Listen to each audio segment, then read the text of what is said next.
Yo. I don't think they're ready for it. On the loose, on the loose, on the loose, on the loose. With the beast, on the loose, say the truth, on the loose. Off the chain, it's all the gauge. Yeah, getting wild, yeah, we out the cage. It's getting wild out here. One by one, we watch them all falling. It's getting wild out here. But I'ma be the last one standing. You can't stop what's begun. You can't stop a revolution. Come in, come in. It's getting wild out here. Yeah, it's getting wild, it's getting wild. Eating them, beast, eating them, feast. Fire the most, tire the least. See them admitting defeat, and they so useless. I'm so ruthless. New phone, who this? Give no reply to excuses. Got no bite, man, I'm toothless. Living a lie and the truth is, got this power, bringing it. Play my anthem, singing it. Every mountain, ringing it high. I soar, I rise, reborn. Shacked, I'm back like never before. Taking my final form.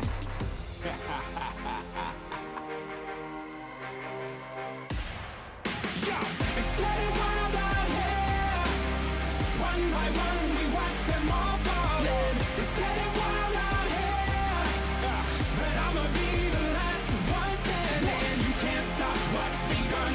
You can't stop a revolution. It's coming, coming. It's getting wild out here. Yeah, it's getting wild. It's getting wild. For the revolution. Watch. Waiting on an evolution. Yo. It's coming, coming. Yeah. If you wanna come and get some, Yo. nothing we can't overcome. Running, running. Sure as we rise with the sun, Yo. we will arise and become stunning, stunning. Watch for the revolution. You can't stop what's begun. It's coming, coming. Wait, It's coming, coming. wait. It's coming, coming. Just you wait, just you wait. Yo, yo, yo, yo, yo. It's getting wild out here. One by one, we watch them all falling. It's getting wild out here. But I'ma be the last one standing. You can't stop what's begun. You can't stop a revolution. Come in, come in. It's getting wild out here. Yeah, it's getting wild, it's getting wild.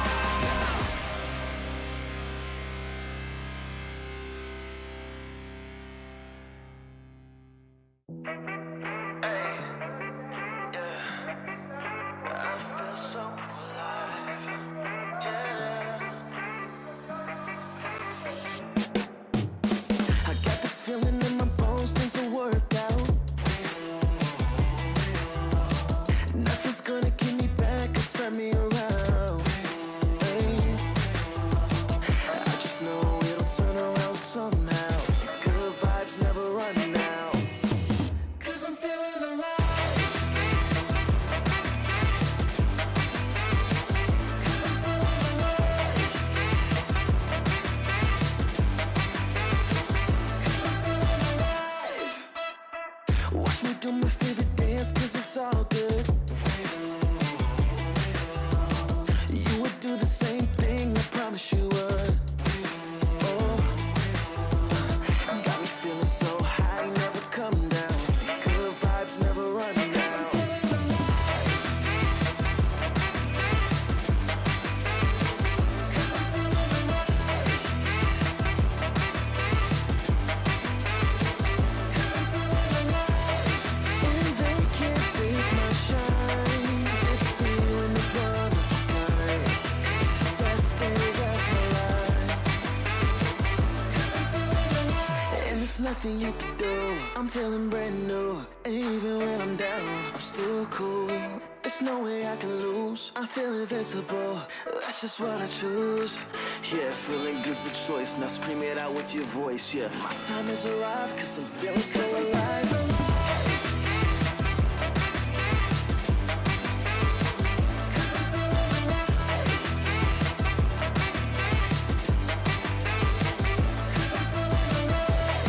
And they can't take my shine. This feeling is one of a kind. It's the best day of my life. 'Cause I'm feeling alive.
Yo.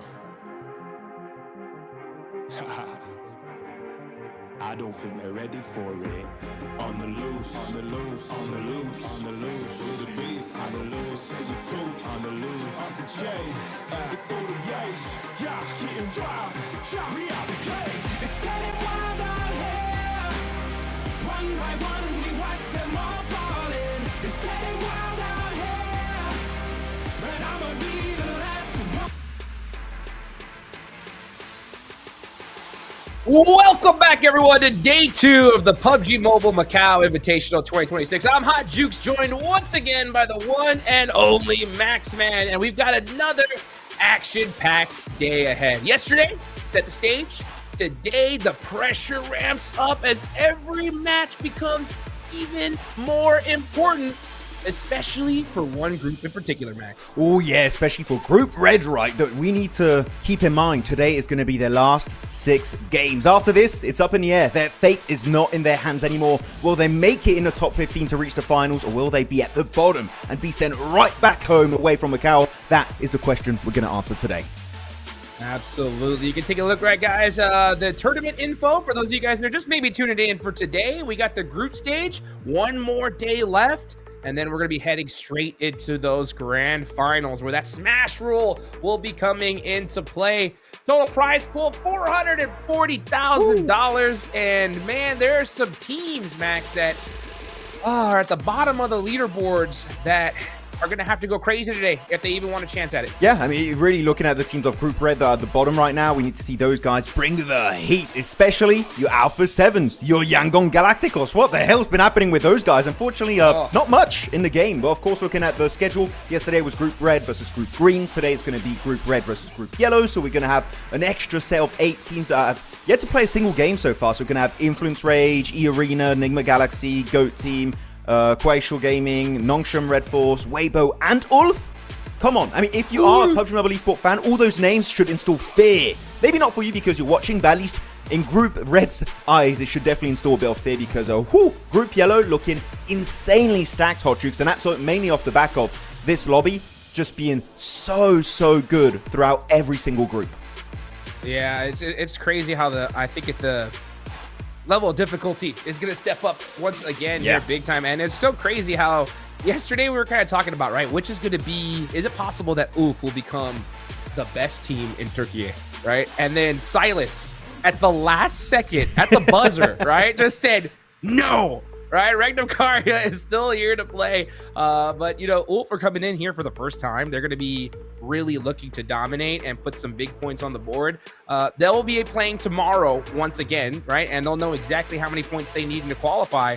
But like you mentioned earlier, right? Group Red, this is their last chance. And Alpha 7, 23 total points on the board. Yangon Galacticos with 21.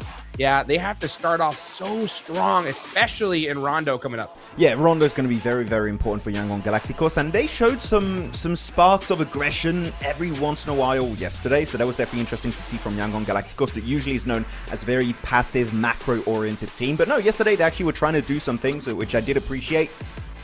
And unfortunately, if you look at the rankings, right, it definitely didn't work out great for them, but they definitely are trying something a little bit different, a bit out of their wheelhouse, which I can appreciate. So hopefully they can do something good today. Same for the likes of Alpha 7. But yeah, Group Yellow, you said it, they're going to be playing for the first time. Very excited to see. You got exactly here on this graphic, see which teams are going to be joining the fray for day 2 of the PMMI 2026 group stage. And really, of course, one update for Thrive's not here. Replacement is Goat Team.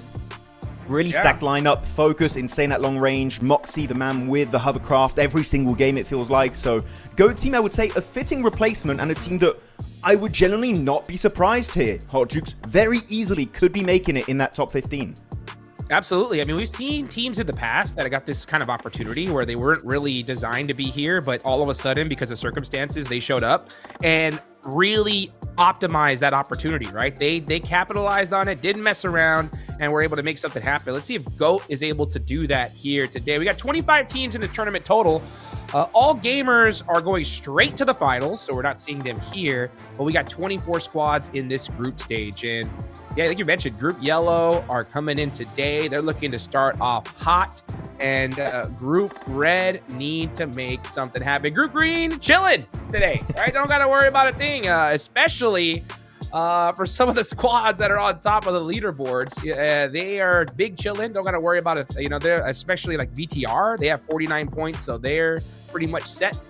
But the rest of the squads here, yeah, we want to put some points on the board big time. Yeah, of course, looking at all the map rotations, same as yesterday, is going to be the same every single day here for PMMI. It's going to be Rondo, triple Erangel, and double Miramar. But I wanted to open up the conversation with you a little bit here, Hot Jukes. Which team from Group Yellow do you think is going to come out swinging right out of the gate? Oh, which team from Group Yellow? Let me think here. I think we're going to see Weibo come out really, really without strong. order? Especially... I mean, I think considering the fact that they've already done well in a tournament like this last year, you know, I think they have a lot to maintain. Hopefully, they're the squad that can say, hey, right, even though we've won one, we're going to also continue to win another one back to back. That'd be great to watch. I think Ulf as well. You know, Ulf are going to be coming out really strong. We saw a lot of really good things for them in past tournaments. So what do you think?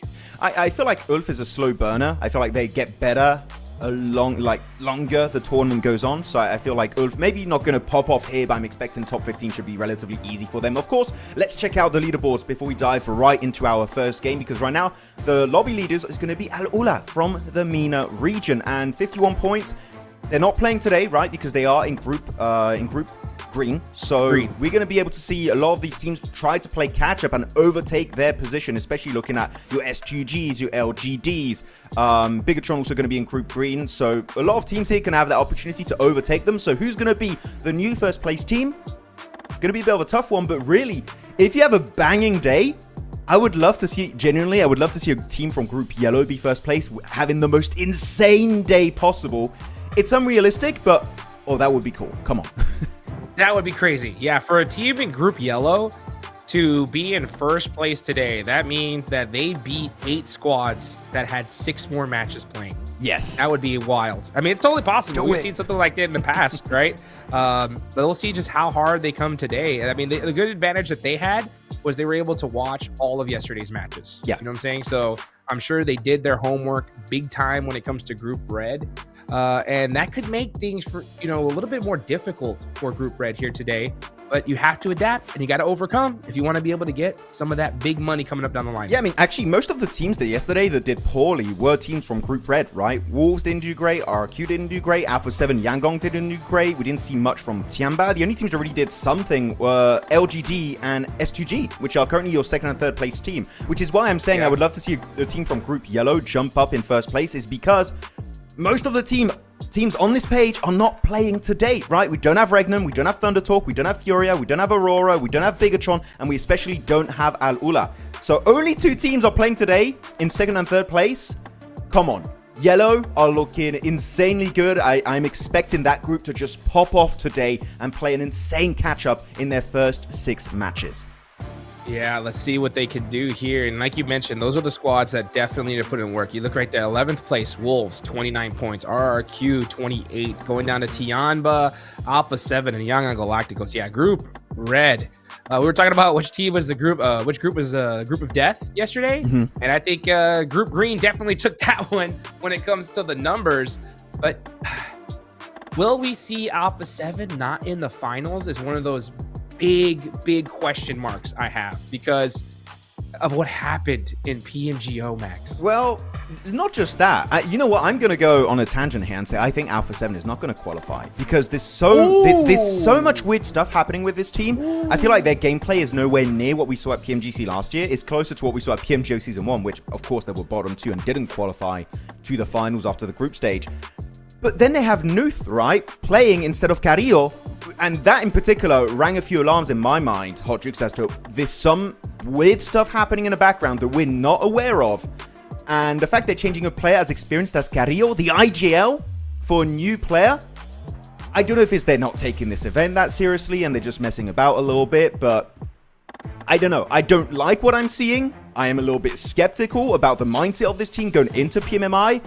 I don't think they have what it takes right now to be top 15, to be brutally honest. I don't know if you would agree with that. I'm being a bit harsh, but this Alpha 7 does not look like the 2025 Alpha 7 we used to love seeing play in these events.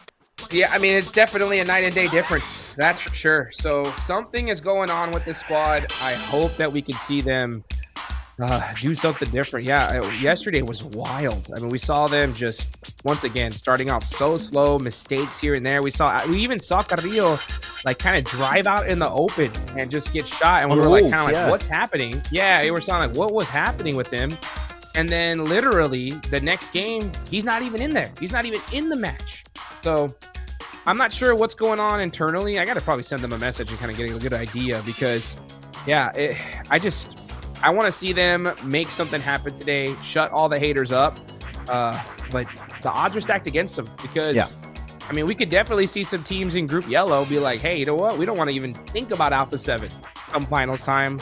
Let's see what we could do to put some pressure on them, especially in a map like Rondo. Yeah, especially on a map like Rondo. That's the one you want to try and get rid of them early on if you possibly can, because chances are we're going to know today if Alpha 7 will be making it to the finals or if they will have an opportunity to slip down in those bottom slots on the rankings. Though looking at the other teams of Group Yellow, because we talked about Alpha 7 for a bit there, so I'm going to pivot the conversation to something a bit more positive. Nongshim Red Force are playing today, and Hot Jukes, I feel like this is the team that I feel like could be a dark horse for all of 2026. It's So Easy, XEY, Tizzy, and especially my man, Hyunbin, which is also my MVP prediction for the entire tournament. They've had a great year so far, of course, in their home region. Is that going to translate properly on the global stage? It's a bit of a different conversation, right? But Nongshim Red Force, I would say if they bring the same caliber of macro gameplay and especially team synergy and communication we saw back in Korea, boy, I feel like they don't have just a chance to reach the finals here, Hot Jukes. I feel like this is a team that could win the entire bloody thing. Yeah, absolutely, man. Hyunbin has been going crazy as of late. So, I'm really expecting for them to come out strong. I'm kind of trying to crunch the numbers in my head, Max, and trying to think just where do I feel that cutoff is going to be for 15th place. We need John Allen. Where is he? We need John Allen. John Allen. Looking at the numbers, considering that, again, folks, after tomorrow, top 15 go to the grand finals. Everybody else going home. When it comes to 15th place, I think you need 75 points. That's going to be my guess. 75. I think if you get 75, I think you'll be safe in top 15. What do you think? Think it's about accurate? Like, for me to be safe, I wouldn't go like 90. You're safe. 75 is like, oh yeah. Depending on, do you have a point sponge at the top, etc. I get your idea. I feel like the cutoff will be possibly around, your 70, 75, maybe 80s, depending on how things go down. So yeah, I feel like that's a respectable number to go for. It's hard to predict, right? Especially with a Rondo, it just depends how many eliminations are you going to get in Rondo. Is it going to become an 80 elimination Rondo? Is it going to be 100, 110, 120 elimination Rondo? Well, 120 seems a little bit unrealistic, but you get you catch my drift, right? It depends on how many eliminations will be happening on this first map of today and also tomorrow on Rondo, because it's just such a special battleground with those recall towers. I'm excited. I feel like this one is definitely going to open up the conversation, and especially this is important for two squads, Alpha 7 and Yangon Galacticos. If I want to have any semblance of hope for not just qualifying to the finals, but also doing well in the finals, I need to see something on this Rondo, because otherwise I'm just going to bed when it comes to those two teams. I'm just not going to look at them until they give me something to pay attention to, because right now it's just not been it for two global champions in this event so far. Yeah, I mean, the one thing that I definitely noticed, especially yesterday, is just the quality of caliber of the entire lobby, right? And I feel it's going to be the exact same thing here with Group Yellow coming into the fray, where if a team gets a dominant position, they're not losing it. They really, really are. I mean, maybe we may see a crazy last-second Silas type play, right, where he's able to have a comeback, but they're putting some crazy points on the board. I mean, a big note is S2G. Right, when they got that high ground in Erangel on military, once they got that spot, they won that game. So I completely agree with you. Alpha 7, Yangon Galacticos, to have a solid opportunity of catching up, I think the pressure is on them 100% in Rondo. Yeah, Rondo is going to be that match where they need to put up 20 points to just feel okay. And if they don't do that, like if we see Alpha 7 or Young Galacticos go out early with like 2 or 3 points, yeah, I'm losing all hope. Yeah, Honestly. I was reading the comments yesterday. Once the stream ended, I was just looking out of interest, and people were like, Alpha 7 and Yangon Galacticos are frauds. I was like, okay, that's a bit... we're kind of taking it to an extra level right now with that trash talk. But I'm like, if they want to put all those discussions to sleep, they need to show up today. As you said, right, just get 20 points, get yourself a 30, 40-point day. That should be enough to push you up there, but... right now, it's just not been it. You know what? Damn, we went back to being very negative again. I don't. Well, we kind of have to. We have to be, because yeah. Because they have to make it. I mean, they really do. I mean, when it comes to PMGO, Alpha 7 didn't even make it to the finals, and the look on their faces were just shell shocked. And I talked to them, and they were like, we got too overconfident, and we just didn't prepare for this one. This was the first tournament we didn't really prep for. And they pitfalled, right? Yeah. So I was hoping that would be the last one. I'm not saying that they did that here. I think that they definitely put in their homework. But after watching yesterday's, something's wrong. Just something's wrong, and I just can't quite put my finger on it. Something ain't right. But you know what? I do have a question for you. Do you know who was the true MVP of yesterday? Oh, the true MVP. Yeah. It's a trick question. There's no real answer because I have the answer, and it's the P90. In the hands of Ziol. You're right. Hopped off, destroyed who was it, Yangon Galacticos, then he got himself a few extra eliminations on the side in that Miramar game, and then in the hands of Silas, he gets the clutch versus all of Bigatron, and especially gets that great nade after. But man, the P90 against Wolves too. Yeah, right? I mean the P90, it's become so much more meta. Not saying it was not meta before, but it was just so rare because you could only get it in the airdrops. Now you can get it in airdrops and also in the loot trucks. And you have these finishes where you have 2, 3, sometimes 4 P90s with an MG3 mixed up in there. Man, the SMG meta is just UMP, JS9, they're great. But if you can get your hands on a P90, boy, 1v4s are always going to be an opportunity for you if you have that weapon in your arsenal. It's so good. Absolutely. Absolutely. 100%. I mean, that P90 yesterday was coming out so strong. It was so funny because I remember watching the chat, and someone there was like, P90's overrated. And what? I was like, what? That's said that. So wrong, dude. P90, if you can even look at it, you got to pick that bad boy up instantly. We're talking about how in this update there were some balance changes, right? And they obviously didn't really make it a crazy impact. Obviously, you know, M4 shotgun is still the meta by far, but we did notice some shotgun shots being missed, I think, a little bit more than before. What do you think? You think I'm right, Max? Wait, you're talking about the S2G shots from the mountain? Like, that's not gonna... Yeah. No. Yeah. They were trying to use a shotgun as a sniper. That's just not gonna work out for you. I mean, we did see a few miss. In particular, we saw one play where, I think it was, who was it? It was a player of BTI, I think, or maybe RRQ, where it actually hit the pan. And that was a fun one. But no, it's definitely not as strong as it used to be. But it's still in the hands of pro players, which is the main context, right, Hodrix? In the hands of pros, any weapon is good. Even the Deagle, you give them like some pistols, they're still going to make it work out somehow. They're just that good. They're just gonna straight John Wick you, no matter what. You know what I'm saying? So with a pencil, he did a 1v3 with a pencil. Well, Rondo, it's coming up because we got a little glimpse at those players. They're getting lock loaded, ready to go here in just a few minutes. I hope you guys are ready. I know I am. But man, I'm excited. I'm so stoked to see how some of these new, or not new, but you know, the squads coming in here today for the first time are gonna perform.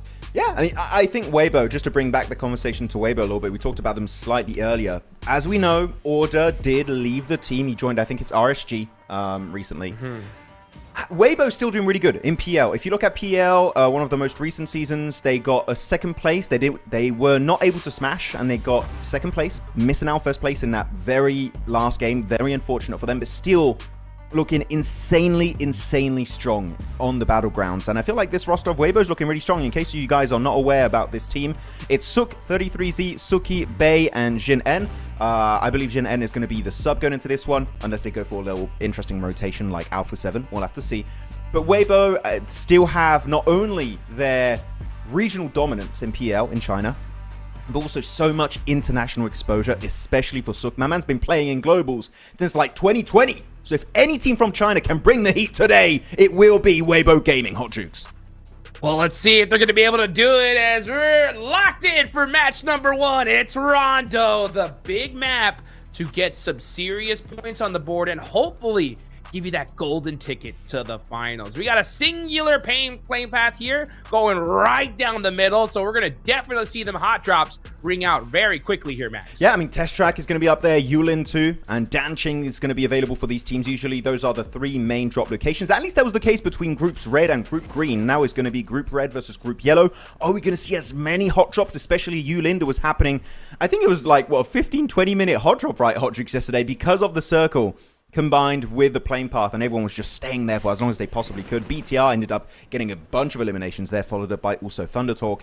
Let's see who's going to be sending it there this time around, and it seems like S2G in particular will be looking to get possibly involved into that one.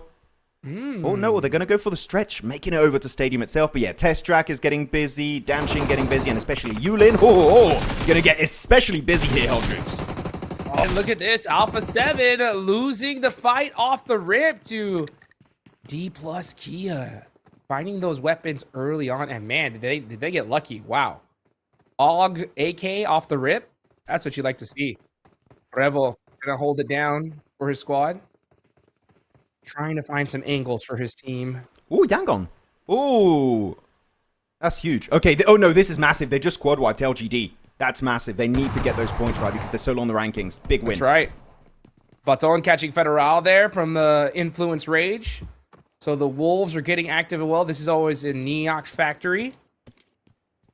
And we could even see S2G getting active with Enigma Galaxy.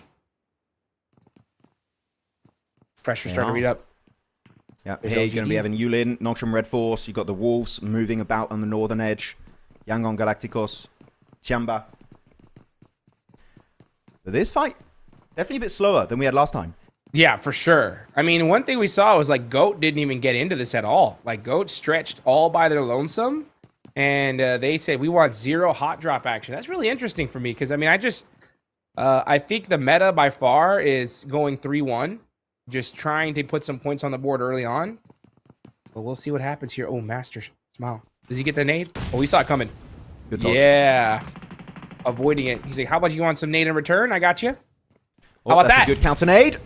Ooh, got it. Nicely done, Wei G. Gets onto Master Smile, trying to send it forward if he can and flush it out. But yeah, Yangon had a good start, but unfortunately it didn't end too well. They do have a recall player available, which is going to be Mernet. He's next to the western edge of Jiaotin, so don't worry. We'll see way more of Myanmar this game, though. Back in the side of Neox is going to be Baton hitting the shot onto Revo, the man himself.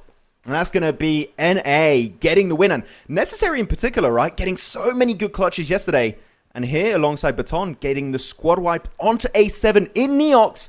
Again, for Brazil, this is not looking too good. They could not afford to take an L this early on in today's matches. Yeah, for those of you guys, we didn't really get the chance to talk about it. But remember, we're going to see Group Yellow only play 6 games so far. So you can't really trust the leaderboards, right? If we see a team that's sitting in second, third place, it's not going to be 100% accurate considering that all the squads haven't played the same amount of matches. So if you're Group Red player and you're sitting in, 4th or 5th, you still don't want to feel too comfortable. You should be aiming for that 80, 90 point mark minimum. I agree. Dunbin, that's your man right there. Your boy. Gotta be careful. Putting in work. Hyunbin will always do some work. Some good work, too. I don't know why I took the very deep voice. I always feel like I have to set up Hyunbin properly. Nolbu, though! Nolbu! The other Korean super player just gets it done on North America. The Wolves taken on down. Not the way to kick it off here. Nolbu is not a play you want to underestimate. As now he's looking for the 1v3 clutch, possibly. The nade's looking decent. He drops on down, avoids the incoming damage from Elementrix. He's going to go for the drop shot, but Nolbu sees it, trying to stick that res and heal up fully. Good movement here, but able to avoid it. Gets the first aid on himself up to 75% HP. Nolbu, the movement tech is up there. Goes CQC with a shotgun. Can he get the 1v3? So many not connecting, and he does get it! Nolbu 1v3 against North America! D plus Kia meaning business in Neox Factory. Nobu not messing around. That movement was gorgeous. Finding that right-hand priority, just non-stop action. Nobu. Wow. That's all I can say. Wow. I already wrecked my voice on that. I was not expecting a 1v3 literally in the first 5 minutes. That was so quick, but it's Norbull, man. Literally, if you guys do not know about the legend Norbull, in my opinion, he's one of the best players when it comes to movement tech. The way he maneuvers through any fight is just exceptional. And I feel like especially give this man any CQC weapon, in particular the S12K, this is the man that has the highest chance of winning 1v4s in the world, in my opinion, if he has the perfect setup. And he proved it here, getting a perfect 1v3 onto Wolves. Norbull, never to be underestimated. Oh, that was just disgusting. I mean, he even pulled the pin. He fake pulled the pin just to kind of get him that audio cue to think that he was actually holding the nade. Swaps back to the shotgun, tricking him, and so that way he could get that right-hand priority, whipping it so that way he has no, like, Elementrix had no way to even shoot him. Yeah. So, I mean, Norbull, just picture perfection play right there.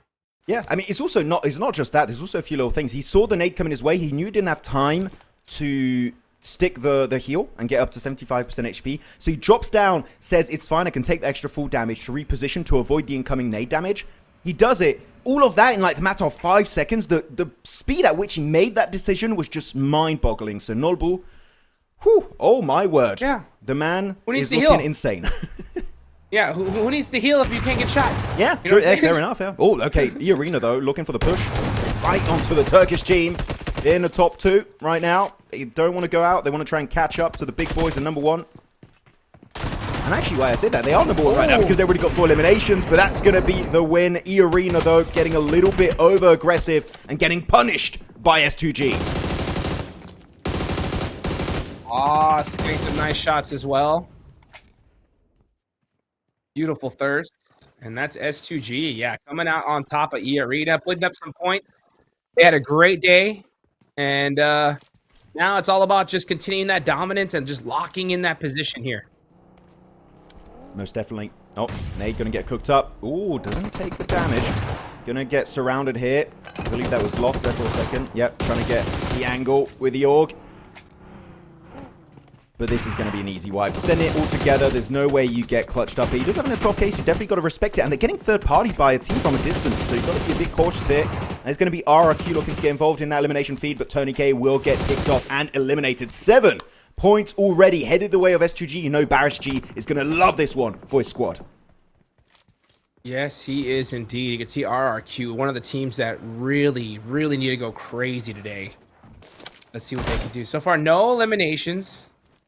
Just keeping an eye out, trying to play things a little bit slowly here. They want to extend to that late game.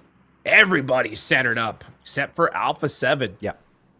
Let's see where this next zone's going to pop. Yeah, by the way, I feel like a lot of people might be confused as to why E-Arena sent on to S2G. They just wanted to use their recalls. They're like, yeah, we'll just take a random fight. We got player ready to recall. Why the hell not? Though RRQ, maybe looking to do something similar onto S2G. Gets the shot right below the 2-seater. That's a good one for Lepar, getting those 2 eliminations. Oh, it tickles the toes. He gets the points. Good to see. The RQ really also a team that needs to get a big comeback, I would say, if they want to look comfortable, because they got 30 points so far. Pretty decent on the overall rankings. But keep in mind, this is their last day, so whatever they have today, that is all the points they're going to have for the entirety of the event. So they need to make sure they get a good performance in today's 6 games. That is correct.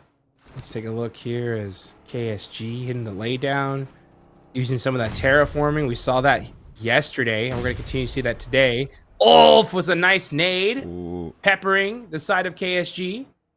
Looking to get that initial knock to possibly go a push. We are seeing, Revo getting knocked by LGD in the feed. That is outside of the play zone here. Yeah. That'd be an interesting fight to watch. Look at that catch. Explosive blow action once again. Yeah, you got to be very careful. The explosive bow is very specific, where you need to use it away from big landmarks like rocks and trees, because otherwise it doesn't work. You got to do it in very open area. So it does take a moment to get used to and know what is terraformable and what isn't. And I feel like in that case, maybe you just got to know exactly which area is usable. As Tian looking to get MACAO back up on his 2 feet. Good to save the homie. Makes sense. As they are holding off Alpha 7, they did get rid of Revo, and Revo did already get recalled. So that means here, Hot Jukes, Revo is eliminated for that game for the entirety of this Rondo match. And that is a player that you just don't want to lose out this early on. That is a big L, again, headed the way of Alpha 7. And Alpha 7 just not having the day here. Gonna have trouble even getting into this next zone. They're gonna have to find a spot here because almost everything's taken already. But Alpha 7 are known to be able to, for that edge style play, they can definitely do something, but they're gonna have to do it with 3 players up. It's good that we do see Carrillo playing today. That was kind of a question mark that we had. Yeah, he is playing right now, which is nice. But yeah, I wonder why he had to leave for that last game and let Nuths play that final Miramar. Maybe they just want to get him on the game and just give him a little bit more experience. But still, maybe, but not a fan. Not in a tournament where it's almost $500,000 prize pool. Wouldn't recommend it. Yeah, wouldn't recommend it either. So actually, Yangon Galacticos, I love their rotation here. They're trying to go for double peak west of Stadium Compound, which is going to be a strong location to have, just a good scope of the land. And see where teams are locating and how they're going to be rotating around the battlegrounds. But so far, otherwise, most teams in a circle. Now, I feel like we reached a truce where everyone is just going to be relaxing until that big Circle 3 shifter is going to dictate what fights need to happen. Yeah, it's like once those recall towers start going out the window, all of a sudden it's like, all right, guys, let's slow things down a little bit. Slow things down. Another team that came in today that I didn't really get a chance to talk about, right, is Enigma Galaxy, right? Yeah. I talked to Ralph during PMGO, Ralph, and I was like, Ralph, on a scale of 1 to 10, how much is it Coops' fault for not being here? And he just said, dead. You know, like dead 100%. Coops is back. So I'm really excited to see what they do here today. The Wolves, though, getting shot up and peppered. That is Baton taken out. Well, I think that was stolen by KSG. But meanwhile, Slownick. Oh, TIANBA running over. What is going on? Wolves and TIANBA fighting it out, and it looks like TIANBA getting the better of them. Yeah, I mean, the main carry of Wolves is already out, right? It's necessary. He's just not going to be in the picture anymore. They're trying to survive as a solo. Here's going to be Elementric trying to put down a few of those cover flares. Hopefully surviving the encounter. He's just pincered between the likes of RRQ. There's TIANBA right behind them. This is definitely not going to be a high point Rondo game for them. But actually, you were talking about Enigma Galaxy. They did not have Lord here. Lord was not able to travel for this event, meaning Narvalo is here. So it seems like they just can't have the main 4 players on Enigma Galaxy. It's just, no matter what, it's just not happening. There's a curse happening for this team. Oh. Yeah, are eliminated. First team out here off the rip. One of those teams are desperate. Wolf getting peppered up as well. Oh, Wolf are gone. Yeah, there you go. KSG taking out Wolf. So they're going to go to the lobby with only 3 points. But man, we are seeing the feed light up here, Max. It is. We are getting to that breaking point of the game. Ulf, though, I'm not too scared again. Very slow burner team. Starts slow, starts to build up a bit more confidence and momentum as the tournament goes on. So I feel like Turkey will be completely fine moving into the next games or days if they do make in the top 15. But so far, looking at this circle where teams have to locate, you got some good spots, but in particular, Yulin is still in play, and that is going to be held down by Nongshim Red Force.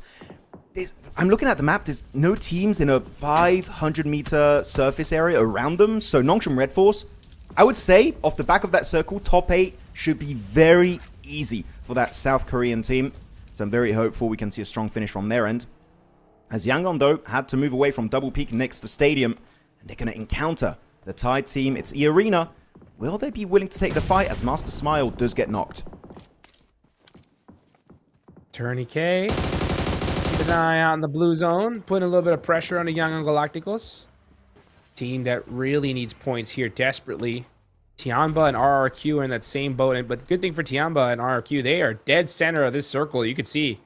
So this could be a really good chance for them to possibly lock in that trip to the finals here. And they do get zone as well.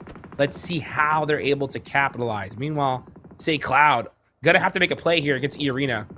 Nade is starting to ring out towards his direction. Ooh, does pepper him up a little bit. That's gonna put him on notice, but I think Tourney K, yeah, gonna go ahead and leave and try to find another angle. Yeah, E-Arena probably need to focus on trying to get into this next circle before this fight. Yeah, if you want to try and leapfrog them and hold them off after while being in the play zone, as you said, that would be the best way to do it for E-Arena. Oh. But you know what? You are finding sort of some knocks on Yangon. They are struggling to survive, so you might as well just snuff them out and then focus on your repositioning in the circle itself. Joker does get himself some good damage, up to 3 eliminations for the Tide team. We'll see if it's going to be ending soon enough, and it does indeed. That's it for Say Cloud 2. There's only Romeo in the distance, and he's going to also go out.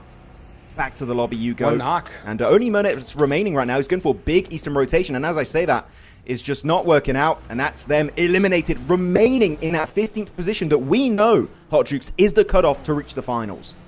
Yeah, and it's so crazy how just one knock can mean just doom for your team. I really think Urena was trying to dip there, but once Romeo got knocked, they're like, you know what? Let's get these points. And they turned around and were able to take him out.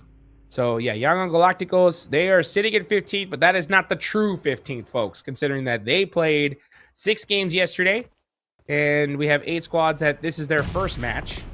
Meanwhile, GOAT, this is their first day today, as well as Influence Rage. I want to see what the other incredible Brazilian team is going to do. Got a little boy there, up close and personal. Ooh, focus. Can he discern where this nade should go? Let's see.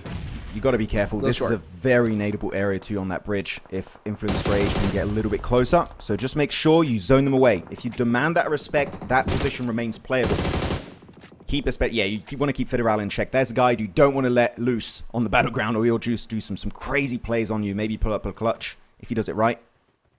That's Ayato, just waiting for the smokes to dissipate before hitting those nades. He does have 3 nades in hand. Ayato, if you guys did watch PMGO EECA, insane with that utility accuracy.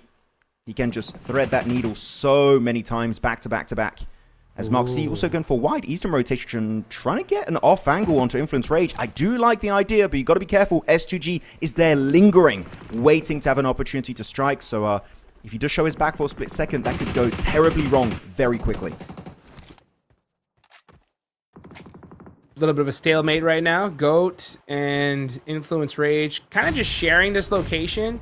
They are trying to pepper each other and maybe get that crucial initial knock. Fight doesn't have to ring out just yet, though.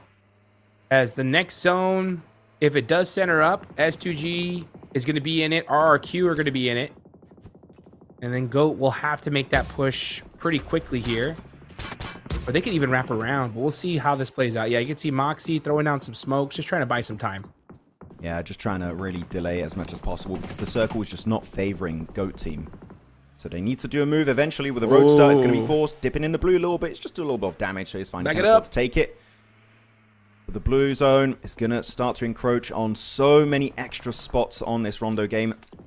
Circle shifting up. Nongshim Red Force having a bad time making their rotation into LGD down southwest, and the circle will go down south again. TIANBA, RRQ, Weibo looking exceptionally set up for this potential chicken dinner. So they're going to be having an absolute field day here on Rondo. But LGD now, they have to get on the move quickly. And Nongshim Red Force, they see this circle. Hell nah, this is not worth it. We're going to get the hell out of Dodge because we can get in the circle for free while LGD have to go for pretty big rotation. Beautifully done right there. That is how you disengage, folks. You got to prioritize zone always. And we're seeing that feed light up. Enigma Galaxy getting knocked. Last 2 players of Alpha 7 are trying to make something happen. They are not in this next circle, though. So they're going to have to win kind of a crazy fight if they want to continue to put points in this game for their squad. You can see LGD. Yeah, just right now, just still trying to get the lay of the land. This zone is going to start closing, though. They got to get moving here pretty quickly. And that does not look like the right direction to go. That's for sure. We want to go towards the arena. Even though they're not in a circle, way. you just got to hold them off. Really, just don't send out the blue. I would not recommend it to my worst enemy. But, that's going to be focused, taken out of the picture by HamCG himself. It's going to be S2G looking to get himself a double-digit elimination game, right? They were up to, 50 before this game? They're up to 8 so far. They are loving it. The Turkish team is having a great time as Mormon getting dropped by Ling S, and Tian will be the one to confirm it. Also onto Joker, getting himself a second knock. Thailand not having a great time as they're looking at the POV of Gemfoss. He's just going to be fully surrounded, but it seems like they're stuck there with him as a shotgun will connect eventually. Loranzin barely surviving the encounter and might get a full reset. But RRQ, where's the backup on that position? Unfortunately, there was just nothing there to help him as a solo split player. 1v3, man. You know, he wished he had the P90. If he did, he would have probably ended up winning that whole thing. But running out of ammunition. And looking on the other side, this is still outside of the play zone. LGD losing their vehicles. That's going to be really, really tough. Look at Enigma Galaxy, though. 5 eliminations so far. Not a bad start, but that's Alpha 7 eliminated. No placement points. No placement points. Brutal. They're remaining. They even dropped below Yangon Galacticos, right? Oh my goodness. Alpha 7 falling from grace. Things are not working out at all for the Brazilian team. Though Enigma Galaxy, a decent game. 5 eliminations for their first match. Coops gets 2. 2 also for the side of Ado. Could be Rezable inside of that shed. You just want to demand a bit of respect and not allow LGD to get in grenade range. But Tiani can see him. He's already cooking that nade. Oh, does put it back in the backpack. Not going to commit to it just yet. Maybe waiting for some smokes to dissipate to get full information. Or maybe try and leapfrog it, which is exactly what MACAO is doing. You can see on the minimap, trying to get slightly more ahead of Enigma Galaxy and also trying to get a better position in the play zone. Ooh, as Moxie. RQ, nading Moxie. Eliminated. Yeah, he's done. Yeah. Narpeko making it happen there for his squad. So, yeah, RQ doing that 3-1 split. Could have been great if we saw that single player get that squad wipe on the Influence Rage, but they still have 3 players up and they have a good solid position. So RRQ, we talked about how badly they needed to put points up here into this first match, and they are looking poised to do so, especially if they continue to get blessed with this circle. Let's see where this zone's gonna go. You got Weibo down there on the southwestern side, and RRQ, TIANBA are gonna be in this next circle. Those are 2 teams, Max, that desperately need points. Can they capitalize on it, though? That is going to be the question. When you get a zone like this, you can't just win it. You need double-digit elimination points. They've really got to start turning up the aggression. We need to see some big moves right here, right now. Though I'm going to say this is not Rondo anymore. This is cover flare map, okay? You need as many cover flares. It's such an open-ended area. Also, if you want to use an explosive bow, etc., to create some dips, that is also a valid option. But cover flares are going to be your bread and butter in such an open-ended finish. Hyunbin knocked down from a distance. Really good roof angle from 33Z on Weibo. Able to give himself a good scope of the land. See what's happening as Hyunbin going back into hiding. Will they attempt and save him? In that position, I would say it would be a bit risky, but if they are quick on that move, they could do it. They still got 2 minutes and a half before the circle closes up around them. So Nongshim, whatever play you do, you got to be quick because your position is so far away from the playable area. Well, they got 0 seconds now. Hyunbin is eliminated, but they're going to start moving. Trying to find a better position. That's not it, though. MVM with the wide open shots. They're going to make sure that they take them out 100%. They are stuck in the open, and they are out of there just like that. Tough one. I wish they maybe tried to go for a crash onto Weibo, because here, trying to push in the open, you got... look at all the off angles. Any rock, any tree, any kind of cover you have is just not playable because there's so many teams just looking in your overall direction. That is it. Taken on out for almost all of the players. Only XEY remains over there. Things are not looking too good for them at the very start of their group. As LGD, though, they've been really tested so often in this game, right, Hotchooks? From the edge, circle not being kind to them every single shift. But here's 7 eliminations, still have a 3-man team going strong. They're looking decent. They definitely are. We see Enigma Galaxy getting popped out the vehicle as well. LGD peppered up. There goes Tian. Ling S knocked as well. He should be able to get res, though, in this position. Oh, maybe not. Yeah, Weibo having an angle there, putting that pressure. RRQ, we talked about him. Can they make something happen here? They are both within nade range of D plus Kia. This use of utility is going to be so crucial for them. Yeah. D plus, though, have their eyes on so many different squads. They got a lot of angles from this position that could be good for RRQ here. RRQ got a nice setup. 1 nade could spell disaster. Beautiful cover flares coming out from D+, by the way. Really good. It just helps them jump from spot to spot, making it closer to the play zone and especially closer to the main competition of RRQ on the east. But Weibo also were able to successfully exit from their compound. So far, still got 4 players up, but they've got to be careful because they were in the compound. They didn't have too much information of where maybe a few of these solo stragglers are, such as Satan, for example. They know someone might be there, so they're just checking it out with a bit of utility. But if they're not careful, that could be an insta-punish, as with the Roadster sending it forward. He's taking some damage, and it's going to be 33Z to snuff him out. Satan and Enigma Galaxy eliminated, will not be making it to the top 8. They will not. Looking at Weibo, though. 5 eliminations, full squad up. Back against the wall. This is where they love to be. They're in a solid position here. RRQ, they are dead center, but that is not a center. I think you, well, they were dead center. Now with the zone shifting, yeah, they are on the edge. And they're going to have to defend that against D plus Kia because that is the only place D plus could really go. Let's see if they're able to hold them off. They're going to try and leapfrog a little bit here with their vehicle. Though D plus, Favian on the back end. Got to be careful to not show your back too much because you're surrounded. You've got all these teams around you. If you're RRQ, you've got TIANBA, Influence Rage, and especially D plus right behind you. So any misstep could spell absolute disaster for you. Echo picked up by Norman. RRQ. Oh, man. E-Arena looking really good on the sprays today, though. They're looking crazy good. They're locked in, that's for sure. 8 eliminations so far. 2 players up, but that's a great start for them, especially considering this is their first match of this tournament. Weibo, Sook getting knocked there. No problem. Should be able to get picked up. Meanwhile, D+, yeah, just RRQ getting peppered from so many different angles, not really able to make it work. Furin now getting naded like crazy. Hansi-G! But D+ getting taken out by S2G. Gonna work out big time for the side of RRQ. Let's see if he's able to steal some of these eliminations. He needs every point he can possibly get. He gets 1. Meanwhile, shotgun from Nobu. Too deadly. That was a little bit stressful there. Hansi-G almost ruining the entire late game finish of D plus Kia, but luckily enough, Favian saves it. And they do find Fearin eventually to get himself those 2 solo players. Now, the full northern eastern edge of the circle is held down by the trio of D plus Kia. Got himself that knocked player back up. So there's still a chance, but right now it's looking, again, insane for China. China has shown up so strongly today, Hot Jukes, with Weibo and TIANBA getting a top 5 together.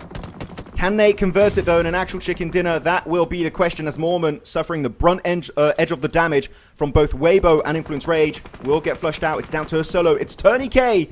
Can he survive? Can he reach that top 3 podium? It's going to be difficult because there's still quite a few teams remaining. There's still 5 squads here. Can he hold on all by himself? He is outside of this circle. Going to have to find a way into it, as this is the last zone, folks. The circle ain't closing anymore after this until it goes to all the way to the center. Let's see what Turney K. Can he find a spot? Got Weibo right behind him. Also, TIANBA. TIANBA, we haven't been talking about like crazy. They still have 3 players up. They're one of those teams that was in that hot seat coming into today. Yeah. This could be a huge game for them. Could be, definitely could be. By the way, teams of Group Yellow in this game, Influence Rage, E-Arena still there. And so are Weibo. So a lot of teams of Group Yellow making it in this first top 5 of the day. Will it be converted as Weibo here we go. for the big push here? It's right onto TIANBA. Weibo popping out the vehicle. 33Z getting the shotgun. A risky play, but not working out. Sometimes you got to take that gamble, though, especially when it's your first day. They can afford it. TIANBA couldn't, and they capitalized. 9 eliminations for TIANBA. That's 1 more team down, 4 squads remaining. Did they not try and cook nades before sending it to? Like, that was such a weird way to send it forward. But, okay, that means because there's no team behind TIANBA anymore, they can play this rock in full effect. So they're going to be really happy that they didn't lose a single player, by the way. They didn't suffer any damage almost from that Weibo push, so the execution was just not it. It was not working out. So out of the 2 Chinese teams, TIANBA will be the one standing tall. D Plus again, great cover flares, able to loot up all of the crates of RRQ and set up a pretty successful defense. And this is stage 8. The center is going to be shifting mainly on top of Federal of Influence Rage. But when you're surrounded by so many teams, a solo from E-Arena, of almost a full team of TIANBA and of D Plus, can Federal survive it to get that Brazilian chicken dinner? It's not going to be an easy one, but he could make it happen. Look at that arm from TIANBA, throwing those all the way from across the map there, trying to find the perfect bounce. That one was close. Does not looking too hot, though. TIANBA saying just thank you, Weibo. We needed those points big time, and to at least secure this position. But now they are stuck to straight snake play at this point. It's anybody's game. I like the positions there from D+. They have some very good coverage still here in the end zone. But this is stage 9. The zone gonna go down. The little boy stands up, and he gets knocked down immediately. The Fidder out. Got that nade. Ready to pull the pin on it. But TIANBA have been doing so for the longest time. Turney K spotted out, eliminated, meaning top 3 is going to be TIANBA, D+, Kia, and Influence Rage Federal. But he's been forgotten about. They're not looking his direction. TIANBA is fully focused in on D+. So if he plays his cards correctly, he might be able to get a second place here. That's what Federal should be trying to go for. As Fabian, look in his direction, cooking that nade. Will it go in the dip? Goes a little bit too far towards that rock, which is a good idea. But Federal is a little bit more sneaky and is right in the middle of that dip in the open. Last nade. Federal has one singular nade. Can he make it happen? He throws it. Does pepper up Fabian. Meanwhile, TIANBA trying to cross the road here. Federal shutting him down, though. No way. It's Federal against the world. They get some moves. Got the shotgun. Confirming those eliminations. He needs all the points he can get. Ooh, getting peppered from the side. Back down, though. It's still a lot. Federal is a problem. Got the shotgun. Fabian gets the finish, though. It's D plus Kia to win the first Rondo here today. And that, my friends, is how you start a day 2. I mean, they started off with a 1v3 from Nolbu in Neox Factory, right? And all of that, they were popping off from minute 1, and they kept it going. They maintained that momentum until the very bitter end of Rondo and secured themselves a massive chicken dinner. Keep in mind, they are in Group Red. They already played 6 matches yesterday, but this game in particular, Hot Troops, I'm going to say it, that locks them in for the Grand Finals because, oh my goodness, was that game insane from South Korea. Absolutely, especially with, like you mentioned, that play from Nolbu off the rip, just disgusting. And I'm telling you, when you have a player that can make insane plays like that, it just motivates the heck out of your squad. You know, it hypes them up so much. You're pumped. And yeah, literally, you're like, let's go. You can just feel that. You know what? I got some incredible players on my team. It's our chance. It's our time. And when you do that, especially in match number 1, it pays off. As look, Nolbu is the MVP, and rightfully so. That man has the bullet in his hand, and he's going to use it. Oh yeah, that bullet's going right in your skull. Okay, that's a bit graphic, but it's still really great stuff. Nolbu, 3 of those eliminations, of course, came in Neox Factory itself, and then got himself some solid finishes. But what a play. And this is a guy that, again, we know. He was MVP during PMGC 2024 over in London. This guy is just an absolute menace on the battlegrounds. And here we go. The first clip we're going to see is that 1v3 versus the side of Wolves. And look at his movement tech here. He's down to 2 bullets on the S12K, and he makes it count against Elementrix. What a play indeed. And you know what? There's many more from which that came from. And he's going to keep popping off for the entirety of today, Hot Troops. I can tell you that much. Absolutely. Also got to give some props to TIANBA, right? TIANBA did a great job of putting some points on the board in Rondo, especially considering where they were at the start of the day. Oh, look at this play here from GenFoss. If only he had the P90. Switches to a nade, just way too late. But no backup. But no backup too, right? I'm very curious as to why GenFoss maintained that 3-1 split. I feel like the only reasoning why they would have done that is because, by the way, this was a weird push from Weibo. But no, the only reason I would understand why GenFoss remained there is because maybe his car was not in functional condition and he just had to stay there. Which, if that's the case, that's unfortunate. But if he had the opportunity to regroup and he just didn't go for it, that's a bit more of a head scratcher. Not sure why he stayed away. But again, congratulations to D plus Kia for becoming your winners here on match 1 on Rondo. They'll take that all day long, folks. 12 eliminations, 22 points in total. With 5 more matches to go, they're looking so rock solid, especially with how they played in that first match. That's it for Rondo. And that's it for Rondo when it comes to Group Red. So all they're going to have left is the 3 Erangels and 2 Miramars today to put some points on the board. Take a look at the match ranking. Influence Rage with 17 points coming into today, Max. To give some perspective, they have already almost caught up to Alpha 7. Yeah, that's what I was going to say. Alpha 7 has 23 points. And they got 17 influence rage in 1 game. Oh, this is bad. This is really bad for the side of Alpha 7. All of their street cred is just gone after PMGO Season 1. And if they don't qualify here for the finals, Alpha 7 are going to get trolled by not just anyone. You know who's going to troll them the most, Hot Tricks? It's going to be S2G. Man. Oh, that drama on socials. S2G. Oh, they're going to love it. Oh, that's so much good content. Oh boy, Alpha 7 putting up the donut in Rondo. We talked about it, right? If these, and Young on Galacticos with 2 points, we said both these squads, if they do nothing in Rondo, the hope meter is at an absolute it's rock bottom. It is rock bottom right now. They're going to have to do something crazy in this next Erangel.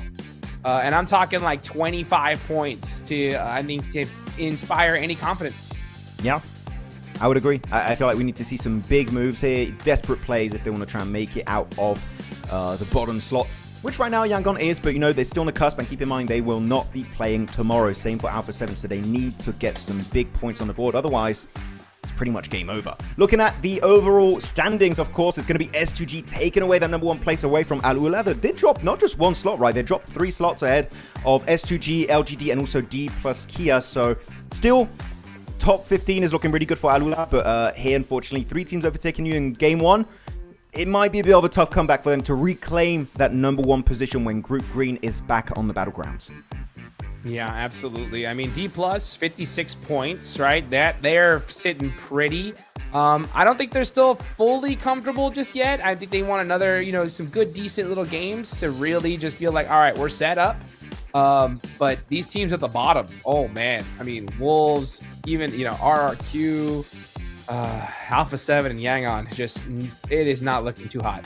Yeah, it's not indeed. Looking at the second page, though, we're going to see still a few big names here that I wasn't expecting, especially Nongshim Red Force. We're looking also at Ulf down there.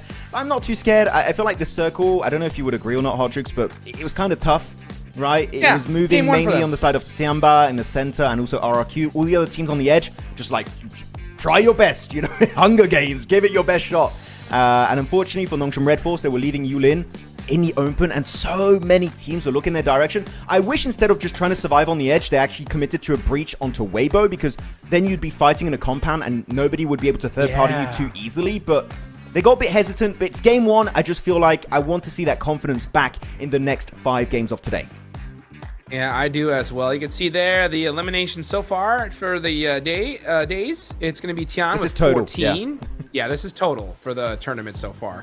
So good to see these numbers coming out on top. Again, a little bit of these stats are going to be skewed, guys, because of the fact that Group Yellow, they've only played 1 match so far, right? I mean, so when it comes to a squad like Influence Rage, I'm putting them way higher on the leaderboards, considering that they did so well in match number 1. But we can take a look here at the damage. Wow, look at that. QZZ. Making it happen. Nobu as well. These 2 guys are no joke. He got that much damage? Oh my goodness, I forgot how good he did yesterday, I guess. But I guess most of his damage did happen in this game, especially in that 1v3 scenario. So Nobu, GG well played. Tian also there for LGD. And then you got HamCG from S2G going to be up there, also almost reaching 3,000 damage himself. Which we do know, right? Most of his damage did come from that military island finish, where he was just taking those 1 taps from a distance, getting so much damage done, really padding his overall stats sheet.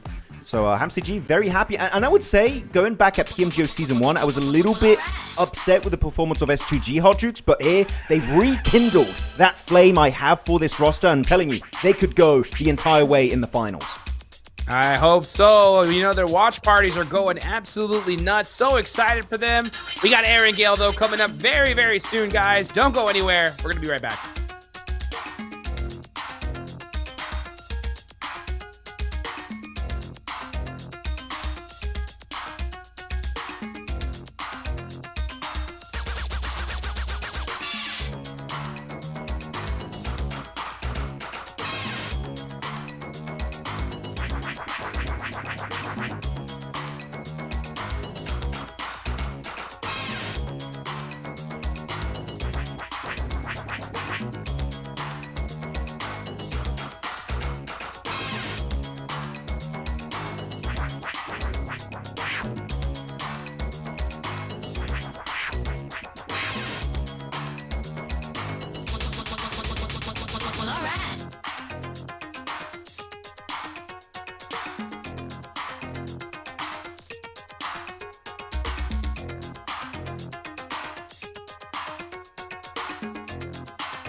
Yo. I don't think they're ready for it. On the loose, on the loose, on the loose, on the loose. With the beast, on the loose, say the truth, on the loose. Off the chain, it's all the gauge. Yeah, getting wild, shot me out the cage. It's getting wild out here. One by one, we watch them all falling. It's getting wild out here. But I'ma be the last one standing. You can't stop what's begun.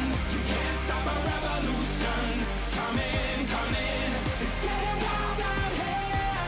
Yeah, it's getting wild. It's getting wild. Eating them, feast, fire the most, tire the least. See them admitting defeat, and they so useless. I'm so ruthless. New phone, who this? Give no reply to excuses.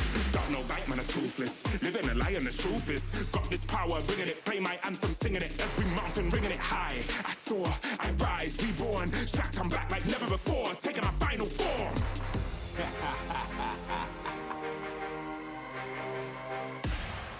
Yo, it's getting wild out here. One by one, we watch them all falling. It's getting wild out here. But I'ma be the last one standing. You can't stop what's begun. You can't stop a revolution. It's coming, coming. It's getting wild out here. Yeah, it's getting wild. It's getting wild. For the revolution. Watch. Waiting on an evolution. Yo. It's coming, coming. Yeah. If you wanna come and get some, Yo. nothing we can't overcome. Running, running. Sure as we rise with the sun, Yo. we will arise and become stunning, stunning. Watch for the revolution. You can't stop what's begun. It's coming, coming. Wait, It's coming, coming. wait. It's coming, coming. Just you wait, just you wait. Yo, yo, yo, yo, yo. It's getting wild out here. Getting wild. One by one, we watch them all falling. It's getting wild out here. Yo. But I'ma be the last one standing. You can't stop what's begun. You can't stop a revolution. Come in, come in. It's getting wild out here. Yeah, it's getting wild. It's getting wild.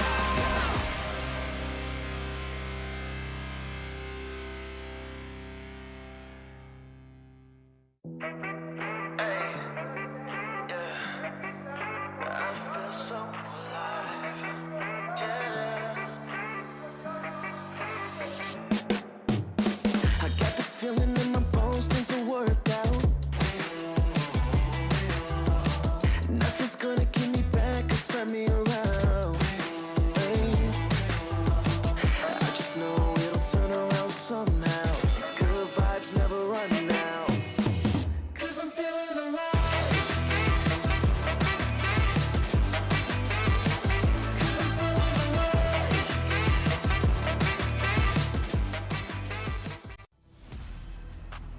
Welcome back, everybody, as we get into Erangel here for the PUBG Mobile Macau Invitational 2026. Just to recap what we got going on here, this is day number 2, the final day for Group Red. And when it comes to Erangel, this is the map where you get to prove yourself.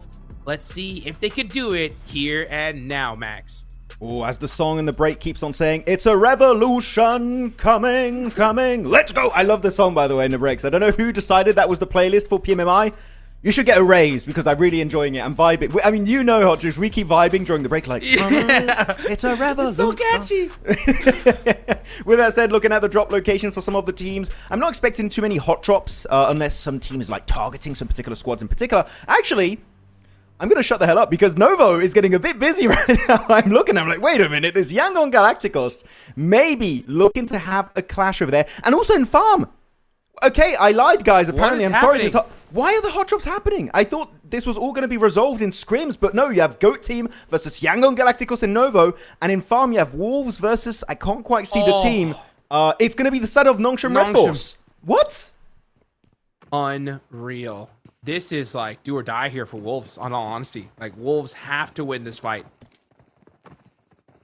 Okay. Has a shotgun. That looks pretty good. Let's see what he could do in here in this situation.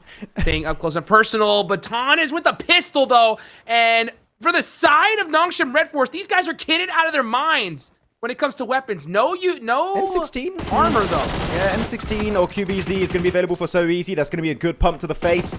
Nicely done with the DBS.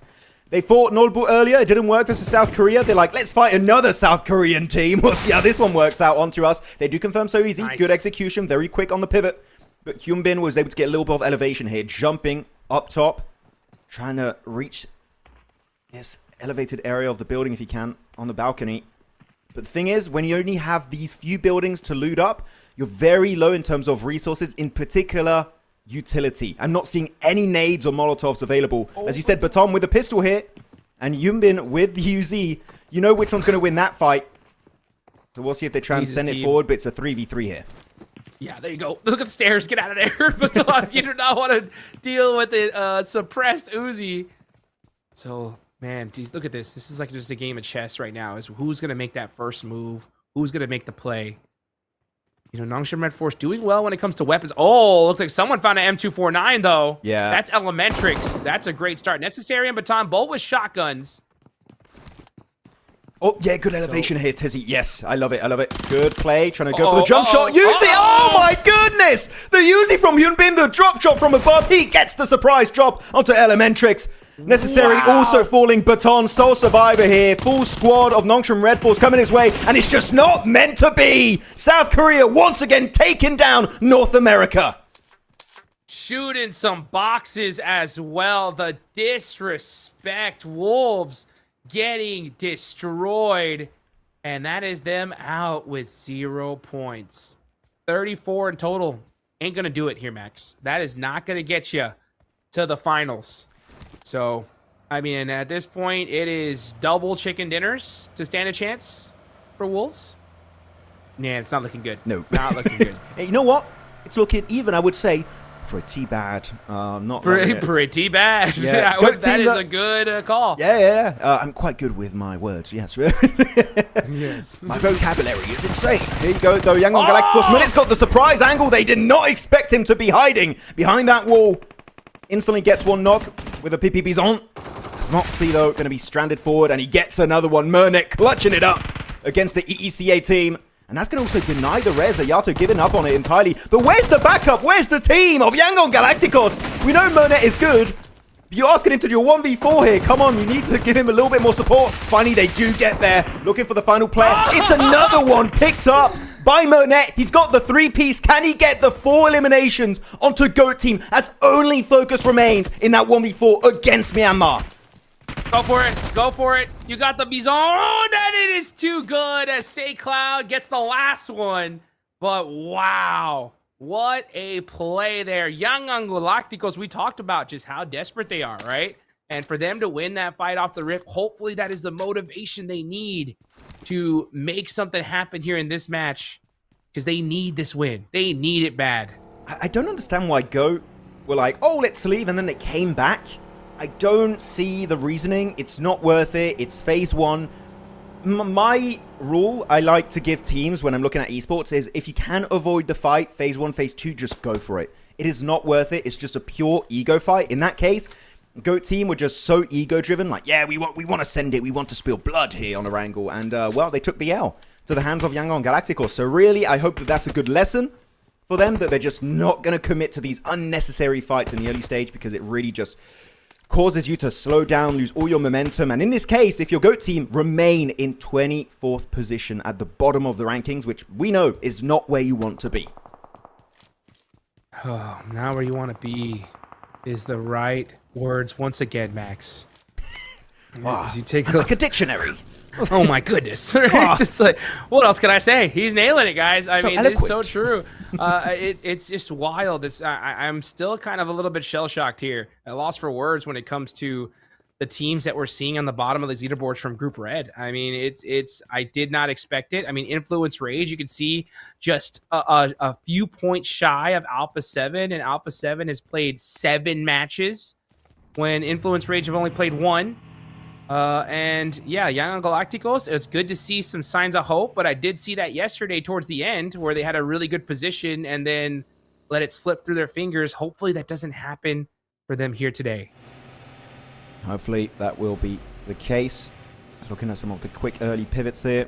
Yeah, out of that, those weird 2 hot drops in Farm and Novo, everything is pretty much down to standard PUBG Mobile Esports here for this lobby of Group Red versus Group Yellow. I'm enjoying it, though. Yeah, D+ after that first chicken dinner. Oh my goodness, this team looking to be first place, right? They're just 4 points away. What the hell is going on here? Okay, Ulf, it's going to be Eren and Ketch sending it as a duo. Nongshim Red Force not moving a single pixel here. Hot Jukes, they have no idea they're up here. And that surprise might completely catch them off guard. We could lose 50% of Ulf in just a matter of seconds if they're not careful.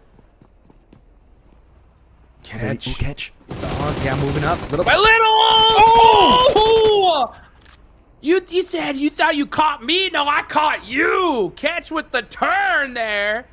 And I tell you what, he's saying a prayer. As you can see his photo right there, because he was like, whoa, that was way too close. I did Amen, not like brother. that. You need it. He needs to pray for him right now. He just disrespected him. As Hyunbin, Jump scare. gonna be now the last one left here. Stranded solo player of Nongshim Red Force. And the guy is good. But Ulf is also really good, and they have more players. So I would say the odds not looking too good for Nongshim. And now they know there was a solo player here. They're like, okay, we're going to check every nook and cranny, every corner, every place in the shade. Could have a player, so just going to be very cautious. So they're on full alert now in that compound. Yeah, don't mess around here. Oh, but look who it is. It's Hyunbin. Hyunbin against Ulf. DBS in hand. It's not the S12K. Let's see what he could do. Hold the stairs. Ah! Oh, he missed it! Goes for the feet, and Eren turns on him and shoots the boxes. Say, you trying to surprise me? Wow, Ulf. They're the element of surprise here, Max. I mean, you actually saw there, Eren was actually very low HP-wise. I feel like that's a knock-on effect of the nerf. I feel like if it was pre-nerf, maybe because of the bloom being a little bit more concentrated, I feel like maybe Hyunbin would have got that elimination. So we are sometimes seeing moments where it's so close that the nerf is actually taking effect. So I feel like update 4.4 is very interesting for the esports meta. Maybe should have gotten himself a JS9 or a UMP or something else, and it would have maybe actually got him that first elimination onto Eren. So I do like that the meta is, for sure, slowly but surely changing every single patch, and I cannot wait what's going to be happening in update 4.5 with the nerfs. I believe there's a big change to the Ace 32, which is a great weapon, and they're changing the recoil, so maybe that will be a meta weapon in the future. Yeah, we'll see how it goes. I think the actual scenario is these players are just not used to that bloom just yet. Once they lock it in, though, they'll have a good idea of like, okay, the shot has to be here or I'm not getting the knock. And then once they make that adaptation, then they're going to be locked in. You know what I'm saying? True. But since it's just such a new change, I think they're still trying to go with that old style of, okay, if I shoot in this direction, it's an easy shot. But and it's not working out for them. But, you know, we'll see them tweak it little by little here as time goes on, and then we'll see that shotgun just be OP once again. Actually, I do wonder, as we're talking about the nerfs to shotguns, I wonder if the DBS is going to become a little bit more meta now, because you got the back-to-back shots, right? You got 2 shots, boom, boom, instantly, while as the S12K's got a little bit of a slower cadence to it. I do wonder if we're going to see a bit of a difference where the DBS comes slightly more into the meta. As Weibo, hey, good shots here, able to put himself back into hiding for Nigma Galaxy. But yeah, I think DBS is slowly coming back into the limelight because of the shotgun iterations. It's totally possible. That's for sure. I always love seeing different weapons become meta. Ooh, wait, shit. Oh, yeah, you can get on the rooftop here. If you, I believe you use you got the assist feature to push some of your teammates on the roof, or otherwise there's a way you can parkour around it. So maybe that's what they did. But yeah, that roof is a bit deadly, especially when it's almost dead center on that circle. So got to be careful. D+ looking properly set up. D+. Getting all the sightlines they can, doing you see Fabian now driving out, trying to get some scouting done, figure out where some of these teams are located. And this next circle, we'll see where it decides to shift to. It is starting to close. Teams all locked and loaded here, though. I'm going to be looking at some of those squads that need points, Alpha 7 in particular. Let's see where the zone goes. Okay, it's going to go down south. So it's going to be a party near farm. And all these teams on the top are going to have to push their way on down. Squads like LGD, RRQ, Ulf, TIANBA set up so well in this one. And you can see Influence Rage on the move immediately with Weibo. I'm getting very confused on the map because you have 4 teams with the purple name tags. You got Influence Rage, you got Nigma Galaxy, S2G, and Yangon Galacticos. If you guys saw the map video, it was a bit weird, but this is weird too. It's Weibo sending it right onto Nigma Galaxy's building. Oh. Though, let's see if the defense is going to work out. Ado, good pop here with the DBS, trying to get himself the rest of the team. Looking for that one player's 33Z, getting dropped on his knees in submission as Sook, Soul Survivor, trying to make it work out from that shed. He is going to be in nade range, but unfortunately here, Weibo again decimated upon a compound breach. It's just not working out for them today. Yeah, Weibo, they did get some eliminations early on in match number 1, and they're making very quick rotations, but just everything's taken, and Nigma Galaxy doing a good job of stiff-arming them, slowing them down there. And now we're going to see what Sook can do in the shack. Yeah, I mean, I get why they'd want to breach it, right? But it's because it's center circle, but it's not a compound. It's literally one building. So I think there were better options. Maybe going on to RRQ's compound, maybe even E-Arena's compound or RRQ right next to them. But this one is so risky, especially because as you send it, so many teams can look in on here.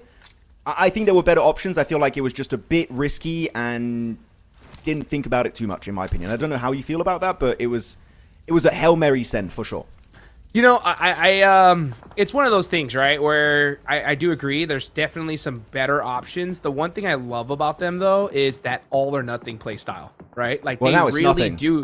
Yeah, they do commit, right? And if they get the eliminations and they're able to get that secured, I mean, they got points and they're set up, right? It just so happens that fight didn't work out for them. So it's risky, but I like that they're committing as a full team. Like, I'd prefer teams do that instead of just try to find some random spot in the open middle and then just die out anyway. You know what I'm saying? So it's just a little wild to see so early on. You know, it is stage 3 after all. Yeah, no, I get your point. It's definitely they committed to a play, which is, we were talking about that a bit yesterday, but here a play is going to be committed to. It's going to be the boys from Turkey, S2G, taking it to KSG. The Chinese squad. It's going to be Z-Boy surviving here. Looking to get the fight, but it's just not going to happen whatsoever. S2G going to get the reset onto Kami. It's going to be Kami, Sulke, and Lost remaining in this game. And they got an interesting 2-1 split too, where Sulke is actually the off angle down south. So they will see if they can try and reclaim that position at one point. But hey, S2G again looking so good, so consistent, a massive level up compared to their performance back during PMGO Season 1. Absolutely. Let's see where this next zone's going to go. Will it center up here? It does go up a little bit to the top here. Alpha 7 are now going to have a little bit more breathing room. S2G, though, going to have to find a spot into this next circle. TIANBA, Ulf, everybody else in the center is going to probably just stay in their spot for now, as we got 3 teams that need to find their way in. There must be so many death crates in this compound. You got all of Nongshan Red Force. You've got all of the side of Wolves here. Man, the loot must be... Actually, you know what? The loot mustn't be that good because they only looted that compound, but it's definitely a lot of crates. They're all just, like, sprinkled out throughout that compound. As D+, they've got to start thinking about their own rotation. They do have Sizzy over to the eastern edge, so he's trying to get a bit of insight next to farm, see what the hell's happening over there. So I feel like, in terms of information, D+ will be good, but chances are they will have to go for somewhat of a breach, maybe, onto this particular Alpha 7 compound, because it's the closest, and it's got a good view of literally every single area in this circle. So naturally, the progression of the game would dictate that D+ would crash A7. Maybe not this circle, but Phase 5, it's going to be looking very, very likely. D+, again, a team that, when they're defending, when they're pushing up on a compound, Hot Jukes, they're always a threat because their team synergy is just so damn good. So good is right. And you can see Master Smile getting some good nades on the Influence Rage. Young Galacticos down to 3 players, but putting some points on the board. They had a great game 1. They're actually very, very split here. They're rocking a 2-1 split, so this is not the best position for them. They need to have consistent games today, all day today. Pretty much all their bad games were yesterday. They can't have a bad game today, really, if they want to be able to make it into the finals. Let's see if these two... Yeah, let's see if these 2 players can get to their teammate. It looks like they are going to be able to. Look at the minimap. It's all purple. Every team's purple. Right? It's a 12-man team. What's happening? So confused. By the way, LGD, for those who paid attention to the map feed earlier, they had this massive split around this area, also to the western side on the cliff and next to Double Warehouse. And they had such a quick regroup on Circle 3, I believe it was. I love the IGLing of LGD. I feel like they're just a very snappy team in general. They see a situation and the response is like in the matter of 5 to 10 seconds, and they execute their game plan so quickly. I'm a big fan of their overall macro. And now in this compound, they're in circle. They got a few teams around them. They got Yangon, Influence Rage, S2G. Got to be careful because, again, they are surrounded by a 12-man team. It's a lot of purple players here. A lot of purple players is right. You can see LGD put some shots there on the MVM, trying to pepper him up a little bit. Right now, this is that calm before the storm. At this point, you don't even want to look in this direction. Don't get knocked. Just take your time, wait for the next circle, then make your move. Oh, Obscure getting a nice knock there onto TIANBA. Ooh, I'm looking at the map feed. D+ going for a wide eastern rotate. They didn't go for the Alpha 7 option I was thinking of. No. They went for a wide eastern rotate. I don't know why they would go here, because this compound is always occupied in these particular circles, and they were able to scout it from the northern high ground. So they knew there was going to be a team looking to shut down that rotate. Nade, little bit overcooked. But yeah, this rotation, I feel like they were just like we talked earlier for Weber, right? There were just better options available for them. And in this case, that is going to completely destroy their game performance here on Erangel for game 1. So nade gets nice a bit more of a tickle. There, yeah. But yeah, like here, this game is just in the bin for D+ Kia. Yeah, it really is. Oh, nice shots there from Catch up top. They're going to keep applying that pressure outside of the circle. Want to make sure their backs are clear. Now it's going to go ahead and start pushing into this next zone. It's going to be the priority. You can see Catch getting a good lay of the land on TIANBA. But man, that's a big question. Do you think Wolf are going to be able to be pushing into that fight on the outside? You should. Nobu. Yeah, Nobu up close and personal with TIANBA 1v3. We've seen him do it a little bit earlier. He has the S12K now. What can he do with it? So much pressure from TIANBA. That's how you shut down a player like Nobu, right? Just overwhelming force, full squad.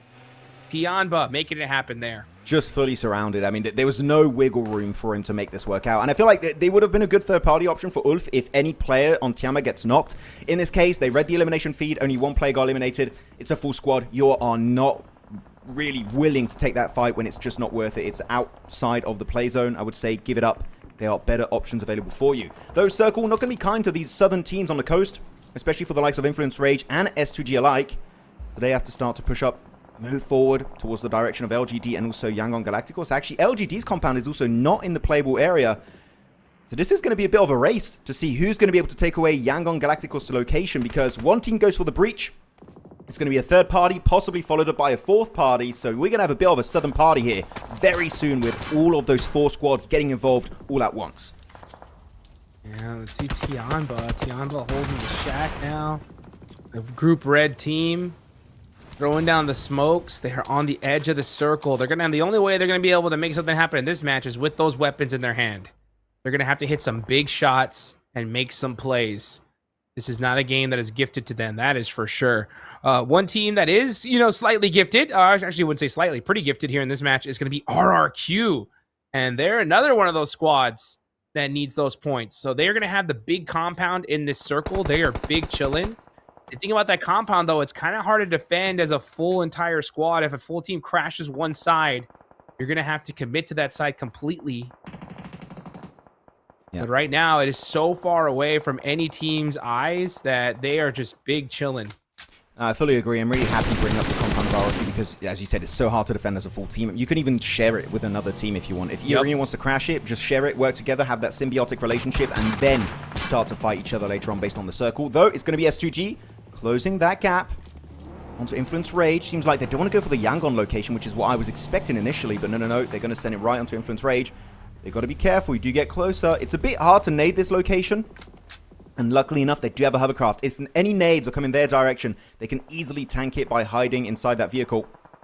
Influence Rage. They do have Loranzin holding up the ridge line on top of this rock formation. And he's going to get a good idea of where teams are located. Then the circle, they're going to have a good time. But LGD, they don't have that comfort. They need to push, and they're sending it right onto Yangon Galacticos. And so far, things are not going great for those two squads. Yangon Galacticos need to find a way to defend this. They need to survive in this match here. You can see Murnett starting to throw out all his utility. Will that nade be good? Nope, it's going to be a little bit short there. They are going to lose Master Smile in that shack, though. That's what I'm talking about, is you try to hold a position all by yourself, but if a full team crashes it, it's just too deadly, and Murnett getting peppered up. Things are not looking good on the side of Yangon Galacticos as Kami, S2G, now applying some pressure, looking to steal some eliminations. Meanwhile, though, Influence Rage, they hear this action, and they're going to be coming in for that third party immediately. This is what I was talking about. The moment one fight breaks out down south, it's just going to be third party after third party after third party. Right now, S2G are the one that went initially for the third party, but Influence Rage want to try and sandwich it on the Turkish team. And so far, it's worked out. Solcate going to be taken out of the picture entirely. It's a bit of a clash. The elimination feed is just lining up. Influence Rage, look at the minimap. They're thinking better of it. It's not really in the circle. Is it worth investing that much? I would say going for a Western rotate possibly and looking to push onto RRQ could be more valuable. But no, instead, it seems like they really want to try and get involved. LGD do find that final player of Kami. That's going to be the end. Still remaining in #1 position for S2G. So having a great day here on day 2 of the group stage for PMMI. It's now over to the northern edge. It's EECA, it's TIANBA, and Alpha 7 all clashing, vying for that terrain control. Could this be a chance for Alpha 7 to finally open that door? They have 1 elimination so far. Their backup is against the wall. This is kind of where they do their best work, where all they have to do is have the whole squad just focus all their energy, all of that firepower into one singular direction. I think EECA is going to be their big fight here coming up next. Rebel gets the initial knock. Do they make this push here? Rebel's going to throw a nade, trying to hit that player on the roof, Joker. No way! And they get it! That's it! It is time to go! Oh, but Carrillo gets knocked! From the backside, that's going to slow them down on this push. Oh, that was a perfect opportunity. Now Rebel getting picked up. Sook! And whoa, No way, Sook! Oh, Downtown. From the shed, there's no way he's got the off angle. He outlives TIANBA in that location. He was not spotted out, and now Sook is getting the angle. He does get naded up by Satan eventually, but he just slowed down the entire assault of Alpha 7 onto EECA, and because of that, EECA do get an almost full squad reset. Actually, no, they do get the full squad reset. It could have been so beautiful for Alpha 7, but Sook as a solo ruined it for A7. And now back into hiding, into nade range. EECA, they're ready for round number 2. And with the circle, it's not looking good for A7, and they're just going to keep chucking that utility to eliminate the Brazilian team. Just everything is going wrong for Alpha 7 at this point. I mean, that was such a picture-perfect start to that fight for Alpha 7. Nade. Yeah. And then Sook just said, nah, shut that down, you know, and EECA were like, thank you, Sook, I very much appreciate you, as they start throwing some nades in this direction. And Alpha 7 just desperate, just, oh, what could we do here? But it's just too late. It's just too late for Alpha 7. Got to be careful, though, EECA, to not waste all of your grenades. I know you really want to get rid of A7, and if I were you, I want the same, but you want to hold on to a few of those resources if you want to have a chance for the actual chicken dinner. Circle shift now into phase number 7. And the compound of RRQ is still going to be in play. So EECA need to leave, Alpha 7 need to leave, and so do the southern teams in LGD and Influence Rage, even Enigma Galaxy over to the eastern side. Everyone has to move except for RRQ. This should be at least an easy top 3 for them, but they did fumble it last game on Rondo, Hot Jukes. Can they redeem it here on Erangel? Let's see if they could do it. RRQ need to honestly stand up and start getting some eliminations as well. Yeah, you got pretty much a lock here for some placement points, but you got to find some of those elimination points as well. Coops on the other side with Enigma Galaxy. They got some great sightlines at Alpha 7. Joker gets the knock onto Obscure. Worst timing here for Alpha 7 as the zone is starting to close. That nade looks good, and that is going to pepper up both these players. EECA, are they going to start making that push? Hop in the vehicle, but second thoughts. They got to make a decision here. They are outside of the circle. They got to move. Oh, Enigma Galaxy sending it forward. Satan in particular up there with Ado. And they got 6 nades. I love this play from Enigma Galaxy. Snuff them out. The blue zone's making it very easy to predict where they're going to be located. They're going to hit that nade instantly. Satan, so quick on the move. The nades, though, coming back also towards their location. Obscure taking a bit of a beating. One more nade, and it could be the squad wide. But EECA say, no, we want to be involved in this discussion. They're going for the push, getting the points onto Alpha 7. Instantly eliminated, but he's got himself the MG3. Enigma Galaxy popping off. But Satan doing so well, looking to take it to the side of Thailand. Looking for the sole survivor here. He gets the MG3 spray, gets it done once again. Satan against the world, and he is winning. Oh, not now. But Mormon shuts it down at the last second. EECA did. I don't think they expected 2 squads in that fight. but they make it work for now as E-Arena down to a singular player. Put some points on the board. Lawrence switches weapons at the worst time. RRQ, now's your opportunity for elimination. Not bad, but you need more. And now it's time to get him. You're in. He's alive! Sightlines. Oh, his dodging there was just so peak. Really good execution. LGD. Now it's going to be a 2v4. And they're sending one player solo. Commando mode. It's going to be Tian. It's just not meant to be whatsoever. Good try, but unfortunately it's just not enough. And they do find the final player. And that is going to be the Indo win. RRQ finally getting their first chicken dinner here. And they will do it in style on day 2 of the group stage. Oh, domain expansion. Chicken dinner at the right time. Oh, man. They definitely needed that one so desperately. And it feels good when it's handed to you on a silver platter, Max. True. By the way, I lied. It's their second chicken dinner. I just didn't remember they got chicken dinner yesterday. My bad, my bad. It's the second one. They'll take that one, though. They'll take that one for sure. And they needed it, right? I mean, they had a chicken dinner, and we talked about it yesterday, too, right? About how, like, man, they're so far down on the leaderboards with that chicken. This second one, though, is going to definitely put them in the running with 4 more matches left to go. They need a good couple more games, I think, to feel comfortable going into tomorrow, because that's the problem, Max, is tomorrow all those squads are going to know exactly what they need to make it in the top 15. RRQ, they are just guessing at this point. Yeah, really, really happy with their game here. 50% contribution plus for the side of MECAO, bringing so many more points on this game, 4 total, and also just so much control on that compound. I remember why I didn't think it was a RRQ chicken dinner by the one, that Miramar. I thought it was won by FURIA, and they kind of subverted expectations and got the chicken dinner. That's why, but yeah, they did get chicken dinner yesterday on game number 5 on Miramar. So overall, good game. But yeah, the hot drops in particular, this is my big question. Hot Jukes going into game number 3. Are we going to see these clashes resolved in farm and also in the side of Novo? Because these fights are really slowing down the ascent of some of these teams. They cannot afford to go for the hot drops. It's really just, it's shutting down your entire tournament if you go out early. For sure. I mean, what do you do if you're Wolves, right? I mean, Wolves got taken out so early, and they can't afford another match like that. So if you're Wolves, maybe it's time to try to find a secondary drop location. You got to be able to adapt in fights like this. Or do you commit and try to get those points early on? So many different questions, but man, that hot drop, it just puts an absolute wrench in your gears. Yeah, got to try and fix it up. Here you go again. Quick look at the entire squad of RRQ. It's going to be 1.6k damage, 6 eliminations. I would have loved to see them get close to double digits with that kind of location on the circle, right? Yeah. Looking at so many teams, I wish we did see a 10 elimination bomb dropping for this team. Just didn't quite happen this time around. By the way, we did see during the replay, and I wasn't sure about it, so I didn't mention it during the cast, but we did see a full-on clutch of Sook versus TIANBA. I feel like some teams like Alpha 7 will look in that direction and kind of helping, but he did outlive an entire push of TIANBA on that shed, so Sook, again, when he's against the world, still believe in Sook. The man can pull it out of nowhere and clutch up a win. And in that case, he did get himself a few extra points for his team. An actual total of 5 points. So not a non-game. It's not as big as you would like to see, but Weibo still remaining in that conversation. Yeah, I mean, they're good, putting up consistent points. That's what it's all about. Remember, folks, Weibo are going to be playing again tomorrow. The teams that aren't playing, though, tomorrow, Wolves and Alpha 7, 3-1. That ain't going to do it, Max. That ain't going to do it. Yeah, it's not going to work out. Alpha 7 only 3 points. My boy. What are we doing? We need to see something more. It's just...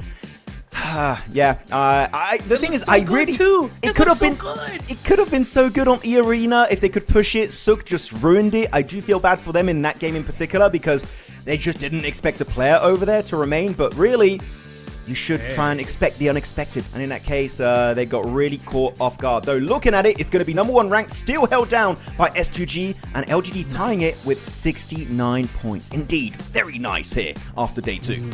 Nice. That's how you do it there, guys. So they're putting up those points for sure. Deep Kia not far down.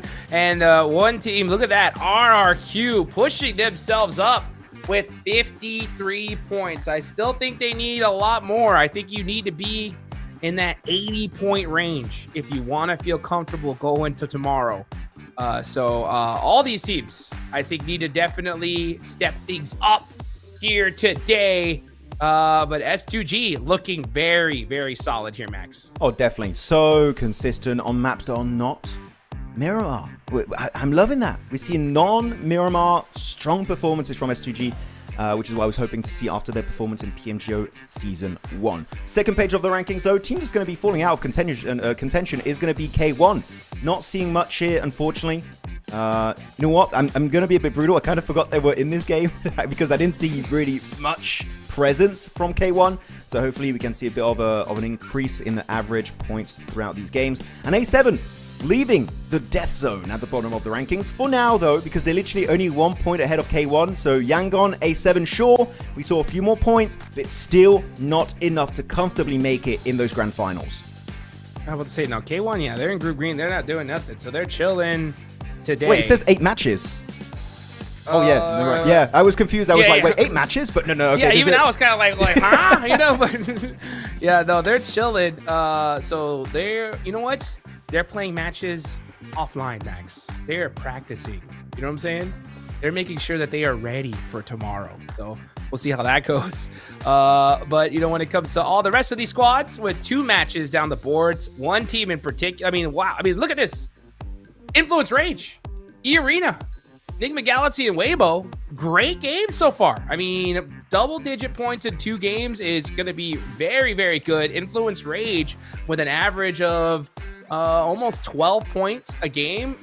Excellent start for this Brazilian team. Yeah, I mean, really, when you look at Influence Rage, 11 placement points without a single chicken dinner over the course of 2 games is very good, very strong and consistent. So I'm very happy with the likes of well, I was going to say Brazil, not Alpha 7, but mainly Influence Rage. So really, really good showing from these guys. As here we go, looking at our top eliminators so far. Again, these are the stats for the entire tournament so far for the 2 days of group stage. Tian will still be up there for LGD with those 18 eliminations, but AMCG, he's been closing that gap consistently. And for one of the first few times, if I'm not mistaken, Hot Jukes, Camille is actually going to be also on this graphic. So S2G bringing consistent placement points and apparently also eliminations with these 2 guys in particular. Yeah, putting in that work. I love to see that from S2G. You know that their owner, all their fans are so excited for them right here. They're having a good, solid year. And for PMMI, I mean, it's looking solid. They should be able to be a lock for the finals as long as they consistently put up some few points. They should be good. Looking at the damage, you know, TIANBA, QZZ still up on top, and I don't think he's getting surpassed anytime soon. Yeah, it's going to remain like this for a while. I feel like when you have that much damage what is that? You have a 2,000 damage lead right now onto second place, which is notable. What is going on for this guy? He's just popping off. And you know what? I'm actually very excited to see how TIANBA would do in, you know, an event like a PMWC or PMGC, because if you can do it there too, that would be very, very exciting. So QZZ bringing the heat and especially bringing a lot of damage in these games. GG's. GG's indeed. So beautiful for QZZ. Nolbu as well, showing off what he's got today. I love to see what this man just put in that work with that shotgun. Man, when it comes to CQC, that guy is tough. So looking on down the line though, man, I'm gonna go. We gotta talk about it some more. This might be the last time I talk about it, Max. To be honest, looking on down, I'm gonna mention Alpha 7, and this could be the last time. If they don't win this next game, I'm counting them out. I will say a top 5. Just give me a top 5 Alpha 7 with a few eliminations. I'll be happy because right now the eliminations are just not there, Hot Jukes. We need to see a massive step up from A7. Well, let's see if we're going to see it here in just a few minutes, guys. Don't go anywhere. We'll be back soon for more PUBG Mobile MACAO Invitational action.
Yo.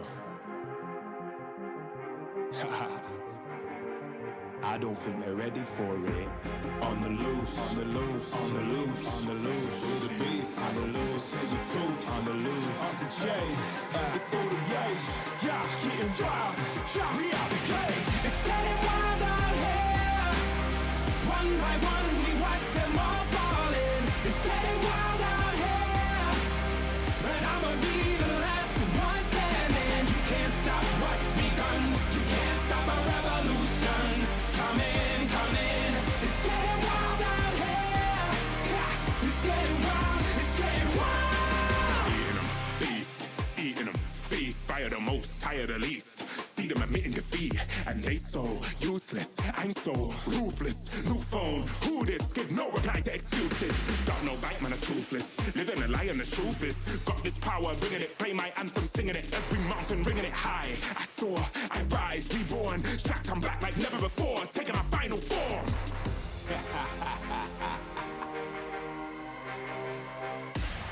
It's getting wild out here. One by one, we watch them all falling. It's getting wild out here. But I'ma be the last one standing. You can't stop. Welcome back, everybody, as we get ready for the next Erangel match here for the PUBG Mobile Macau Invitational. Man, a very, very important one for so many teams here in Group Red to show a sign of life and a possibility of making that crazy comeback. It is gonna be a tough road ahead, but that road starts right here in this match. Are we going to see the hot drop continue? Are we going to see, That's a again, good question. Nongshim Red Force versus Wolves in Farm? And are we going to be witnessing GOAT Team versus Yangon Galacticos in Nova Retnoia? Those are the two big question marks for me, at least. That I would like to see not happen. Of course, would it make the early game more interesting? Of course it would, so I wouldn't say no to it. Why the hell not? But I would not recommend it to them because it can really hinder their opportunities to make in the top 15. Though I am seeing Wolves committing once again to farm drop, which they've been dropping there for a very long time now, even back during PMGO S1, if I'm not mistaken. But I am seeing a red team just behind Wolves. I feel like Nongshim might go for a bit of a western stretch here, avoiding Wolves slightly. So that should be hopefully resolved. And Yangon will be sending it back into Novo. I am not seeing GOAT team, so they might have a chill looting stage. And it's going to be great because we might just be going onto a military island finish. Southern Circle coming out here. Just a very big threat for a lot of these teams. Alpha 7 from North George. I'll tell you one thing, Max. They got to get moving a lot faster than the last time we saw them play a military circle. Yeah, we'll see. Oh, damn it. That's okay. Sorry, just to go on this again. Oh my goodness. This is Weibo this time. Oh, it's not the Nongshim Red Force are nearby, but okay, Weibo get it. Can you ask me your question again? Sorry, I was confused with this now. I was like, what's going on? It just shut down my brain like, oh no, hot You're drop right. time. No, it's so true. Yeah, I mean, Wolves losing a player again. It's just, it's looking pretty much over at this point. I was saying that when it comes to Alpha 7, they need to get looted and moving a lot faster than the last time we saw them in military. You remember that? Because they got stuck out in the blue zone and they took their sweet time and got punished for it. There were so many teams very slow. They're not the only team. I think it was also RRQ and D+ was very slow on the pivot. There was another team. I think it was LGD. Yes. Look at LGD. Hey, they're already on the island, right? They're dropping here. They're looting up military base, so they're going to be loving it this game. So I'm very excited. And again, this team has been just doing so much good work. 69 points here. Nice tied up with the likes of S2G. Though it's a bit of a chase here. The race is real to make over the bridge. Federal, though, tanking the bullet, surviving with almost just 1 HP. And the clapback of Solis is huge. Gets the headshot with the AKM right onto 33Z. And Weibo, they just can't stop. They got to keep driving forward. And Coops is on the other side. Finding the angles, applying the pressure. Weibo getting destroyed. It's all up to Sook by his lonesome Coops. Is he gonna wait, take his time, get these? Nope, gonna get these confirmations immediately. He's going for it. Oh, gets taken out. Where's the team? Where is the team? Coops eliminated. What's going on? What? I am. This is just so random. The Weibo would send it without any kind of scouting. Really good shot from Ada. They're trying to get it from below the steel beams. I think you can one more pellet, and it's going to be game over for Weibo. It's going to be almost a non-game, and that's a good back shot. Ado locking it in. They do lose Coops, though, but at least they do get 3 early points. You know what? Losing 1 player, you get 3 points. It's not the worst situation in the world. Though, over on the other side of the bridge, it's Ulf versus Influence Rage. Again, this crossing, the fact it's on phase 1-2 when still the northern side of the circle is on the mainland, there's no rush, and yet they sent it so quickly. Yeah, I'm very uncertain as to why they were so rushed to make that play happen. Yeah, speaking of rush, man, honestly, I really did not like that play from Coops. I mean, in my opinion, there was no need to rush that and try to go in solo. Why risk the 1v1? Just wait for your team and do that. So, I mean, yeah, you're right. I mean, to get those eliminations and lose 1 player isn't worse, but it grinds my gears, Max, when it's an unnecessary loss, especially for a player like Coops. Yeah, like, I would do plays like that in, you know, Ultimate Royale. Yeah, why not? Just say, you know, I got this. Yeah, in esports I might like slow down, like, let me just check where teams are located, and maybe it'll work out for you to see that no one's going to be looking to set up that defense. So Tian, one of the top MVPs so far this entire event, and it's just going to be a little bit too much to bear. Taken on down, lost, gets the headshot with the S12K, and now looking to lock down the solo player here in Wei Ji, and with the yeah, there he does it with the QBZ, locks in the extra elimination. S2G up to 3 elims, and that sole survivor in MACAO of LGD is just going to go for that quick pivot away. But actually, I kind of want to, as we have all of these early fights, so kind of wrapping up, Federal does get locked out by Ketch. I saw a very interesting question earlier in the chat. I forgot who it was exactly, but I wanted to bring it up to you, and we can talk about it. Because all gamers already qualified straight into the grand finals as they won their last PL tournament. Do you feel like that gives them a bit of a disadvantage? They can't train as much against these teams in the group stage. I think it definitely puts them a little bit behind the 8 ball, but I mean, just the fact that they're hitting the finals off the rip, that also doesn't give other teams the opportunity to see what they can do, you know? So we know they have the skills, they have the experience for sure. I just think the fact that all these teams are not going to know kind of any idea where they're dropping or have anything to study on actually gives all gamers an advantage, but we'll see. Okay. I would say it's definitely would be good to get some experience. But you know what? We got an interesting fight here happening on Ferry Pierce. I'm just gonna pivot to this because I want to highlight one thing that was very interesting. How Alpha 7 put that hovercraft in front of the open door of that warehouse, and he just allowed the entire team to exit from the water straight into the building. That was a good play from Alpha 7. I'm going to even go on a limb and say here, that was the first good play I've seen from Alpha 7 this tournament so far. Well, they'll take that. That's for sure. I mean, they need a lot more, though. I do like the fact that they got moving a lot faster, right? This is stage 1. They're already right there on the bridge. They're holding a position in this circle. The zone could shift north, most likely going to go down to Sosnovka, though. As you can see, Young Galacticos setting up a bit of a bridge camp here. Oh, okay. Catch in the wall. Oh, yeah. Catch is gone. Like, long gone. Yeah, I'm sorry, man. You're going to bleed out. Bye-bye. Oh, no. Oh, there you go. Wait, no, he's out. There you go. No, that's it. He's out now. Now he's going to bleed out, and he instantly confirms himself because he knows there's no way in hell he's surviving that encounter. Ulf getting caught completely with their pants down to, I believe, just Eren now if I'm looking at the rankings, so it's not the start they were hoping for. I actually know there's 2 players. It's Eren and also an extra player. Oh, no, he's far to the western edge of Ferry Pit itself, so he's just nowhere near his teammate. So, interesting early fight, I would say. Sure, it wasn't a hot drop, but I'm still not a fan of these no scouting quick rotates because it really just... You're putting up to chance as to is your rotation going to be successful or is it going to fail, like we saw with the side of Weibo. Though TIANBA might be something similar. If they don't scout, we do know Yangon Galacticos on the other side of that bridge. That could be a risky bridge crossing if they don't look ahead. Yeah, they got to be very, very careful here. I mean, every team should know that the bridge is taken, right? You got to leapfrog it very, very carefully or take a boat. That's going to be the safest way to get to that next circle, and GOAT are doing exactly that. Let's see where the zone's going to go, though. Are we going to see some crazy shenanigans? Pachinki shift? That would be wild. RRQ would love it, I'll tell you that, because they are still way far behind in this circle. But the zone is going to go towards the bridge. Okay, so Ferry Pier still in play. I wonder what Alpha 7 is thinking in the circle. Maybe they just hold that position while the teams on military base are going to have to slowly creep on back towards that bridge. Enigma Galaxy, very, very set up in this one. They're going to have to fight things off, though, as a 3-man. This is almost the same circle we saw yesterday on a military, but instead of being on the eastern side, it's on the western side. It still has a job mainland in place. It's still not possible to have a mainland finish. The car just spinning out of control. KSG, gotta be cautious here. Hopefully, a bit of backup could get him out of that really tricky situation. As Alpha 7, we did see in the elimination feed, lost a player. And they're trying to get for a swift exit. Good headshot connecting from Schweppes. He's down to 1 bullet, has to go for the reload. That's going to give a bit more just chill time for A7. But actually, wait a minute. Why is Alpha 7 here? They were in Ferry Pit earlier. I swear, I'm not crazy. Right. They were in Ferry Pit. You're right. Why are they on the west coast? What is this rotation? Were they trying to get cars?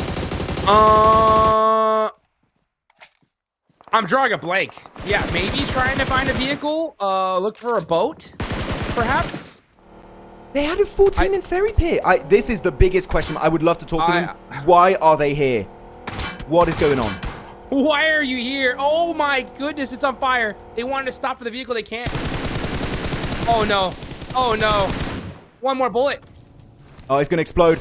Yeah, got to leave. They did have another vehicle. No, that is lucky for Guizao and Carrillo. But I say that, the luck runs dry. Carrillo, the IGL, is dropped once again.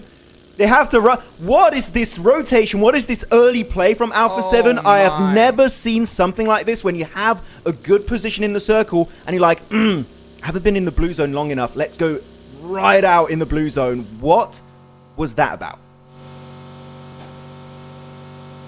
I'm at a loss for words here, guys. I'm at a loss for words. I do not know what is going on with Alpha 7 here.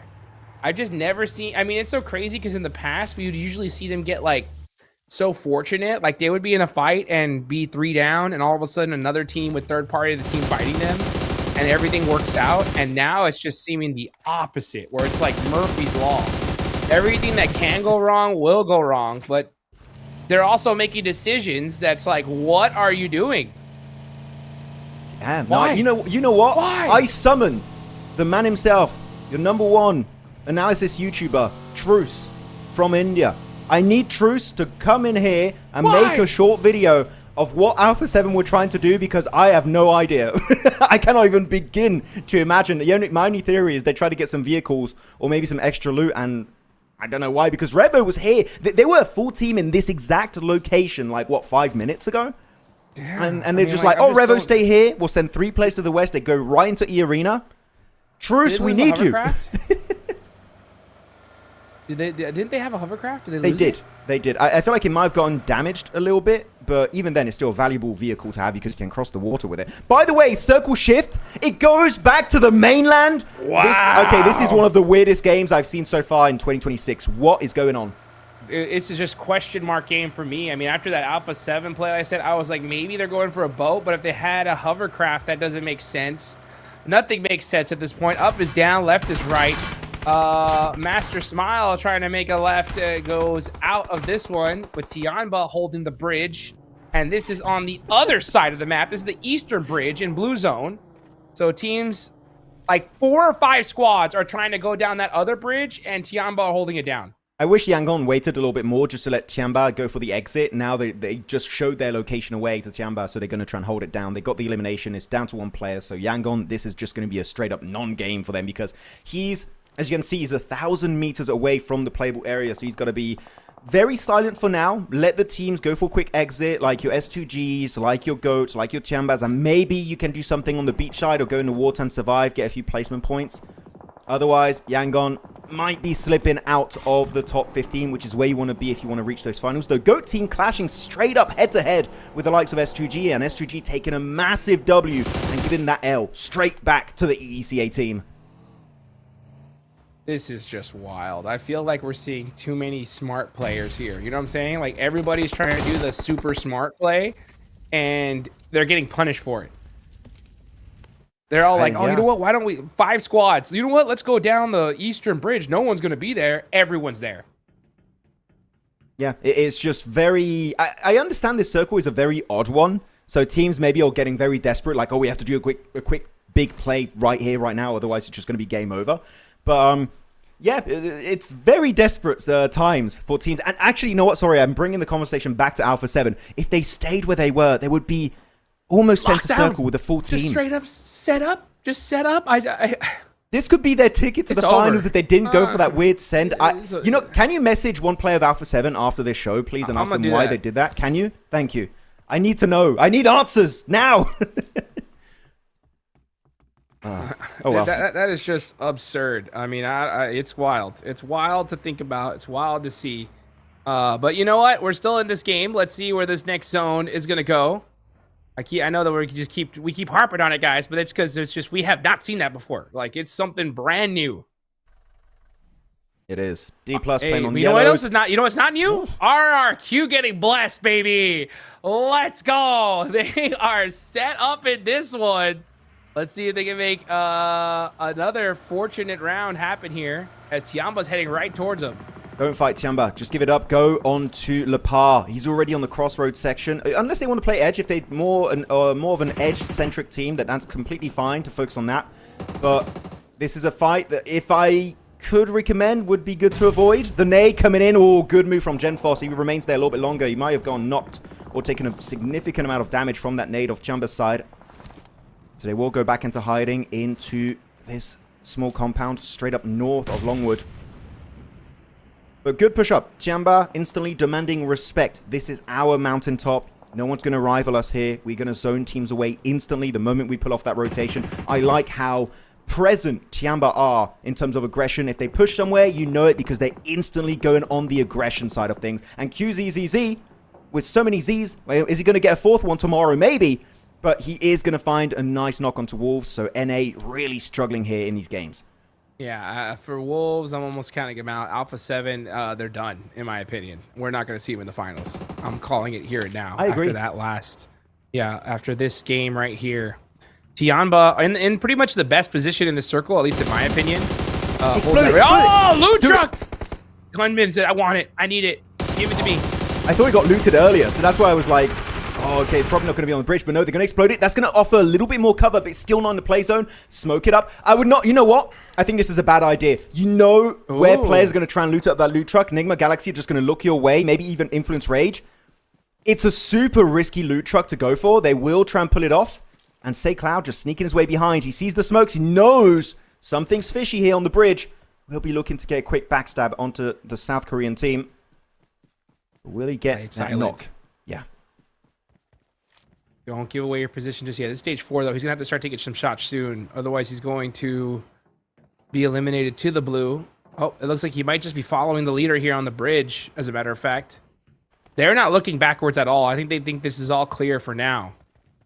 Yeah. Luckily enough, they didn't get shot at by Influence Rage. I was scared that that loot truck would be... You know, the loot is just too much. They try to go for the precious for the Rings of Mordor, and it could have caused their demise. But no. They were able to do it. Good smokes.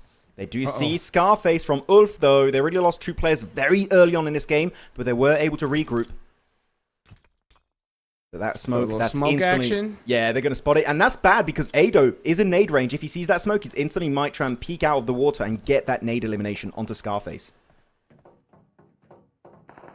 I think he's going to just stay in for a swim at this point. He's going for placement. Saying, I'm going to play on the edge. I don't want to give him no attention. Say Cloud, though, says time to make some moves. I'm in the blue. I'm not making it out of here. I got 4 meds. Let's see if I can get at least a couple of points for my team. That's 1. That's and it. It's Yunbin, too. It's always tough, man, because you just never know on these circles who's behind you, how long have they been out in the blue zone. He's got 3 first aids, 2 bandages.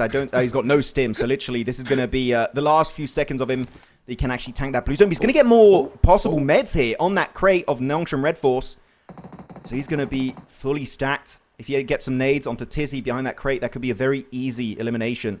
But he just doesn't have the exact position in mind. And actually, the Lighthouse is still in play zone, if I'm not mistaken. So, Influence Rage, their gatekeeping opportunity is through the bloody roof. As Say Cloud sends it forward and gets picked off Tizzy to secure their first elimination of the game. Probably one of the worst feelings as an esports player when you're just trying to get in a zone. You think that there's no chance someone's behind you. You just get beamed right in your back. You know, you're just like, why are you there? Why are you there?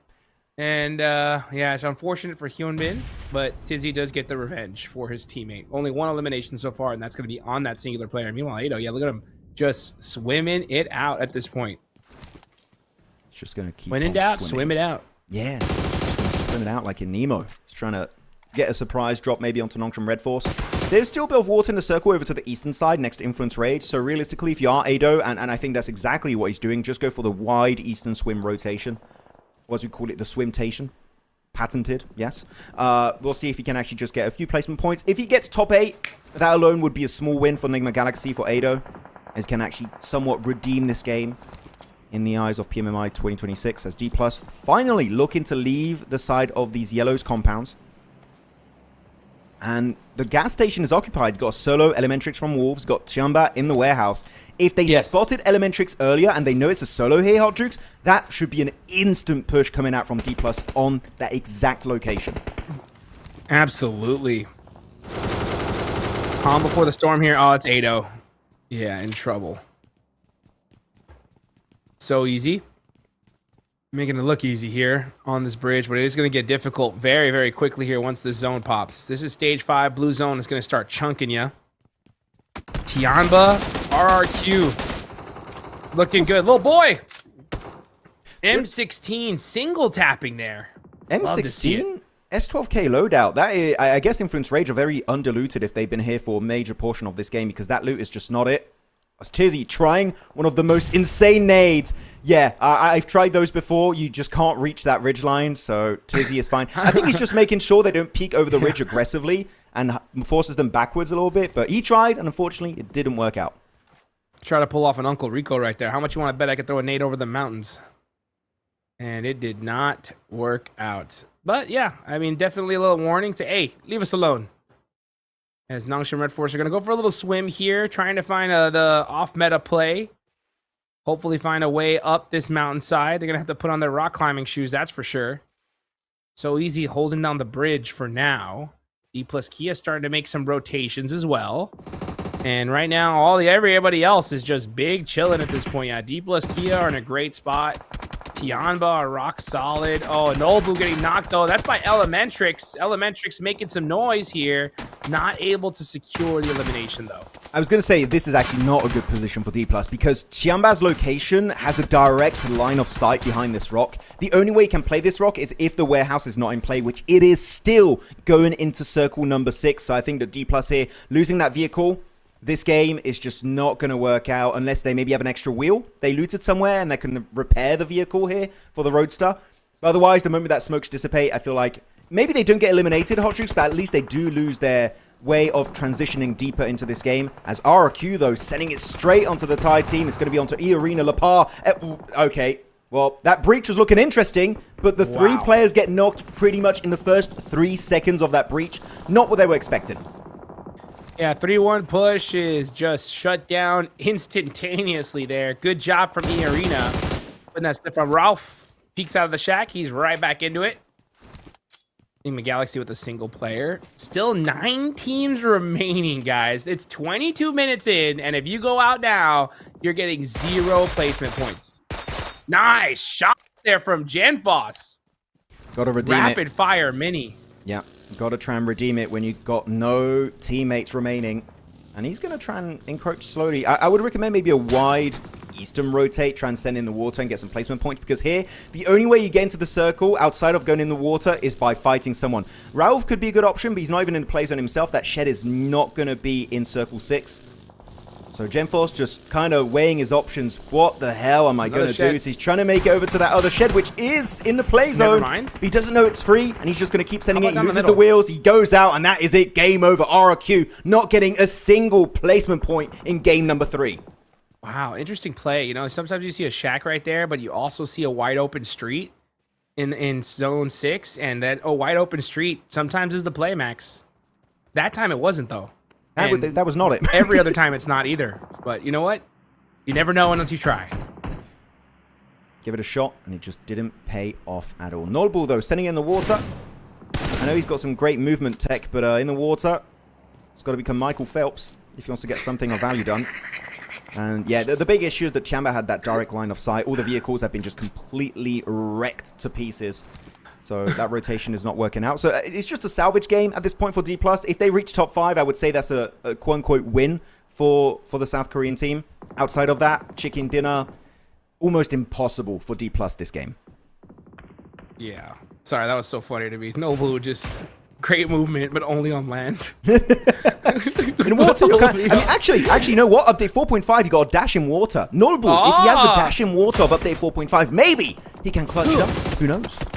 Perhaps. Let's see here. Ralph, though, is trying to, the clutching it up here ain't gonna happen. That shack is gone, brother. In the laydown, and that is it for him. So Enigma Galaxy out of this one. EECA, man, are starting to step up that aggression. Looking so strong here, Max. Look at that, 28 points, guys. They have passed up Alpha 7, and they have only played now. This is their 3rd match. And it's not finished. Unreal. And it's not done yet. It's not done yet. They could make it a 30-point day so far in only 3 games. That would mean a 10-point average every single game. They are looking super happy. Though the Monster Truck rotation is going to be happening, unfolding in real time for TIANBA, sending it straight onto that solo player. It's Elementrix of Wolves trying to redeem it somewhat. We're not going to see that POV fight, but Elementrix does get dropped and taken on out. Wolves, not the game they were hoping for. They do get 1 placement point for their troubles, and they will remain in 12th position. But keep in mind, they are from Group Red, meaning tomorrow they're going to keep on slipping down the ranking. So will it be enough to reach the finals? We'll have to wait and see tomorrow. XEY dropped on down. He's got the MG3, but doesn't have the time to shoot a single bullet. Nongshim Red Force getting overwhelmed down to now So Easy and Tizzy.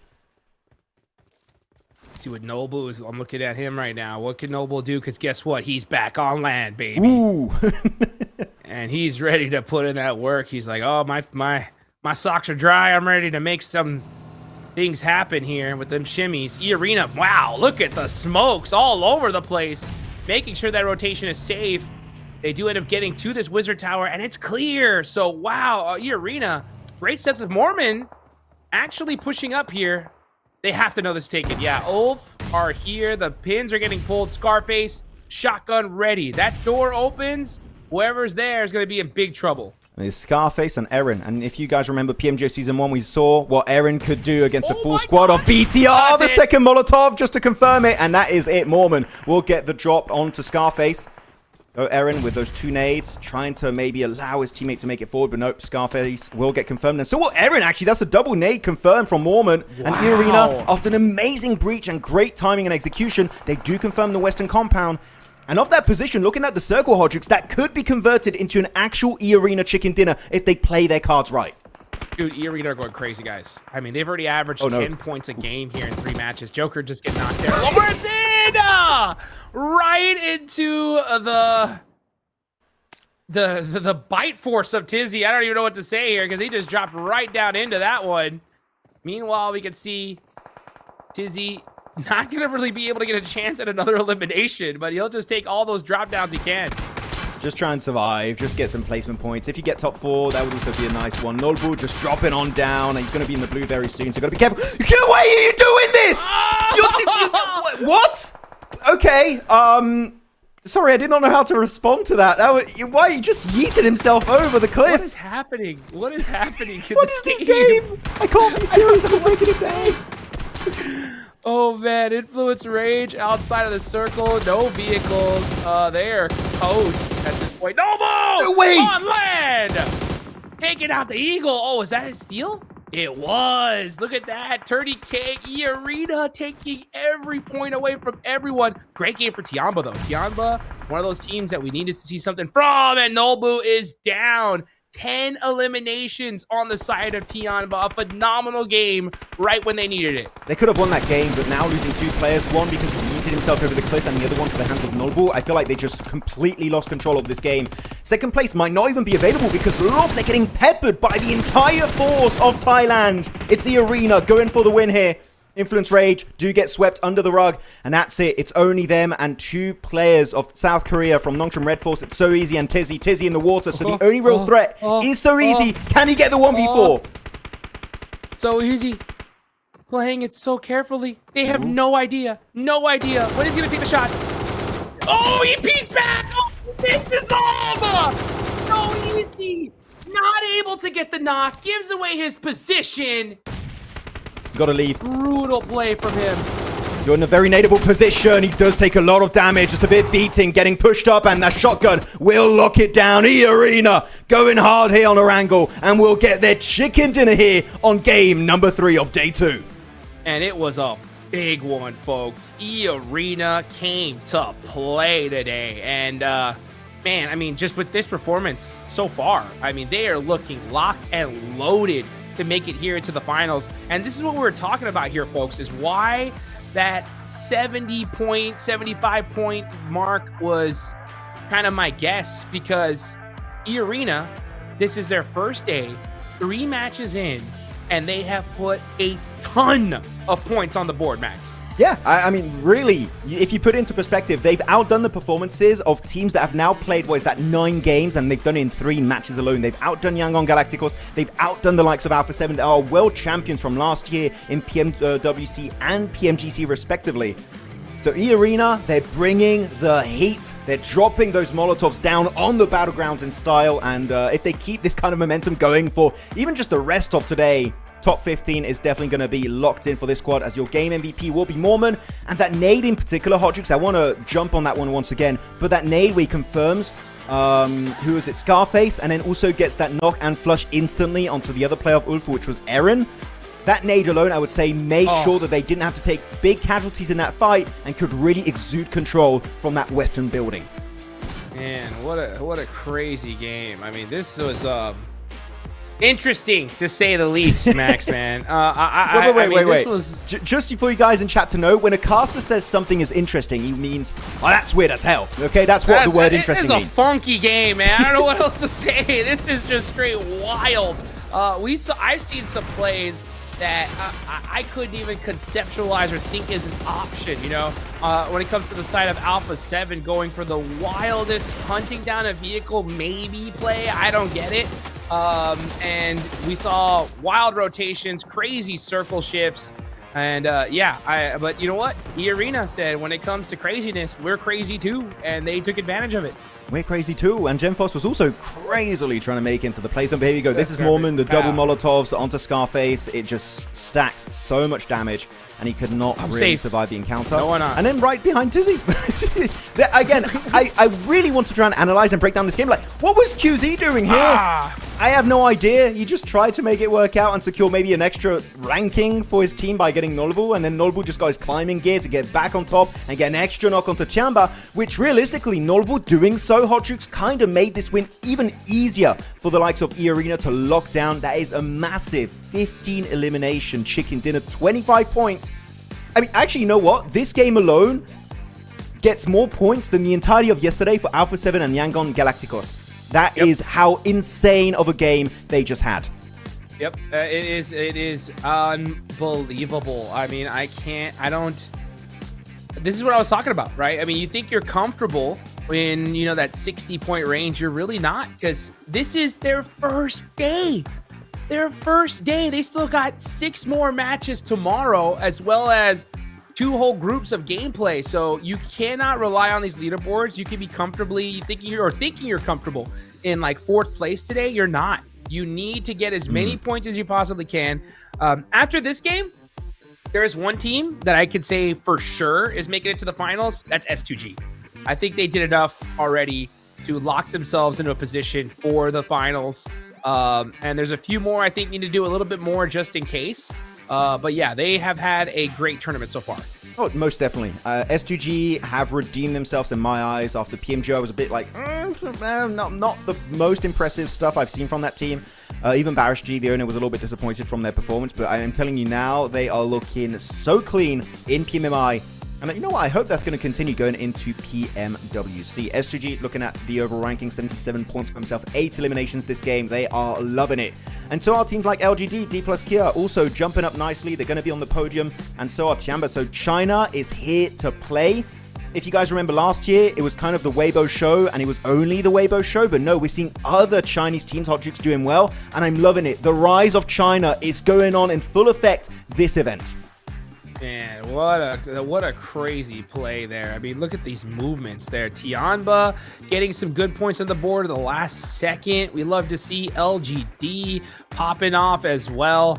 What a day. What a day so far. A good comeback, though, from RRQ as well. You know, not quite a Chinese team, but these guys, 54 points, looking solid. They still have a few games left today. I still think they need to do a little bit more to lock it down because, look at this. They just passed Alula, Max, and they haven't played at all today. So we know they're going to pass them up. So many other squads are going to pass them up. So I'd say one more. If RRQ secures another chicken dinner, they should be good.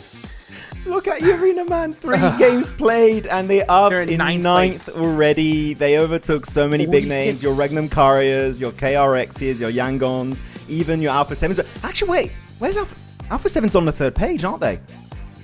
3rd? They're not even in. They're not even in Make It. They're not even in top 15. Oh, and they have 3 matches left. I mean, I'm going to be brutally honest here, Hot Jukes. With the rotation they've done, that last game, that's where they belong right now. That genuinely, what is happening to this team? One of the biggest fall-offs I've seen after a PMGC win in 2025. This has not been the year of Alpha 7, and you know what? It's still going down here from here on out. Yeah. They're done. There's no way they make it to the finals. I'm going to say that right now. As a matter, I'll go as far as to say it's a mirror. It would take a miracle at this point. They would need to win 3 games back-to-back. They really do. Well, that's okay. That's a. I don't know if I agree with that one. Tell me not. Okay, well then, what do you think? I need to see 1 win and just a few, even just like 5 points per game will be enough. Then? How many points total? I want to see a double-digit elimination chicken dinner. That's what I want to see from that team. Let's put it this way: they're 27 points with 3 matches left, man. If they get 40 points, that leaves them at 67. Yeah. Yeah, so I feel like that could be more comfortable. I just need to see some presence and then just a few points here and there on the other games. Because right now, their games today have been, 2 points, 1 point, 0 points? Anything more than that, followed up with a strong chicken dinner would be enough. But right now, it's just, again, it's not been it. This Alpha 7, it's an imposter. These are not the Alpha 7 I saw last year. It feels like a completely different team. Yeah, definitely a different team. I personally think that they're going to need 50 points to feel slightly comfortable. I mean, because look what E-Arena's done. And this is day 1, guys. And we're going to have 6 more matches played tomorrow. It's just a wild ride, especially considering that those teams know exactly what they need in order to cross that 15-point threshold. Mm-hmm. Yeah, it's not looking good. As a matter of fact, it's looking very bad for Alpha 7, Young Galacticos, and all those, and Wolves as well. But you know what? That's it for the first half of the day, Max, man. 3 more matches left to go for Group Red, and that is it. So we'll get more into some action, guys. Go get ready, get your popcorn, whatever it takes. Get set up because we got 3 matches left to go, and we will see you back very soon. All right.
Yo. I don't think they're ready for it. On the loose, on the loose, on the loose, on the loose. With the beast, on the loose, say the truth, on the loose. Off the chain, it's all the gauge. Yeah, getting wild, yeah, we out the cage. It's getting wild out here. One by one, we watch them all falling. It's getting wild out here. But I'ma be the last one standing. You can't stop what's begun. You can't stop a revolution. Come in, come in. It's getting wild out here. Yeah, it's getting wild. It's getting wild. Eating them, beast, eating them, feast, fire the most, tire the least. See them admitting defeat, and they so useless. I'm so ruthless. New phone, who this? Give no reply to excuses. Got no bite, man, I'm toothless. Living a lie, and the truth is, got this power, bringing it. Play my anthem, singing it. Every mountain, ringing it high. I soar, I rise, reborn. Strapped, I'm back like never before. Taking my final form.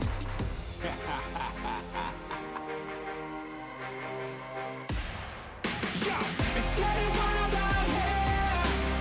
One by one, we watch them all falling. It's getting wild out here. But I'ma be the last one standing. You can't stop what's begun. You can't stop a revolution. It's coming, coming. It's getting wild out here.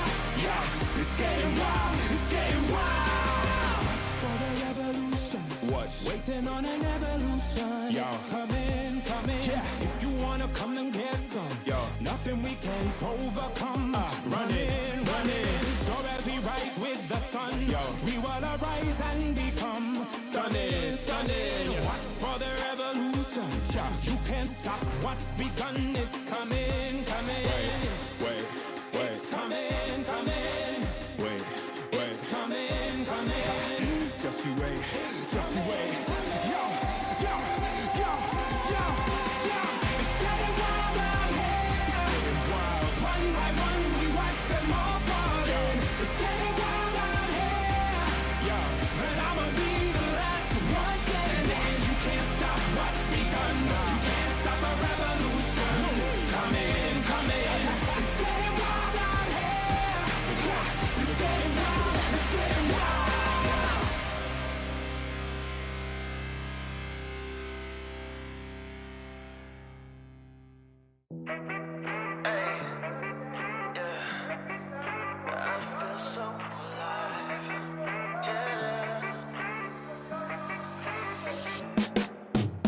I got this feeling in my bones, things will work out. Nothing's gonna keep me back or turn me around. Hey. I just know it'll turn around somehow. These good vibes never run out. 'Cause I'm feeling alive. 'Cause I'm feeling alive. 'Cause I'm feeling alive. Watch me do my favorite dance, 'cause it's all good. You would do the same thing, I promise you would. Oh, got me feeling so high, never come down. These good vibes never run out. 'Cause I'm feeling alive. 'Cause I'm feeling alive. 'Cause I'm feeling alive. And they can't take my shine. This feeling is one of a kind. It's the best day of my life. 'Cause I'm feeling alive. And there's nothing you can do. I'm feeling brand new. And even when I'm down, I'm still cool. There's no way I can lose. I feel invincible. That's just what I choose. Yeah, feeling good's the choice. Now scream it out with your voice. Yeah, my time has arrived, 'cause I'm feeling so alive.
Yo.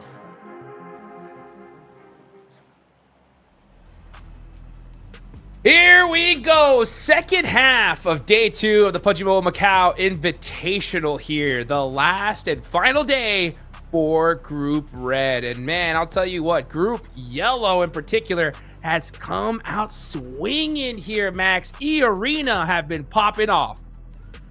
They got a 4th place, 9 eliminations, followed up by 4th place, 4 eliminations, followed up by 15 elimination chicken dinner. Then TIANBA got 2 third places with double-digit eliminations on those 2 games. 1 Rondo, 1 Erangel. Man, these teams are bringing the heat today in particular. And even Influence Rage, I didn't even talk about them. Looking at their stats today, Hot Jukes, they got a 2nd place, a 3rd place, and a 4th place. They're looking so good on the placement point side of things. I wish I could see a few more eliminations on Erangel in particular, but Influence Rage are not to be trifled with, or they will shut you down. Though, still looking at the bottom of the rankings, I know I keep repeating myself and being quite harsh. Yangon Galacticos, A7, they're in Group Red, Hot Jukes. We need to see something. They need to go not even Gear 2nd right now. It would not be enough. They need to go like Luffy and go bloody Gear 5th if they want to have a chance to make it to the PMMI finals. Yeah, they got to kind of make their Not own again. reality at this point. And The circle? No. No. I don't think this... What is happening, guys? This is getting wild. Another Southern Circle. LGD, Big Chillin', Novo, set up with Yangon Galacticos. And there's Southern playing path, too. You see Alpha 7 going on over to Lipovka. But we got a hot drop! D+ versus Influence Rage. The loot is low, but the plays must be high. I wish they would just loot and scoot, but they want to loot and fight. No, that doesn't. I don't know. Yeah, they want another team out. I don't know. We need to think about it. We need to get Kalaris in on here with a jingle. He needs to find a new one for when they want to go for these hot drops. Loot and shoot. Loot. Oh, that's. I feel bad for not thinking about that right away. Thing is, of course, you got literally 4 buildings in this compound. The loot is gonna be very bad for all of these guys. Lil Boy, is he trying to run to apartment? Out of there! I'm making it to school, guys. God. Don't worry. Sprinting it. Lawrence has got a knife, dude. Yeah, where's Lil Boy going? Is he going? Oh, I think he's going for the 2 buildings to the west on top of Potato Hill. Just maybe. Out of there. He's got M249. No way. Wait, you got an M249 and you're leaving? Wait. No, he had that. He's off angling? No way. With an M249? The run Tate. But they saw him. They look in his direction. The rest of your team has 3 pistols. Can't see me. Off angle. The run off angle. Who needs a vehicle? Nobu saying, you know what? I got an S12. I know what I'm doing with this bad boy. I don't mind getting up close and personal. He's doing it. Little boy, gonna have to get over here sooner than later. The rest of his team is cooked. I think Lil Boy forgot there were trees in between him and this compound, so he has to go back on the low ground if he wants to get a proper line of sight. And D+, they're smart. They're fighting inside the buildings, so that Lil Boy's angle is just not usable. And they've only got pistols. What do you want to do? Actually, wait a minute. With pistols, Federal gets 2. He gets 2. What is happening? Noble with the S12K. He's got to go for the quick reload. He does get it through the window. What is going on here? This is one of the weirdest hot drops I've ever seen. And Influence Rage are weirdly enough coming out on top. It's down to Fabian that also only has a pistol. Just keep shooting. Lorthan, Fabian with the pistol gets a confirmation. He's got 2 bullets. What is happening? 2 bullets to roll them off. The jump shot is good. And Lawrenson shuts down D+. Federer, Pedrino are going to join them in the lobby. But what the heck is going on? Just give Federer the MVP of the game for that. He literally redeemed that fight by getting 2... I don't know how he did it, by the way. He got 2 knocks onto D+ with a pistol. You never see that happening. You never see these kind of plays happen on the global stage. What? You literally mentioned it earlier. We pushed it into existence, Max. Right? We're talking about even if these players have a pistol, they're going to put in work. And they just showed us that they will. It's the far, far west. Here on Erangel. Okay, well, you did see also for a few seconds there, Ketch just praying on screen, and I would be praying too for that hot drop, because what the hell is happening? S2G losing Kami, one of the top 4 players in this one. And also looking to put the focus on that loot truck. Who knows, maybe a double P90 will spawn there. Let's see what happens, though. They're going to possibly be giving that to S2G as they're very close to that loot truck. Are they going to chase it? Or just give it to S2G, I wonder. Maybe. They say, hey, you know what? You guys take that loot. Well, then we'll get it from you once you do. Because they are starting to push towards them. But yeah, that is S2G's locked and loaded. Oh, yeah, Kami is gone. Meanwhile, we got 8-0 on top of a bridge. And I love how we just keep swapping to different POVs. What is happening over here? What is on the steel beam. We had a pistol fight in the far west over between D Plus and Influence Rage. We had a little bit of a fight over a loot truck between S2G and Nonstrom Red Force. What is this game? All we need to see now is 2 horses on a glider. Yeah! And my bingo card is filled out on this one. Sorry, there might be some people in chat being like, these casters are so unserious. How do you want us to be serious when these are the last 2 games that we're seeing? Okay, I don't know how we do it. It's so critical, though, for Group Red, too. Like, it feels like it's like a... Like, I don't know, a last day where everyone's qualified, you know what I'm saying? And, like, they're just, like, kind of having fun with it. But there are so many teams that are going to get eliminated, literally, today. Because they did not do enough. And we're seeing this kind of craziness. It's just so wild. I mean, that's PUBG Mobile for you, folks. You just don't know what you're going to get. You got to be able to adapt and make something happen. TIANBA did it today. They put some great points on the board. We're seeing Weibo and a hovercraft now making the trip down south. There's only 2 players here, Sook and 33Z. I believe they might have a glider behind them. Like, you can see this bay over there using another vehicle. Oh, yeah. And you can see what they're trying to do here is to stay outside of render distance. So that's why you might be thinking, why they're not trying to stay in the play zone? They don't want to be spotted from any teams on the coast, which right now would be RRQ. Just stay outside of that render distance and you will be completely hidden. As, 2 hovercrafts. That is going to be huge as a southern entry point. If it does end up being a southern finish on the island, which is very small amount of compounds, those hovercrafts, the value of those is going to be through the roof, Hot Jukes. I swear, if I see a horse on a glider, I'm going nuts, Max. I am walking out of my room, like this is of my studio, and just being like, that's it. What is going on here? All right, KSG. Yeah, just in their vehicles, getting set up. Let me see any kind of crazy rotations. Looking up north, we got E-Arena, still in North George, in the blue zone. So they're going to try a super late rotation. I'll be honest with you, Max, though. E-Arena could do whatever the heck they want to do. Right? They popped off in these first 3 matches. They can do whatever they want at this point. Because as long as they're decently consistent, they should be a lock for the finals. Actually, you know what? Let's go a bit bigger picture here on this discussion. Which teams would you say currently is the cutoff of you're super safe, even if your day is just like terrible for the second half of today? Which team would you say is like finals, easy peasy, it's done for them?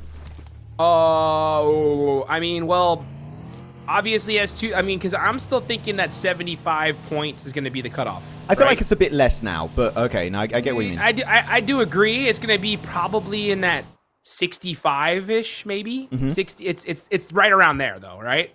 So I think S2G, LGD, D+ should be good. I'm not even convinced about TIANBA yet, but we have 3 more matches left to go, so they should make it, right? Okay. But yeah, maybe down to RRQ. And actually Arena as well, obviously, because they're just going so crazy. Like, they should be a lock. Yeah. But yeah, that's my list so far. Everybody else needs work. I would agree. For me, it's top 5 and E-Arena that are in 9th place. But keep in mind, that's 9th place with only 3 games played. They got total 9 more games to play. So they're having a field day here in PMMI. So yeah, I would say top 5 plus E-Arena. For me, those teams, it's a lock. Because RRQ, even though, sure, these are going to be their last 3 games, just even average games, they should get close to that 60, 65 point threshold you just mentioned, and I feel like they should be easily making it into the top 15. So yeah, top teams here, looking a bit more comfortable. And as you said, some teams like maybe even the Arena can start messing around a little bit because they're looking just so comfortable in this lobby. Unlike the team on our screen currently. Wait. You look at the map and look at the top of the map of the zone. The Arena in crate still. No. Alpha 7. They were headed towards school for a second. And now they're twisting back into zone. You know what? Since last game, I... Look at Gazal. Look at Gazal. Yeah, no, I don't even want to start breaking down the rotates because I just don't know what the reasoning is behind those moves. I genuinely, no idea. So, I don't know. Did they change IGL? It's not Cario anymore, maybe? I don't know. Maybe they're just like, I don't know, just rolling dice on their strategy. I don't know what it is. Maybe they're just trying something different. You know, they're like, hey, you know what? Maybe it's already cooked. Let's just try to do something wild to see if it works. I don't know. Literally do not know. I mean, doing that with, 400 grand on the line doesn't seem optimal by any means. But look, let's see them getting close to the Wolves now. And they're just going to both say hi and bye. Honestly, you're Alpha 7, I think you should start taking fights. I think you need to go crazy to have a chance. Because let's say the point threshold is 60 points. 65. Let's say I go 10 points down from 75. So 65 points with 27, that is 38. So they need to put 38 points in this next 3 matches. Well, you know what I was going to say, and actually the circle is a prime example of what I was going to say for A7. I just want to see quicker rotates to get in stronger POIs. Right now, they just keep doing these slow rotates up north. It worked out last game, and then they just went back in the blue, but here, that rotation crossing the bridge that we saw was just such a bottleneck in these circles every time, right, Jukes? I feel like the western or eastern rotate on the bridge, there's TIANBA to the east, there's Ningma Galaxy and Ulf to the western side, even Yangon over to the eastern bridge, actually. So you got 2 teams on each bridge. Unless they find a hovercraft or just swim across in the water, I think this is going to be another non-game for them. Though actually talking about a team that we didn't mention too much is going to be KSG. Very inexperienced when it comes to these global events, right? Some of these players we're seeing for the very first time play outside of PL.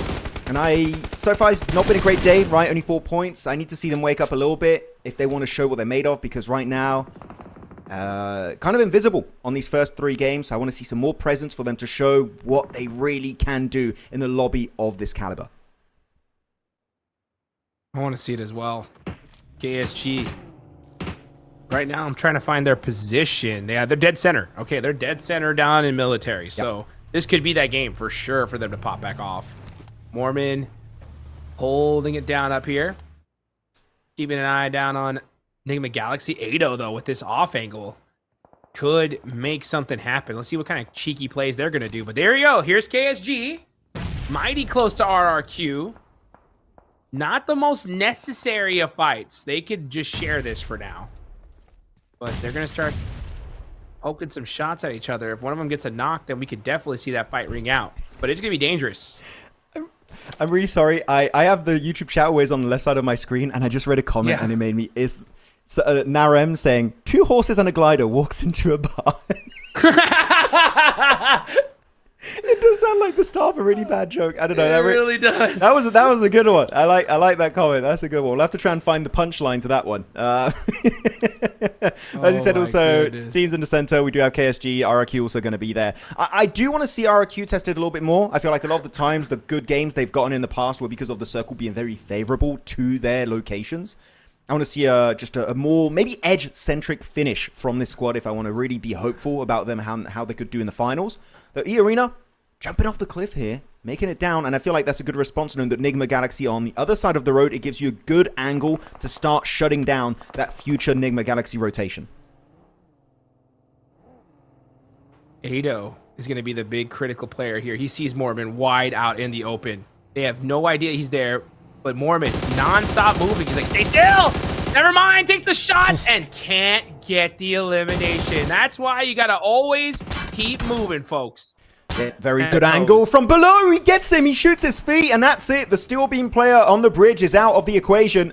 It's Schweppes and Mormon getting surrounded by the MENA team, but Ralph getting a little bit too aggro there on the outskirts. Will get punished in the process. Z-Arena still looking really healthy, keeping all their players up to snuff. As Satan, look at his position on the map. He went for such a wide rotation here, not ready to back up the play from his comrades. And this is going to look like another massive Thailand win here at the very start of the game. Satan going for a big send in his buggy, but the blue zones tick in. He's going to struggle to heal it up. I feel like, yeah, Ningma Galaxy, this is the end of the line on this Erangel game. Yeah, for sure. Coops getting punished by the blue zone here. Trying to get a heal off, he does, but yeah, that is a tough spot. That shotgun's gonna do it right there. Schweppes shutting down Enigma Galaxy on the east side of this zone. Alpha 7 are battling it out with Wolves trying to cross, and Influence Rage is gatekeeping both of them right now. Baton with a nice headshot. That's Guizao done and dusted. It is just Carrillo left for the squad. He's on the road too. Like, normally your duo of A7 should win this. And yeah, so tries to swap weapons at the worst time imaginable. So A7 do come out on top eventually. Thing is, the fight's still not done because look at that. Lil Boy is locked in on Alpha 7. Wants to deny that rotate. Keep in mind they just won that fight earlier versus D+. And now they're looking to win their second fight of the game. Actually got 5 eliminations. I didn't see who they got the extra elim on. Up to 5 at the very start of the game. Carrillo trying to heal it up, but Carrillo, I think he knows this is not going to work out. They might just be out of meds, so he's just going to try and get maybe 1 elimination onto Lil Boy or Loranzin. It's just not meant to be. Carrillo taken on out. It's down to Obscure.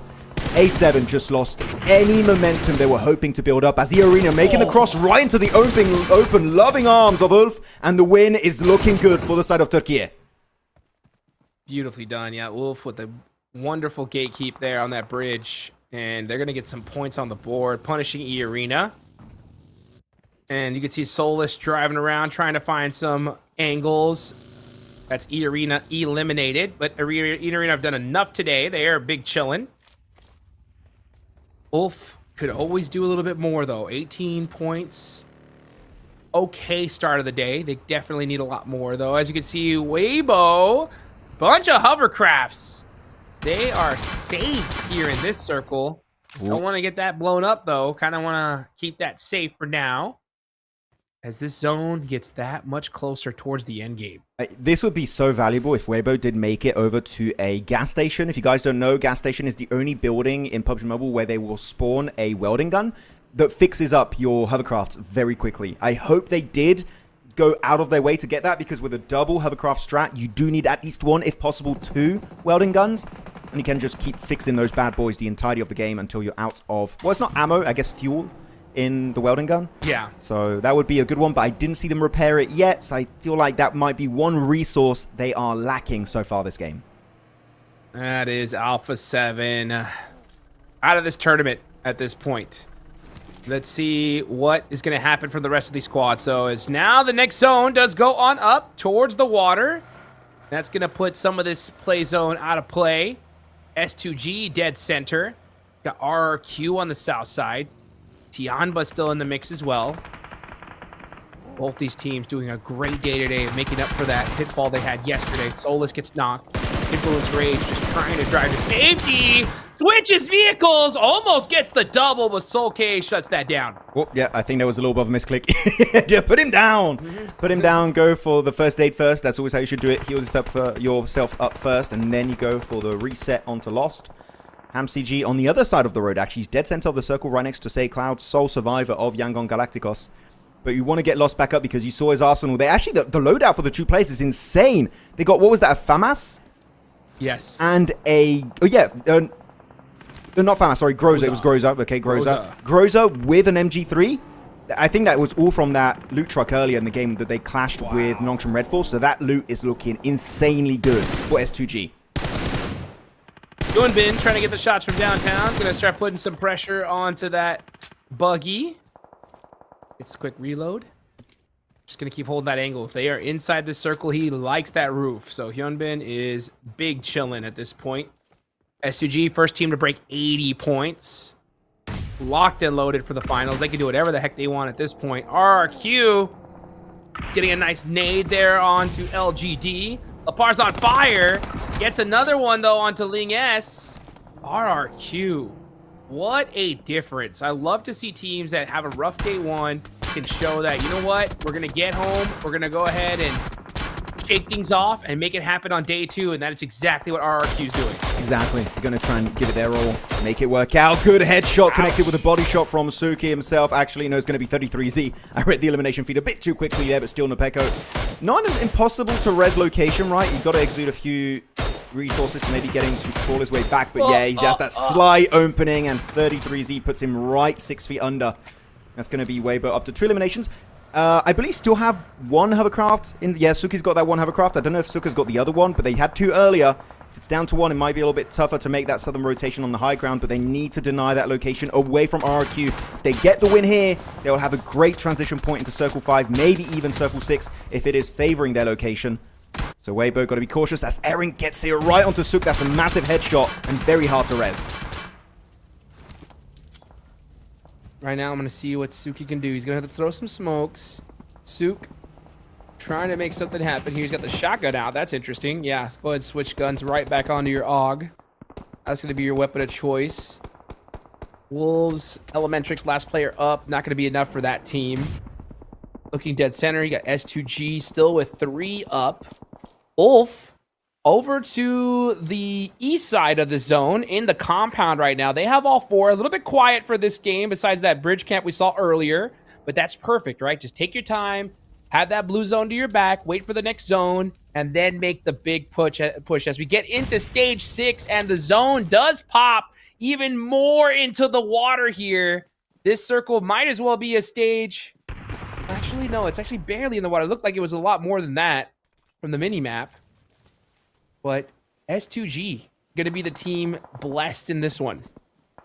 Going to be really happy. I mean, it is a shed, so you can't exude that much control from a shed, right? You're just going to try and hide away. Scarface just find Say Cloud of Yangon. That's going to be the end for them this game. Not getting much. Only 1 placement point total this one, so that's not the game they were hoping for, to try and make it back up and remain comfortably in the top 15. Zara-Q finally looking to go on the aggressive side of things, pushing up on the mountainside onto Weibo. 33Z and Suki looking to defend the front line. The thing is, the 2 other players of Weibo can't really get a line of sight on this fight. They're not involved, so RRQ at this moment in time are taking a proper 3v2 fight. And Scarface also looking to third party. He's pushing up, crossing the road for Ulf. But Weibo, good response. They know they were 2 split, and they have to go for that regroup. They do so, but that does give the high ground position to RRQ, which could come and be an issue later on. Irin trying to find some angles. This is outside of the circle, so they got to find a way to push in. They're looking down range right now, trying to figure out where do we go to that next hill. Yeah, it looks like that's going to be the option.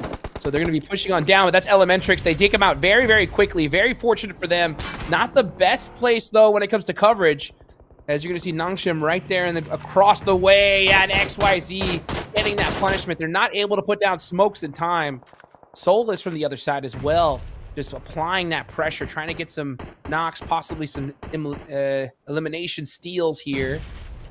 Eren throwing out some util. Ulf now starting to get active. Some good damage. Really good use of utility here. Not even over peaking it. They're just taking it respectfully. And they kept Soulless in the circle up northwest.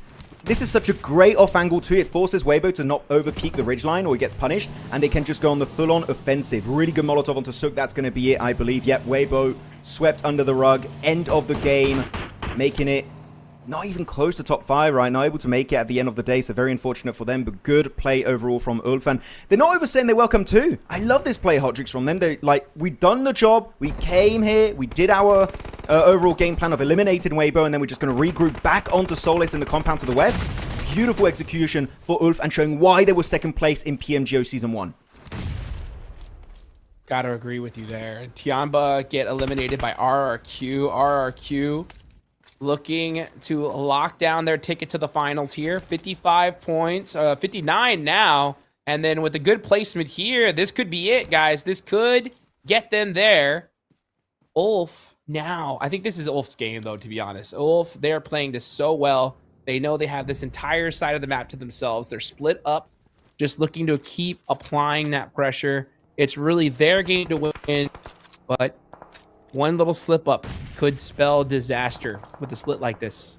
Yeah, this split is a bit risky if you really go on the aggressive side of things. I just hope they hold the angles and don't move too much. Otherwise, that's really when your situation can fall apart. And now looking at that circle, Eren and Scarface should regroup quickly and catch. Because now you got to be careful. S2G are looking their way. And I was a little bit skeptical if they could do much. And you were quite kind of hopeful for S2G here, Hot Jukes, that they could get the angles. And they got one perfectly onto Eren, forcing him back into hiding. They don't get the knock. But it makes it known that that position is maybe not as playable as they were hoping it to be. So this would be the great time for them to get the smokes down, which they've already done, and quickly reposition as they get the nade on Gemfos. Again, just flexing how good their utility game is. Yeah, Ulf is no joke. This 2-2 split could work out. The only issue is that if you get knocked, you're done. You know what I'm saying? I like the fact that Ketch is able to get with his squad, though. Now, rocking the 3-man after that knock on RRQ, they're like, you know what? We smell a little bit of an opportunity here to get some eliminations. Those nades are looking very solid. And punishing! Ketch getting the double. That leaves Fearing up. Good luck trying to get those reses. As now Ulf, they know that that's 3 eliminations we could easily get. But do they want to make that cross on that hill? Nah, that's the not question. Worth it. No.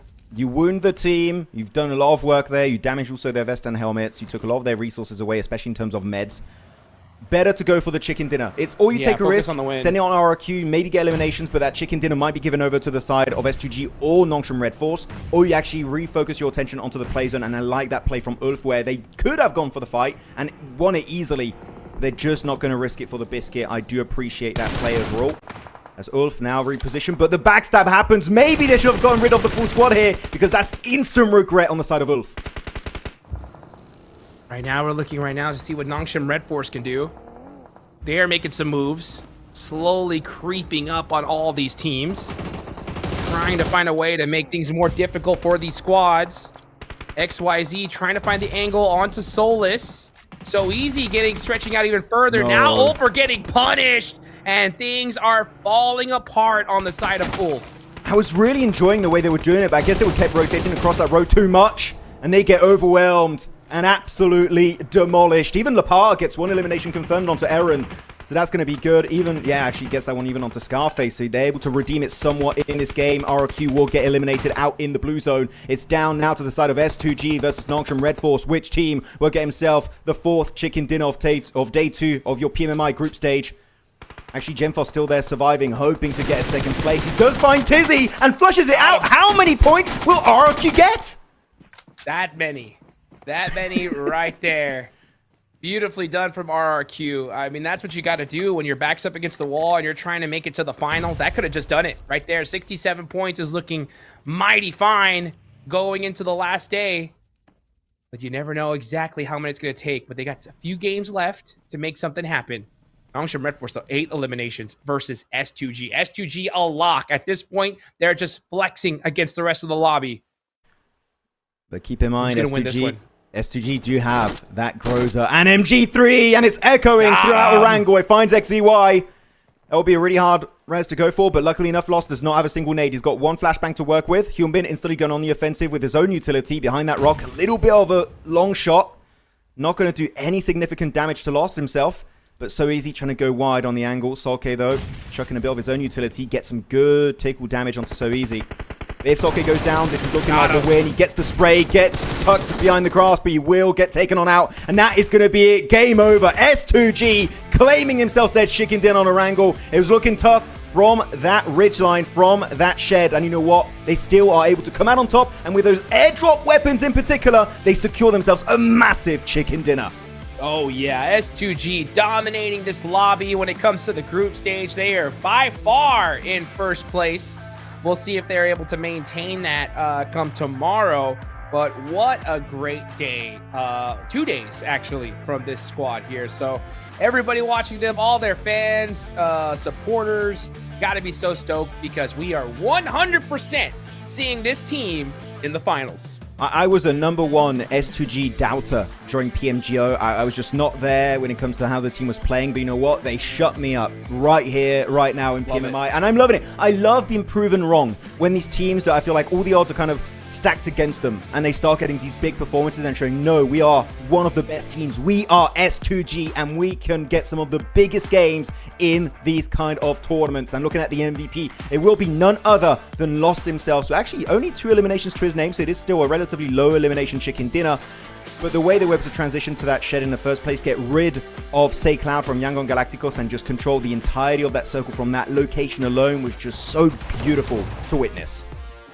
Beautiful is the right word. What a crazy... Those were some beautiful shots with the pistol, though, off the rip. This was wild. Look at that. Nobu trying to catch him out, but Lawrence in. with the pistol, shutting them down. Oh, man, these hot drops at Erangel are just something else. Maybe 4 Thrives are watching these games, right? And they're like, maybe it's good we couldn't play this. These games are weird. Yeah, this is off. We prefer watching it from home right now. But Absolutely. no. They would definitely enjoy it. I feel like in particular, some funny guys like Noki would make a lot of memes about this tournament. But RRQ, these nades, I mean, Ketch and Scarface had a field day on that southern fight. But I do feel like, and I would love to know if you agree or not, Hodrix, I feel like the one reason why we didn't see this win head the way of Ulf is they kept transitioning north and south of that that roadside. And eventually, by doing so, as often as they did, they gave a bit too much control to teams such as S2G and in particular Nongshim Red Force, where their control just disappeared the moment Nongshim decided to go on the offensive. Yeah, I mean, I think they could have committed on RRQ, honestly, after that double knock, just wiped them out and then had that whole side clear. But I get it, right? I mean, they're trying to go for the win. It's one of those situations where you're trying to pick the best spot and you're just going back and forth, back and forth. I think at some point you just got to commit to one side, regardless of the situation. I agree. I feel like in particular, Aaron crosses back over the road and then he plays behind a tree. But if RRQ, and you know RRQ is still alive, they have the off angle on you. That tree is not playable. So I feel like it was a good idea for them to not commit on RRQ, in my opinion. But if you're going to do that, don't go in positions that you know as a fact RRQ have a line of sight on. Yeah. That was, in my opinion, the mistake. Not the split itself, but overall just somewhat forgetting about RRQ's existence down south of that road. There you go, looking at your match rankings, it's going to be 18 points headed the way of S2G. And they didn't even need a win, right, Hodrix? They were looking so comfortable at the very tippy top of the rankings, and you know what? Just for the flex, let's get another win, and they did it in style with those 8 eliminations. Beautifully done. Beautifully done. 8 eliminations is going to help them out a lot. Looking at the second page, Arena putting up 2, but again, did so great at the start. They don't have pretty much anything to worry about here. So what a crazy tournament here, or at least day 2. It's been a wild one. These Erangel matches have been very, very surprising. As you take a look at the overall rankings at S2G with 95, 67 eliminations. These guys are not messing around. Actually, you take away their placement points, they would still be in 3rd place, tied alongside RRQ. That is how insane of the group stage they've had. So very, very happy and pumped about this roster. This lineup is looking crazy good.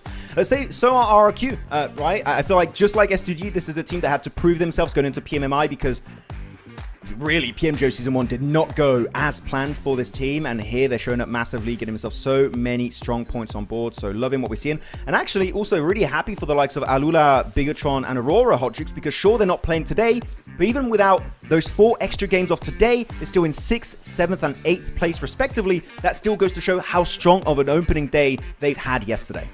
Yeah, I mean, they're set up, right? So very, very soon, we're going to have a really good idea of who's making it, who's not, who has a chance. And there's some squads here on this page that are not looking good at all, right? You got Wolves, you got Young Galacticos, considering that they are not playing tomorrow. And, I mean, Young Galacticos is already past the cutoff. And, yeah, Alpha 7. Done. It's done, dude. You know what? I have a... Can we stop talking about Alpha 7 unless they do something good? Can we do that? Yeah, it's literally, that's what I'm saying. It's done. It's yeah, done. Yeah, can we like just forget they even exist for the next 2 games unless we see like a top 5? Can we? Is that cool with you? I mean, they need a 20-point game. That's what they need. Yeah, true. Well, I'm just going to forget they exist for the next 2 games, and if they do something of value, we'll talk about it. But looking at the top eliminators so far, again, this is the entirety of the group stage. This is going to be, what is that, 9 games. Actually, no, 10 games total. We've done with game 4 of today. It's still going to be HamCG leading the charge for the side of S2G and every single player in this lobby, followed up by Tian, QZ, and of course, Lost is also up there. Actually, interesting. It wasn't Lost earlier. I believe it was Kami. So, yeah, a little bit of a rotation here for the players of S2G on the top 4 graphics. Hey, things mixing up. I like to see it. You know, speaking of mixing up, we're going to Miramar. We are going to Miramar. This ain't mixing up though. That's for sure. QZZ is going to stay on top when it comes to damage, even though he's got 2 Z's here. You know what I'm saying? He is putting in the work. As we go into Miramar, Max. Yes. Who do you think who are your biggest expectations going into this map? you're putting me on the spot here. I actually don't know. I kind of want to see SGG, right? I kind of want to see RRQ maintain some good results there, just to show that they are looking very consistent, because their win of day one was actually on Miramar, so they don't need the win, right? Realistically, they're chilling at the top of the rankings, but just for the sake of it, I would like to see RRQ just maintain that consistency. So yeah, hopefully they can make it happen. But what about you? Yeah, I mean, I think I agree. I mean, we need to see stuff from RRQ. I think TIANBA have done enough here as well. I mean, obviously, there's a few teams that would need to have a crazy, crazy match. But I would like to also see something from maybe GOAT, Weibo. You know, they've been very, very quiet at the start. So maybe Miramar could be the change-up that they need. We're going to find out, though. Yeah, match 11 coming up soon, guys. Don't go anywhere.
Yo.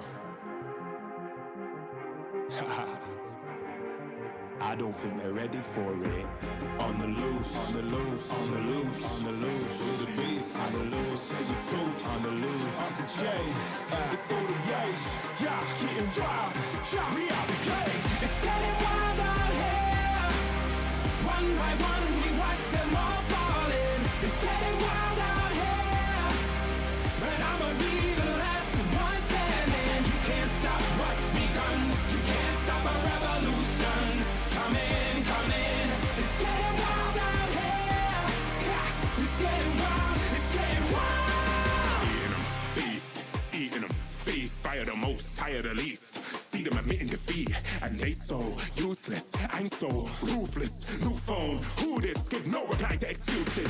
Got no bite, man, I'm toothless. Living a lie and the truth is, got this power, bringing it. Play my anthem, singing it. Every mountain, ringing it high. I soar, I rise, reborn. Strapped, I'm back like never before. Taking my final form.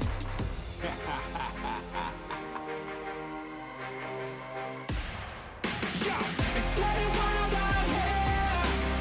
One by one, we watch them all falling. It's getting wild out here. Here we go, folks. The last two matches for Group Red. Day number 2 here of the PUBG Mobile Macau Invitational. This is what it's all about here. We have a few squads. This is it. These are the championship moments where they have to do something different here, Max, if they want to stand a chance at making it to the finals. That's it. So much is playing off the back of these last 2 games for Group Red in particular. Group Yellow, no, still chilling. They got 6 more games for them tomorrow, so they're going to have a lot of time to play around with. But, by the way, I know we said we're not going to talk about Alpha 7. I do have to bring up one interesting topic. Apparently, there's been another player change, Hot Jukes, apparently, between Guizao and Nuths. So we'll see. Right now, we're seeing Carrillo. So Carrillo is not the player being put out or in. But they keep... really, when you change players as often as they are doing, it really highlights that something is very wrong happening in the back end of things. And I just can't put my finger on it. I have no idea what's going on.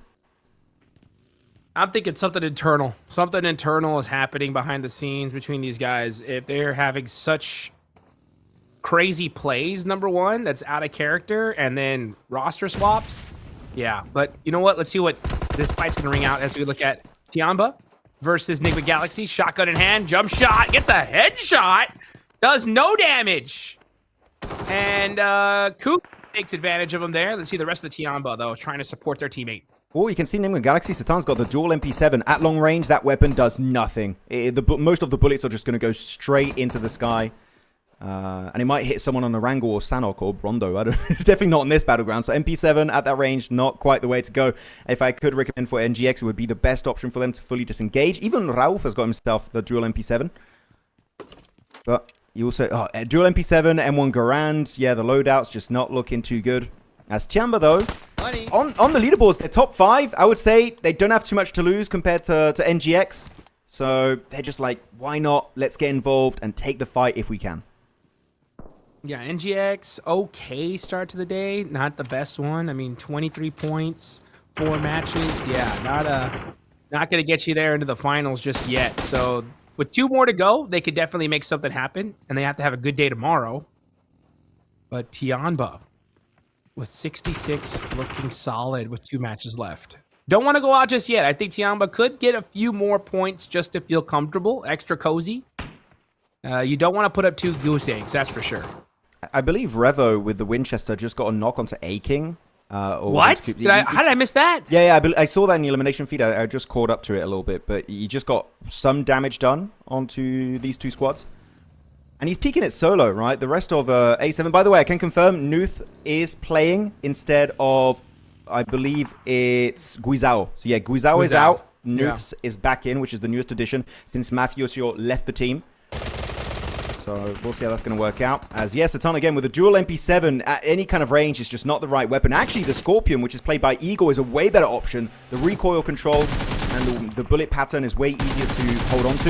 And now Revo just farming up those eliminations, it seems, getting also one flush out. And with the Winnie, and he's only got 12 more bullets though remaining inside of the AKM. And it will be enough to drop Milu.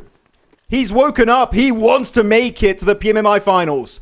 He's angry. He is angry. Revel is fired up at this point. All it took was a Winchester. But man, it still needs a lot more. A lot more. I'm telling you, folks. In my opinion, 20-point game. We need to see a 20-point game here and a 20-point game in the next one to feel cozy going into tomorrow. And we'll see if they can do it. 40 Golden points Murado. in 2 games. That's a 40. That's a big mission. That's a big mission. I mean, they have 32 right now, so that will leave them with 72 if they got 40. Let's say if they got 35, you know, that would put them a little closer. Oof, it's just not looking too healthy. Yeah, I don't want to put a number on it. I'm just going to say we need to see a win. But okay, anyways, I said, for someone who said, let's not talk about A7, we can't help it. A lot's been happening at the start of this game. But now moving on to the POV of another team that's been having an insane day 2. It's been RRQ. The boys moving forward, trying to go for wide eastern rotation outside of Los Leones. They're going to get a nice position to call home very soon, hopefully. Same for Influence Raid. They're going to go a little bit deeper in the city, though. Looking to claim some real estate of Los Leones. The Golden Murado. We'll see what they're going to try and occupy. Outside of this, I'm not expecting any big L. Sure, we do lose TIANBA fully in this game, which is unfortunate, but they are... Actually, I'm looking at the rankings now. They're top 3. So they are 100% going to the finals. So it's not a big loss we suffered. It's just interesting the points went over to Alpha 7, so they're going to be quite content with that start of the game. Yeah.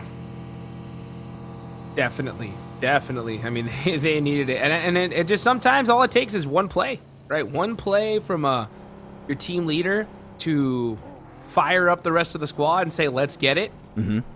I will say, if they do make it, Guizao's going to be sat for a long time, probably. Oh, see. I did like that's Guizao. like your worst case. That's your worst case scenario. If you get subbed and all of a sudden just everything just happens to go right, whether it was your fault or not, you know? Yeah. Sometimes you got to be like, hey, well, it worked. We got to keep what's working. You know what I'm saying? We need to blame one person. Hey, I will say things were working out when Mafioso was the sub, you know? Now he's not the sub and things aren't working out. I don't know.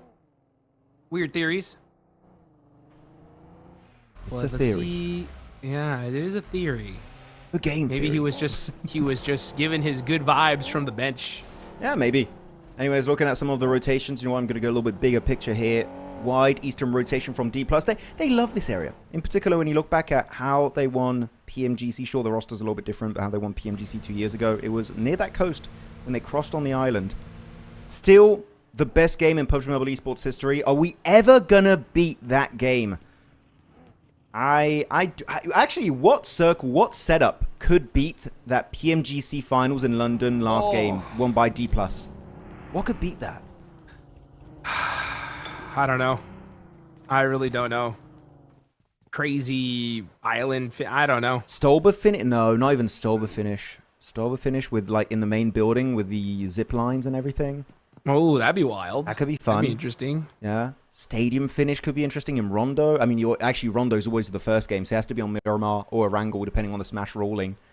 I don't know. You know what? Let's get chat involved. Chat, what would be a circle or a situation that would beat out the last game of PMGC 2024 won by D+ Kia? I would love to know.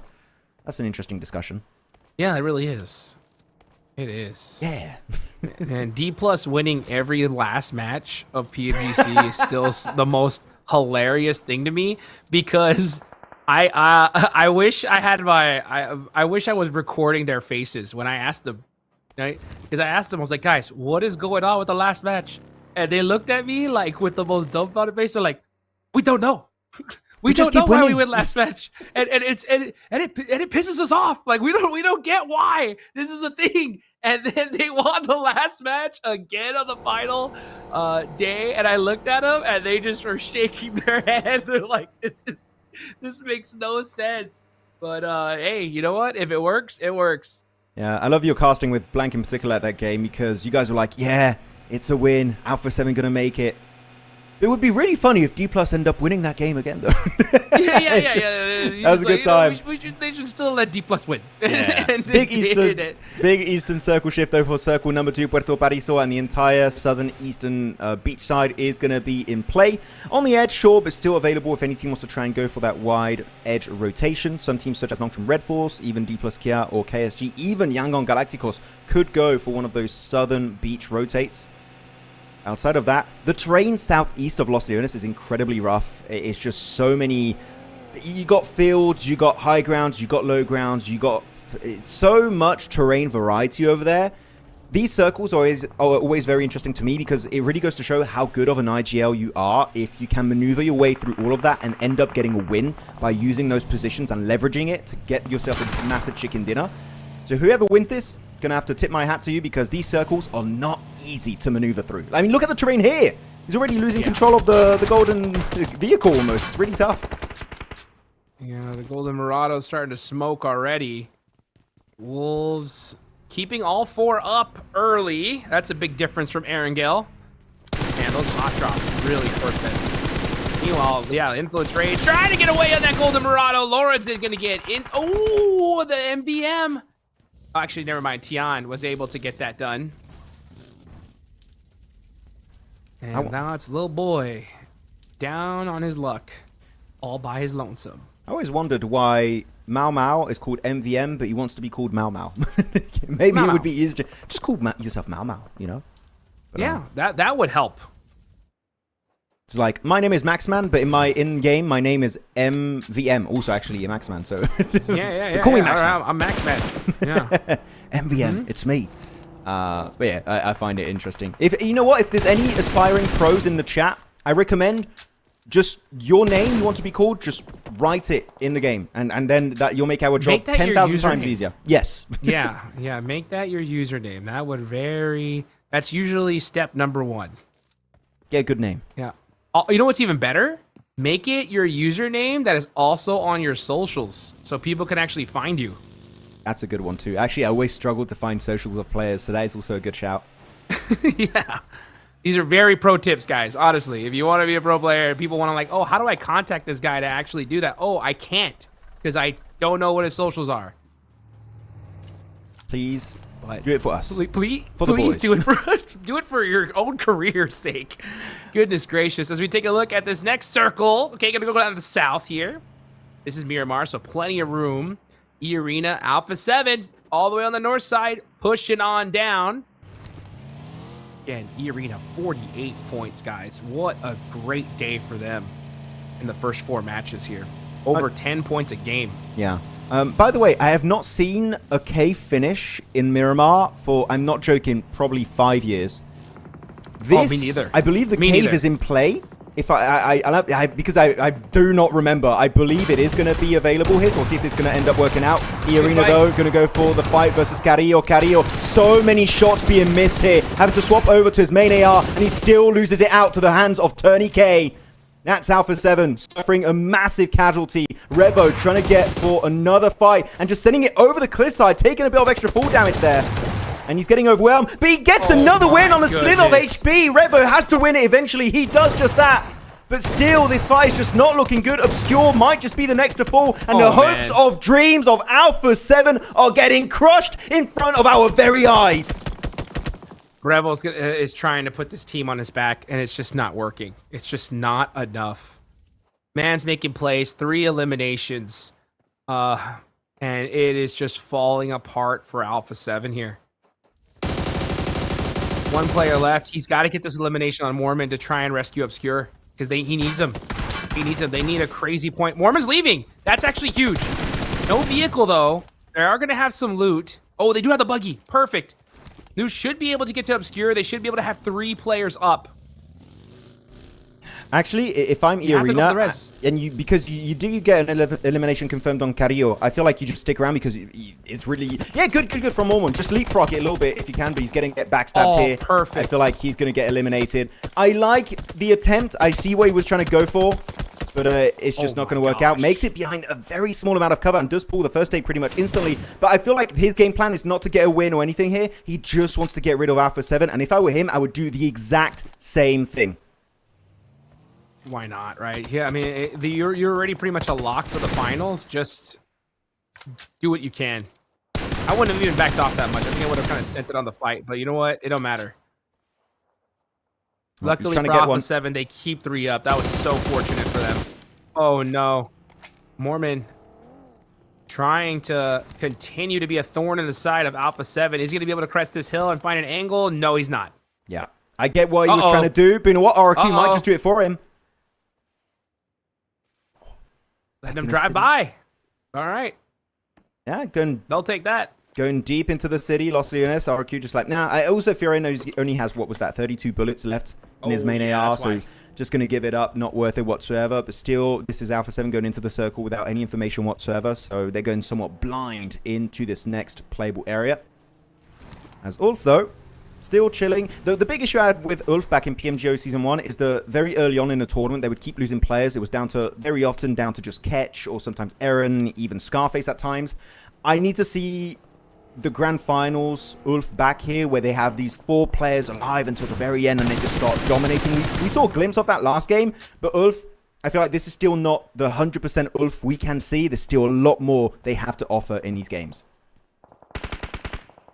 See right now, it's necessary. Gets a knock on and finish onto Obscure, so they catch Alpha 7 on the rotation.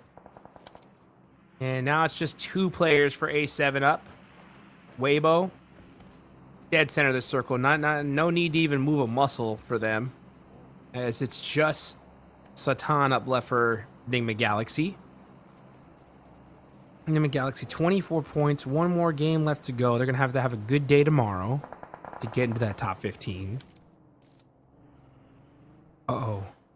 Satan on the grass, being dangerous right now. Nah, I would say even if you see people, just don't shoot, right? With this terrain, you can find a dip that no one would scout for the entirety of this match. Just stay hidden. Get away from your vehicle if you can, so no one has like an idea to scout that location, because it can be a kind of give your location away if you're not careful enough. So S2G and Ulf is going to be a bit of a Turkish clash here. Influence Rage looking to maybe third party it from a range. Eren going to smoke his location up to avoid getting snuffed out. But as I say that's going to make it also very easy to hit the nade. Just put a target on your back, Eren. Unfortunately, there's going to be a very tough player to res. Catch Scarface. Just don't go for it. It's not worth it, as S2G indeed are in that contested nade range. Erangel looking down range, looking at the map. You still got, S2G dead center. This is just their group stage at this point. Having fun with it. RRQ on the north side, rocking a little bit of a 3-1 split.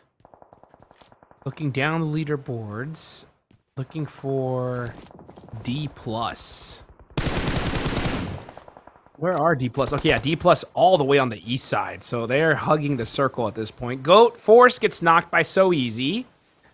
And Nongshim Red Force are going to keep keeping an eye on them, on their rotation. Possibly trying to steal some more eliminations. Yeah, just trying to play keep away at this point. Goat can't go all the way up there because you got Influence Rage holding that building. So Goat, for now, just going to have to hold that edge of that circle. Wait to see where the next zone goes. I actually really like That's Mormon gone. Yeah, I feel like actually this game is looking really good for the side of Yangon Galacticos. They had a wide southern rotate, just hugging the cliffside its entire match so far. They've got an interesting 2-2 split next to the likes of Weibo and also Nongshim Red Force. Just play it slow, and this is also the typical playstyle of Yangon Galacticos. They don't play hyper-aggressive usually. That's how they won PMWC last year over in Saudi Arabia. If they can do so similar here, just get a few placement points, you know what, they can climb their way back out of those bottom slots. They're currently in 17th position. Off of placements alone, it wouldn't be enough, but I just want them to see them get to that late game hot jukes and then start to get a bit more aggro. Like, this circle is amazing for them. You regroup onto MENA and Romeo to the western side, or if you want, you can even maybe third party Nongshim versus Goat to the east if you have a line of sight. Just don't take unnecessary fights, and I feel like they could make it back up in top 15, but even then, it's going to be risky because we do need to keep in mind that they are not playing tomorrow's 6 games. What do you think if they keep this 2-2 split? 2-1-1? Just do it respectfully. You can do it as long as you're not playing aggressive, and if the team pushes you, you instantly regroup. You need to give respect to the lobby. If they do that, I'm okay with a 2-2 split. Okay, I agree 100%. I'm glad we're on the same page here. Yeah, just kind of use it for scouting, but the second you see any kind of engagement possibly happening, you got to send the whole squad in that direction. Let's see what Revo could do, though. Revo literally trying to keep this whole team alive by his lonesome. Trying to throw the nade on a Satan, doesn't hit it. Oh, his vehicle smoking. Trying to go for a run over, maybe? No. Oh. They're trying to find him. They can't. Uh-oh. He's right behind you! Oh, turn around. Headshot onto Revo. Down to 1 HP! Survives and holds on just a little bit longer. Not for much longer, I think, because Wolves, they hear this fight happening. They see the elimination feed light up. They have an idea of what the hell's going on between Revo and Nuths. So they're going to try and just get rid of it, because they know that might just be one of their main competition in this event.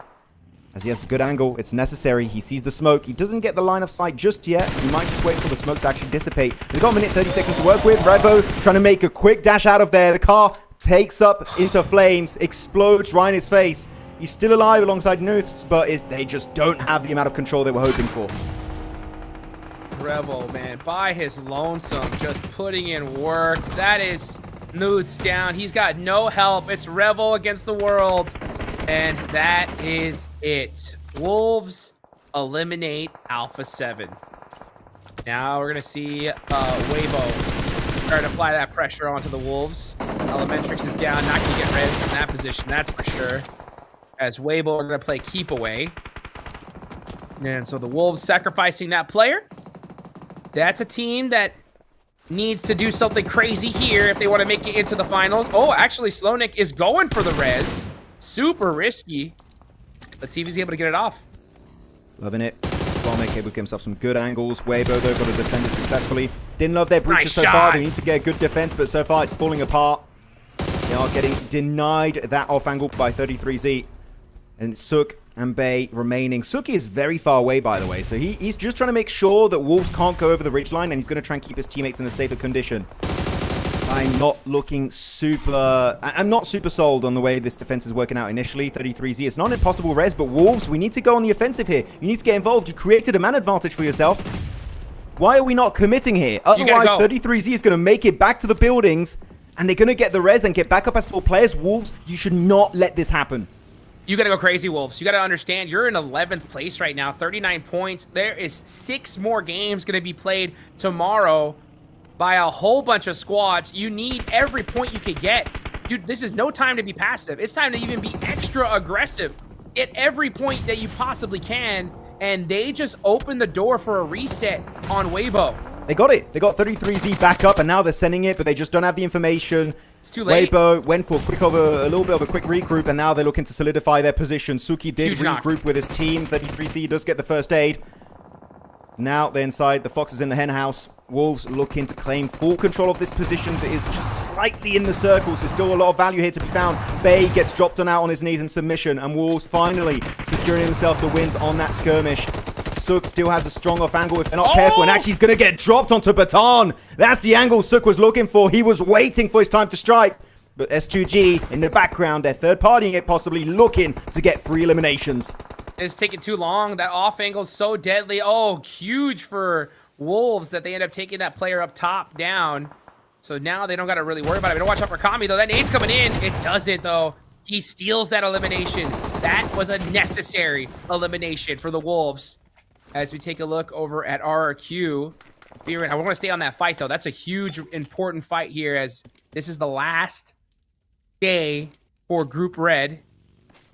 But we're going to watch Furin loot up. That's important as well.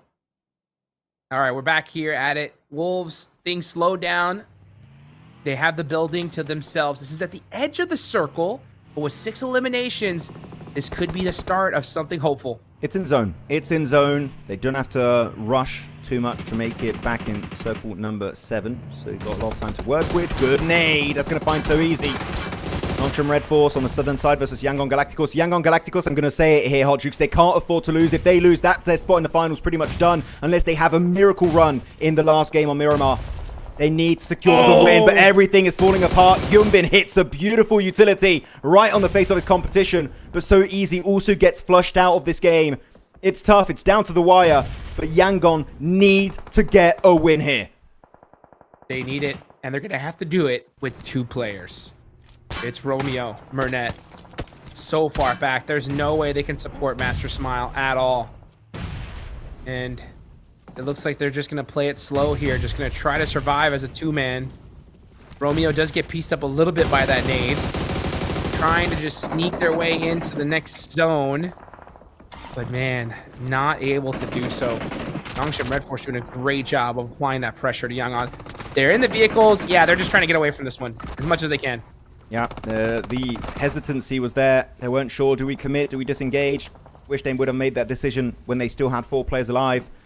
But Manette, Romeo, as you said, looking to quickly disengage. Thing is, if they go a little bit too far to the west or even up north, they are going to show their backs, and now the ridge is available. Good play from XEY, trying to claim that ridge line for himself. That's a good offensive dip. As actually, they were slowly but surely getting third party by Influence Rage. They were closing that gap by just sneaking up to them, up in the grass. And Tizzy sees that instantly, gets that point. So they're going to be looking very happy about this. But Circle 7 pops, and it goes right on the compound of Goat Team and LGD. See what Nongshim is going to be able to do. Can they take out Yangon Galacticos and their dreams here? They're going for it. Here comes the push. 2 vehicles switching with the shotgun. They get Murnet. It's all up to Romeo, all by himself. Can he pull a miracle off? He's down to 1 HP. It's not looking good. And that is Yangon Galacticos. I gotta say it, out of this tournament. Okay, let's calm down. You know, it's still one game. No, there's still one game. They will have to do an insane chicken dinner. I would say it's looking quite unrealistic. For that one, I would have to agree. Though, up to the northern side, we haven't seen really the perspective of this position for a long time now. Earlier was the side of Weibo versus Wolves. The Wolves did end up winning, and now it's S2G, sole survivor in Lost. He is indeed lost in the source in this game. And he is also going to be lost right back into the lobby as Necessary picks it up. 8 eliminations, Wolves. This game here, Hot Jukes, might just be the ticket for North America to reach the PMMI finals. They can't stop here. They need this win. They need to continue with this aggression. Find every elimination they can. They have a good dominant position in this zone. They have to fully capitalize on it. Do not let this slip through your fingers, Wolves. As you have GOAT, Influence Rage, Nongshim Red Force on the other side of the circle. They're going to be so busy with each other. Wolves, this is no time for them to play passive at all. They got to just keep up with that aggression. So aggression. Just trying to be able to steal some eliminations, whatever you could possibly do here. If you can, yeah. I would say pushing it would be a bit of a mistake when you have the center circle currently great for the position of Slonic. Just wait. You don't want to get involved in this fight unless you have a perfect line of sight. Great utility, little boy. More like big boy in that game with that util. Gets himself Mau. That's going to be a nice juicy point headed the way of Influence Rage. Can they get more though? As Nongshim Red Force looking to get involved. They want to try and get some of those points for themselves up to 7, making it hopefully double digits as Tizzy trying to get the shot in that container. He just can't get it, but he will stuff him out eventually. And that is going to be an extra point secured. South Korea looking good as Hyunbin now looking to take the fight. Ling S hiding, making no noise whatsoever, trying to surprise Hyunbin's angle. But Hyunbin thinking better of it, going right behind that container. See, as right now I'm looking at LGD. They're set up. They don't have to worry about a thing here. They're definitely going to the finals. Ooh, good angle. The big question is the Wolves right now out of these 3 teams. What are they going to do to soak up every elimination they possibly can? This is stage 8. This is the final circle shift. After this, the zone will be closing down to nothing. Come on. Yeah, Wolves just trying to find a good angle here. Just trying to set themselves up for this win. If this is not a Wolves win, this would be one of the biggest throws of the tournament. They right. have the 4 players, okay? It's 4v2v2 against Nongshim Red Force and LGD. This is their ticket to the finals. They need to lock it down right here, right down onto Miramar. But now the fight is also happening, unfolding between Wei Ji, taking a 1v2 onto Nongshim Red Force, Tizzy and Hyunbin. They've got to wait it out. The only way Wolves lose this is if there's an off angle they didn't expect, which could be Ling S from LGD. Oh. If they don't see him, that could really spell absolute disaster for them, as he does take a few shots onto Baton, but he doesn't get the knock. That's another way, right? If you just spread yourself too thin, you're trying to scout too much movement could be bad for you if you are the Wolves. You can't afford to get knocked here because the entire lobby is looking at you. They know that you're the biggest threat. So the best thing for Wolves is if LGD and Nongshim obviously fight each other, then it's easy third party, easy win. But if both these teams are just staring at you directly, you got to play this carefully because it's basically a 4v4. Could turn that way. No mistakes. If they put the fight onto Wolves. But yeah, normally Nongshim should fight. If you are LGD or Nongshim, you know this is a full team up against you on the other side, waiting in the center of the circle.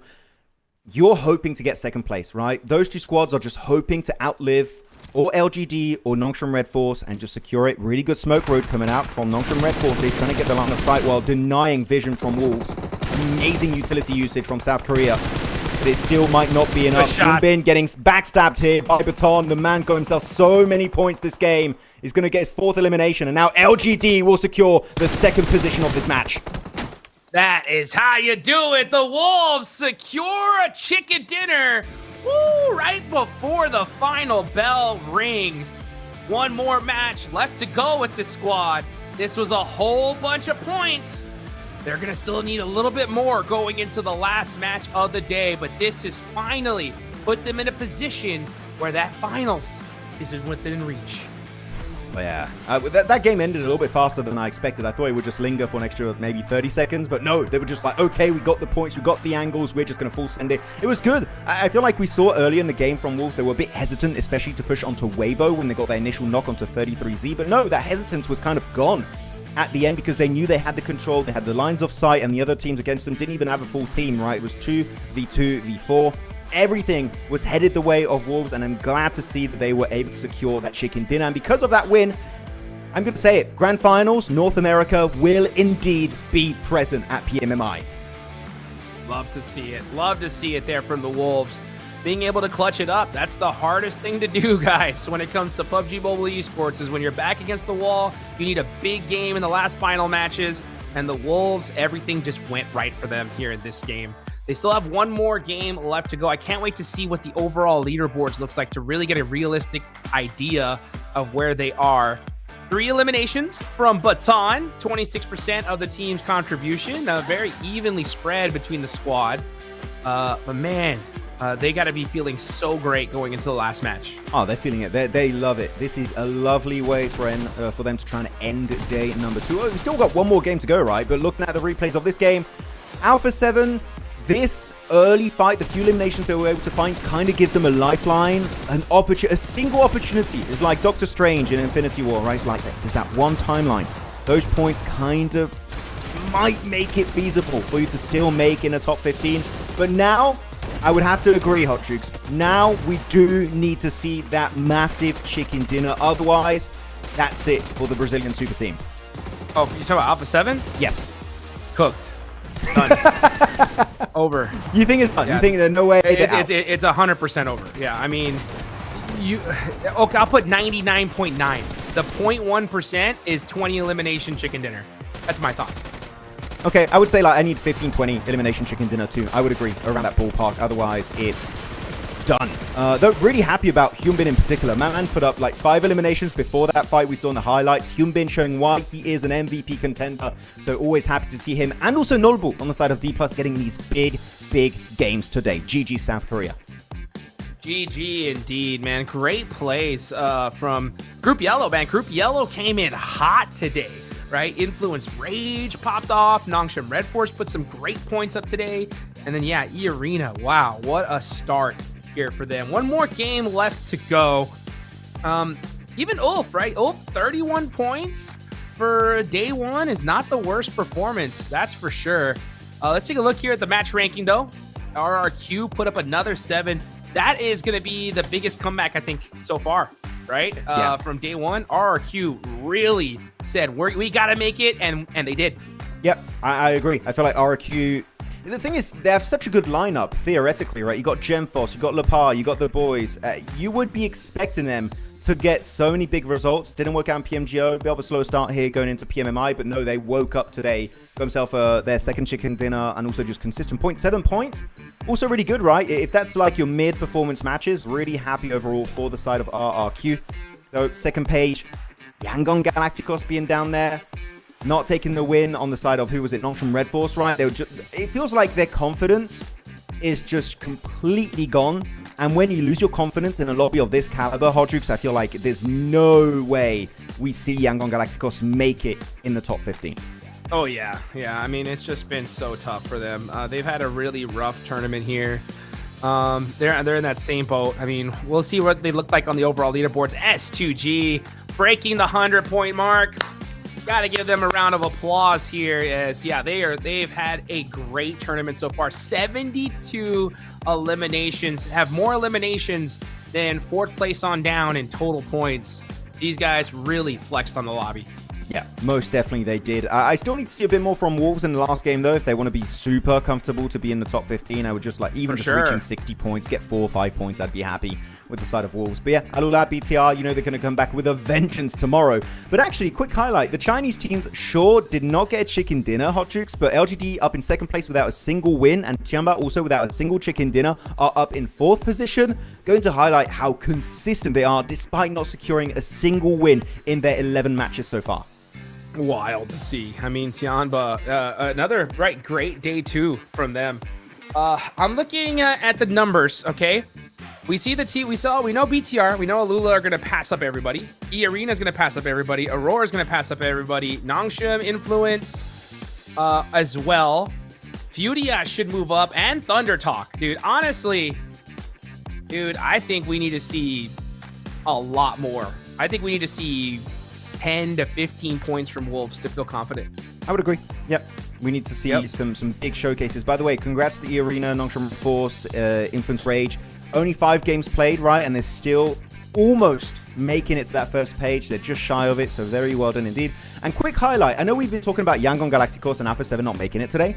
Regn and Kara are also very low. If they do not show up massively tomorrow, Hot Jukes, that means we wouldn't be having in the finals our PMGO 2025 champions, we wouldn't have the PMWC champions, and we wouldn't have the PMGC champions in the finals. The only team that could be making it then would be Weibo, the one PMHI last year. This would be a massive upset after what we witnessed back last year in PUBG Mobile Esports. What is going on? Oh, man. Hey, 2026, the year of the new champs, right? That's what it's going to be. That's a fact. As we take a look here at the most eliminations, and it's Hamsuji. It makes sense, right? S2G popped off here in this group stage, and rightfully so. So good on them. That gives me a lot of hopes when it comes to finals time. I'm hope they're able to keep that same energy. Well, we'll see if they can keep it rolling for themselves. But what a big elimination lead, by the way. He's got 5 more eliminations than Tiana, and then between them, there's a 4 elimination difference between Tiana and QZZ from TIANBA. So massive, massive difference. But yeah, it's always the same 4 names, right? It's just not budging. It's always S2G, side of LGD, and also TIANBA. So are we going to see anyone after the next game jump up in the top 4? I would love to see it happen, but for now, they are not budging, and QZZ still, at this point, is maintaining that almost 2,000 damage lead on the top damage performers of this tournament so far. QZZ is just flexing how good he is in this lobby. Dude's a monster. He really, really is. I mean, every time I've had the chance of just seeing his playstyle, he don't miss. He really doesn't. Literally. You know, yeah, you have to overwhelm him and really take some great shots or catch him off guard if you want to stand a chance. Nolbu as well, and the CQC. It takes a full team, right? Really making sure that they don't make any mistakes to take him out. So crazy day so far. We saw some wild Erangel matches. I think Miramar is a little bit closer to the chest of what we've been expecting.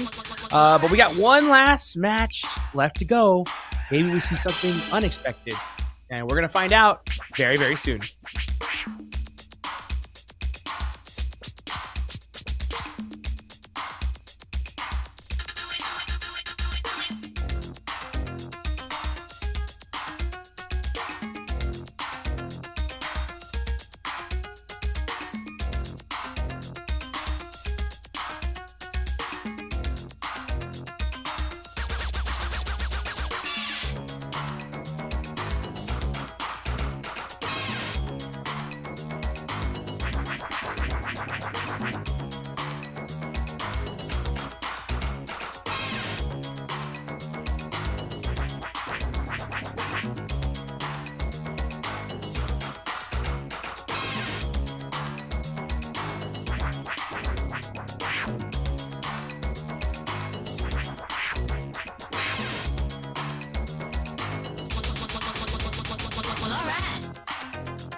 Yo. I don't think they're ready for it. On the loose, on the loose, on the loose, on the loose. With the beast, on the loose, say the truth, on the loose. Off the chain, it's all the gauge. Yeah, getting wild, yeah, we out the cage. It's getting wild out here. One by one, we watch them all falling. It's getting wild out here. But I'ma be the last one standing. You can't stop what's begun.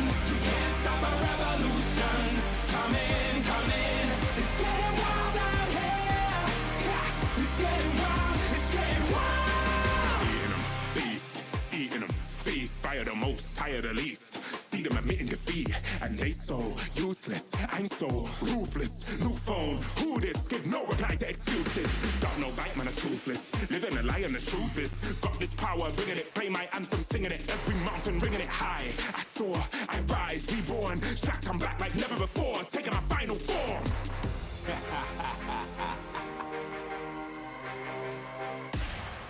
Yo, it's getting wild out here.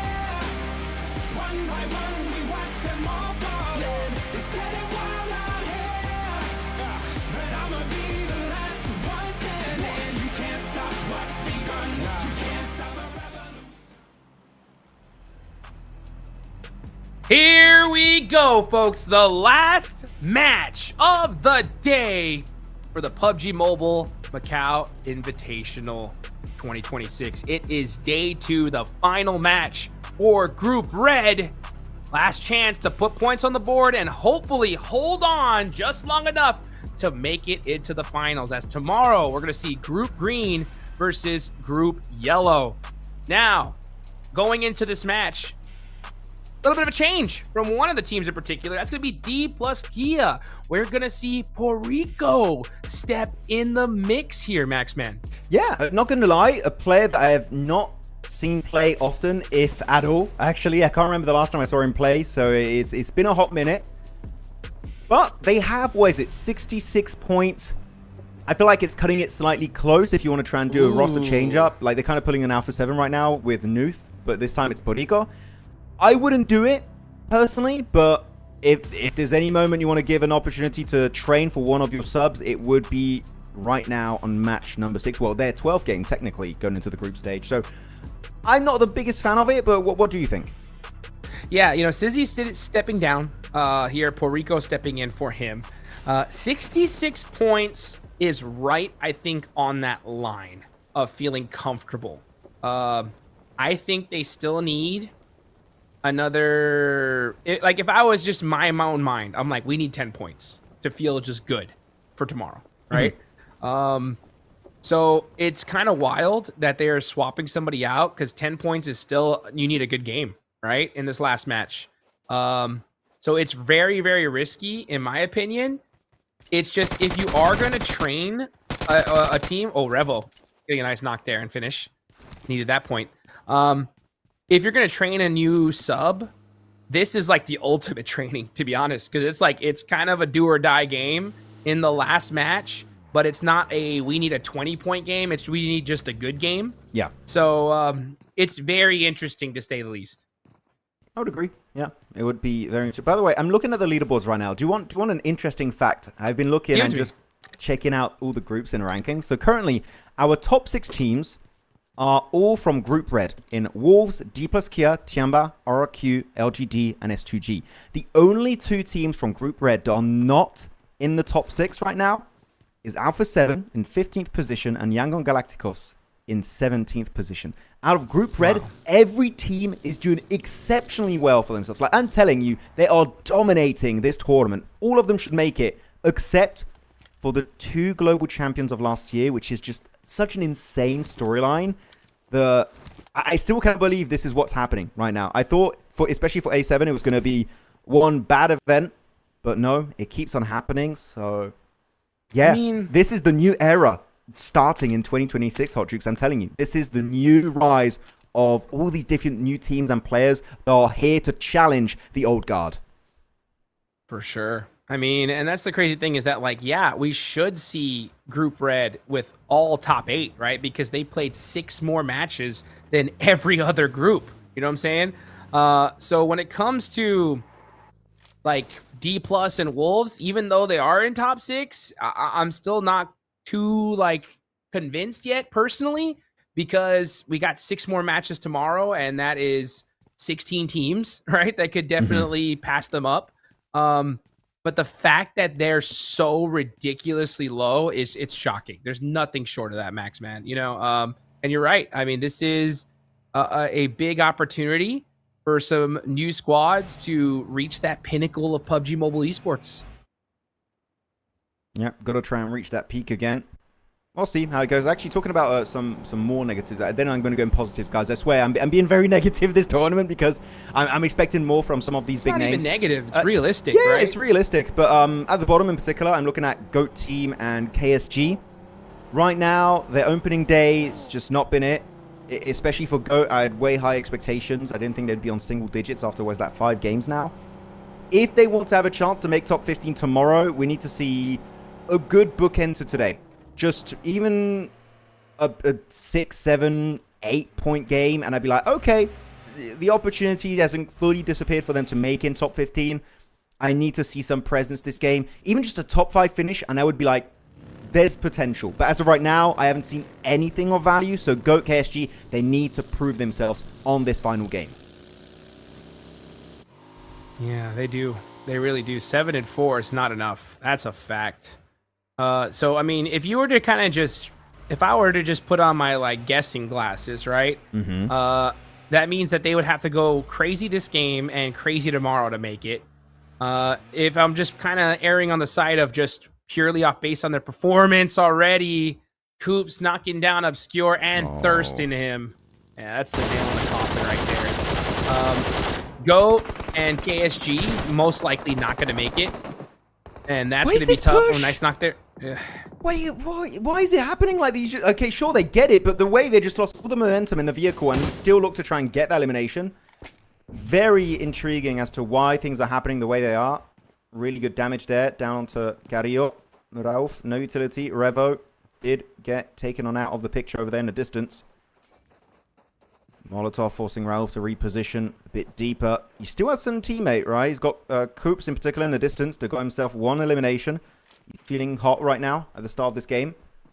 If he can regroup. I like what Rauf is doing. This is a very smart strategic play. Just reposition, regroup with your boy. If you can't even confirm Revo, that would be huge. There's Nuth and Carrillo here. Lockdown, Revo confirmed. That's 2 points for Coops. And I would say, as you said, right, it's done. Nail in the coffin. Alpha 7, unless they pull out a miraculous 2v2 here and a great game off the back of that, it's just not happening.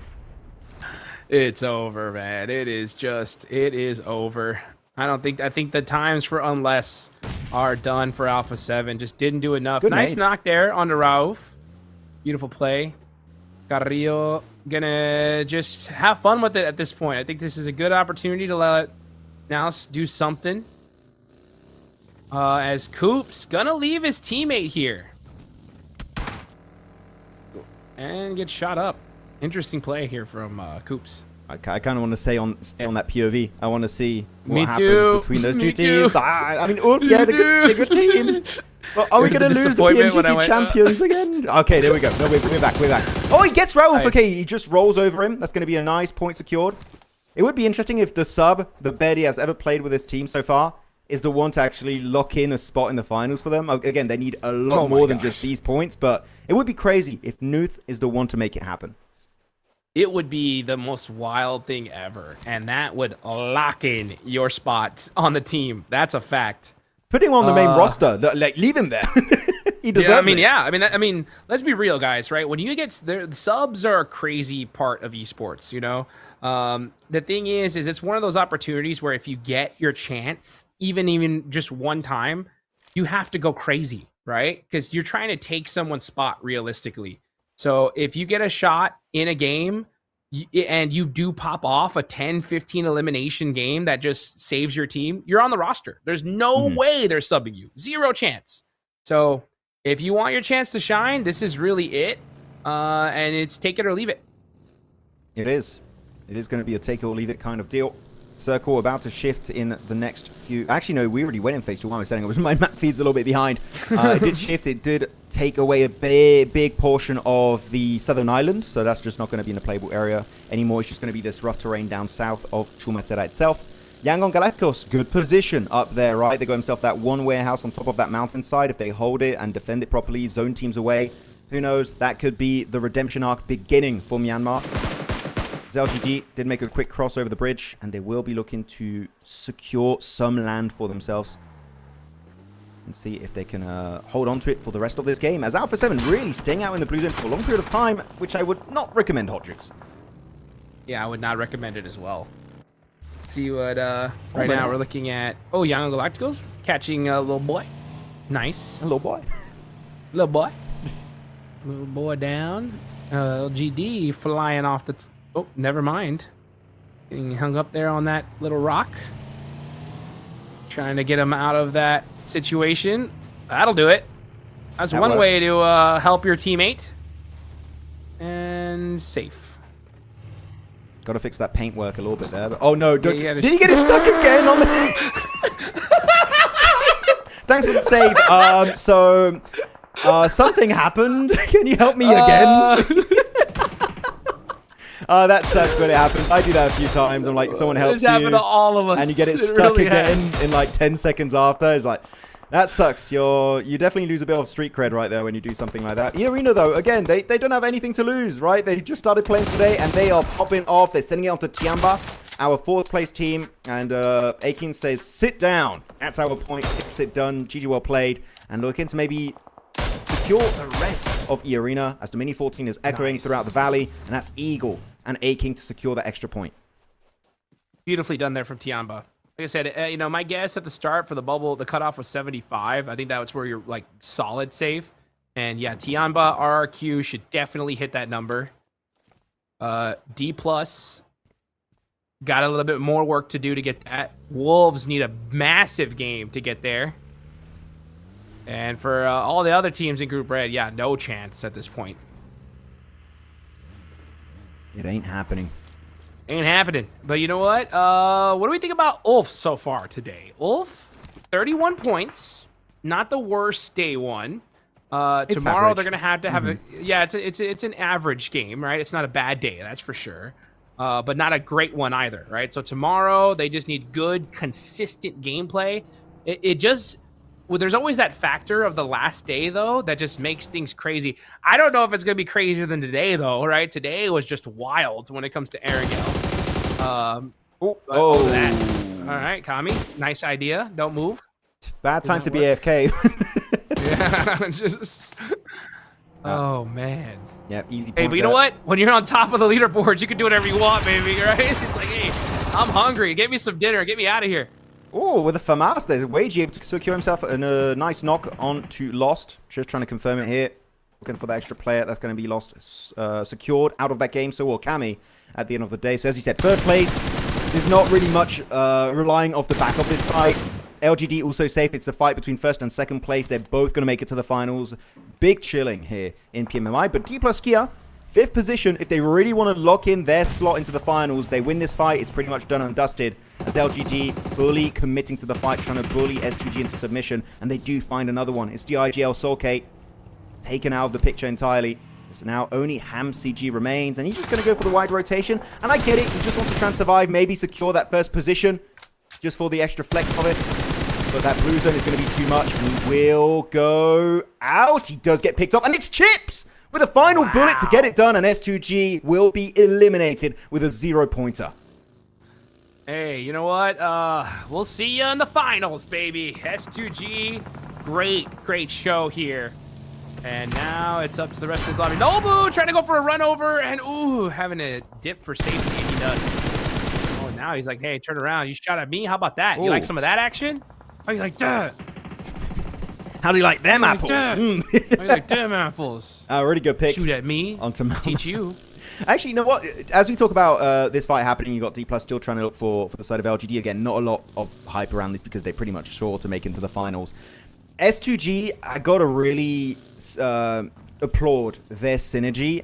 They are looking like a completely different team to what we saw back in PMGO Season 1. This is a team that, the way they're playing, they could win a global finals, in my opinion. I feel like it took one big global event for them to try and understand how they want to play the game, how they kind of bounce off of each other, how they communicate possibly too, because they were newly put together at the start of this year, if I'm not mistaken. And I'm loving it. I'm genuinely loving the way they're playing. I think the macro is there. The micro in terms of team fighting and timing is just on point. S2G is looking like the whole package, but so do Ulf usually. So Turkey could be winning a global event this year. I wouldn't be shocked. Let's see here. Yeah, I wouldn't be shocked either, honestly. I mean, you're right, night and day difference on this squad. Looking so good. Let's just hope that they could do the same thing come finals time. Wolves taking out Alpha 7. That is it for them. Wolves still have a chance, though, here, right? They have 58 total points, 2 eliminations so far. They should still have the whole squad up. Again, they need, I think, a win. I think they really need a win here to feel comfortable going into tomorrow. Anything short of that, it's going to be a close one. You know what? Sorry, I gotta hype this up, guys. This is the PMGC champions out of the PMMI Grand Finals. They fail in PMGO Season 1 here. Sure, they are in 14th position, but so many teams from Group Green will be playing tomorrow. There is no way in hell they remain up there in the top 15. That is 2 global finals missed out back to back. Alpha 7 falling from the heavens here. Oh my goodness. And unfortunately, this is not the first time for them. Not making it to the finals in PMGO Season 1. Not making it to the finals in PMMI. Things are just not looking good on the side of Alpha 7. Well, we'll have to leave it up to the next one to see if then they'll make a bounce back. But 2 in a row is pretty wild. Let's look, though, to see if these other teams, which teams are going to be the new rising stars, right? What's going to be the big surprise here? We're looking right now, Nongshim Red Force. So far, 44 points. Great day for them. With this last game, a good one could make tomorrow easy streak for them to make it. Let's see how they're able to do it. Right now, they're on the south side. Just biding their time, waiting to get in the next zone. This is the big storyline, though, left for Group Red, honestly. It's the Wolves. D+, with 69 points. A few more, they should be in. Like, for sure. Wolves with 58, they need to still have a big game. Yeah, gotta try and get himself that big performance here. See how it's going to be working out possibly. KSG, again, a silent team. They've been very, very slow today. 4 points total. As they're looking to make a push up on the hill onto GOAT team. The 2 teams actually at the bottom of the rankings, right? We had LGD versus SQG earlier. Now is the bottom fight. On the leaderboard, it's going to be focused, though. Swapping on over to his UMP. The SMG, though, will not be working out in his favor whatsoever. KSG, so many shots just not connecting on their enemies. But it will be enough to eventually get some damage dealt to both squads. As actually Ling S's angle from LGD in the distance. He's got a perfect off-angle position. And actually going to be starting to spread down onto KSG. Z-Boy able to find force at the end, but that is going to be the end of the line. Moxie will do it alongside Ling S, but still... These 2 teams will remain at the very bottom of the leaderboards. Yes, they will, man. KSG looking down and out at this point. Nobu getting taken out there. That is D+ out. Okay, so D+ out with 69 points. That's a nice amount of points, but we'll see if it's going to be enough to hold them tomorrow in the top 15. As there's going to be 16 squads. 6 matches to soak up points, and there is Rondo still at play. So anything can happen tomorrow. Yeah, that Rondo is going to be a true escape for some of these teams that need to get a strong performance. That literally could be the map to save the day, save the tournament for you if you play your cards right. So wait, though. Hey, a little bit silent this game too, right? 22nd position in the rankings. They are your previous PMHI champions last year in Hong Kong. Now in Macau. So, no, they're still playing tomorrow, but we want to see a little bit more as that is going to be also the end. That team eliminated LGD, see you later, Alligator, and same for GOAT team. See you in a while, Crocodile, and those 2 squads will go straight back to the lobby. That's it for the second day of play. That is it. Yeah, GOAT gone as well. So, yeah, GOAT, KSG. Oh, Yang gone. Rough days. Rough day ones for them. Yeah, Yangon. This is their last final chance. Honestly, 0 eliminations ain't gonna cut it, and that is not the knock you want to have here. Say Cloud driving around and getting beat up, instantly eliminated. That is it for Yangon. They lose a player, but there's still hope. It's not over until every single player is snuffed out. But Nongshim Red Force, really, they're in position, right? They're in circle. There's no massive rush here. You already got a player down onto Yangon. You have time to commit to this fight. And they do have 4 players. They won't. They're going to be sharing meds between all the members. But yeah, I feel like the best play here for them is to just wait for circle number 6 and see if this fight makes sense. If it doesn't, you can go for a swift exit. Because now you would be committing to a fight that might not even give you a valuable position in the play zone. So just wait. There's no rush. And Yangon also hoping the fight doesn't happen because they need to survive if they don't want to suffer a similar fate to Alpha 7.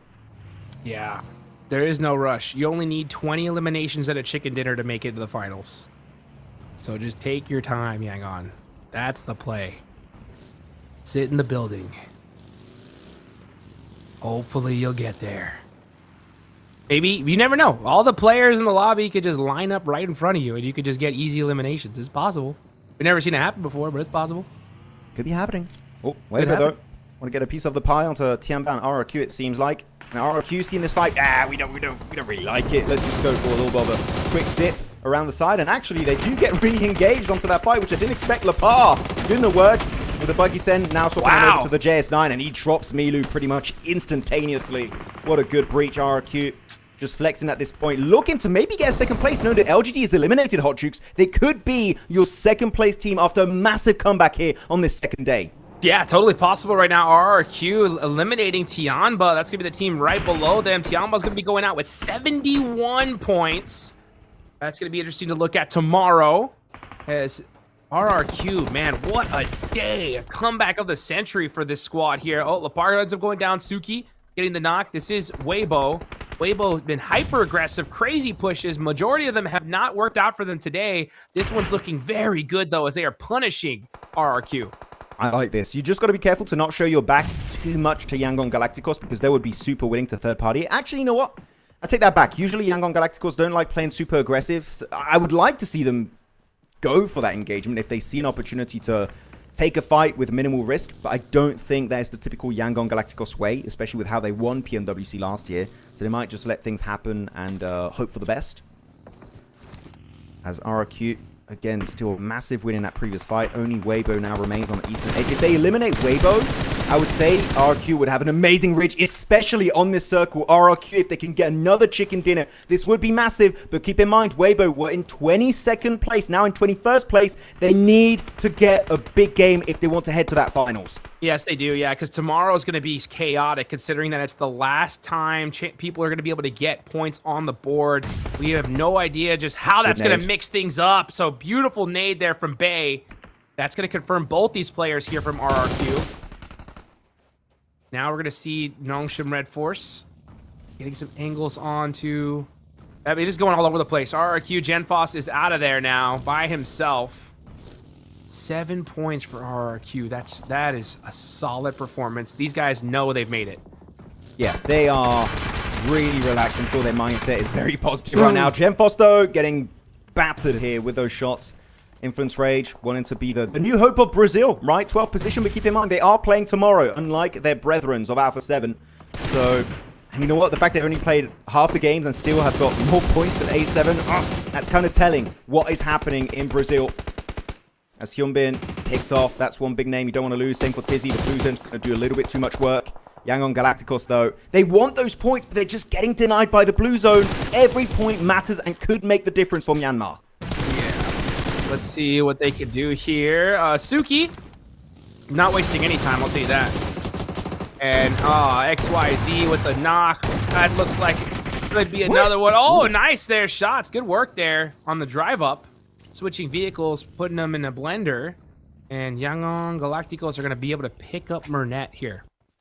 Yeah, that was definitely a very Hail Mary push. The way they were doing it, it was kind of desperate. You could tell by the way they were playing it out. And Weibo still have yet to conquer the high ground position.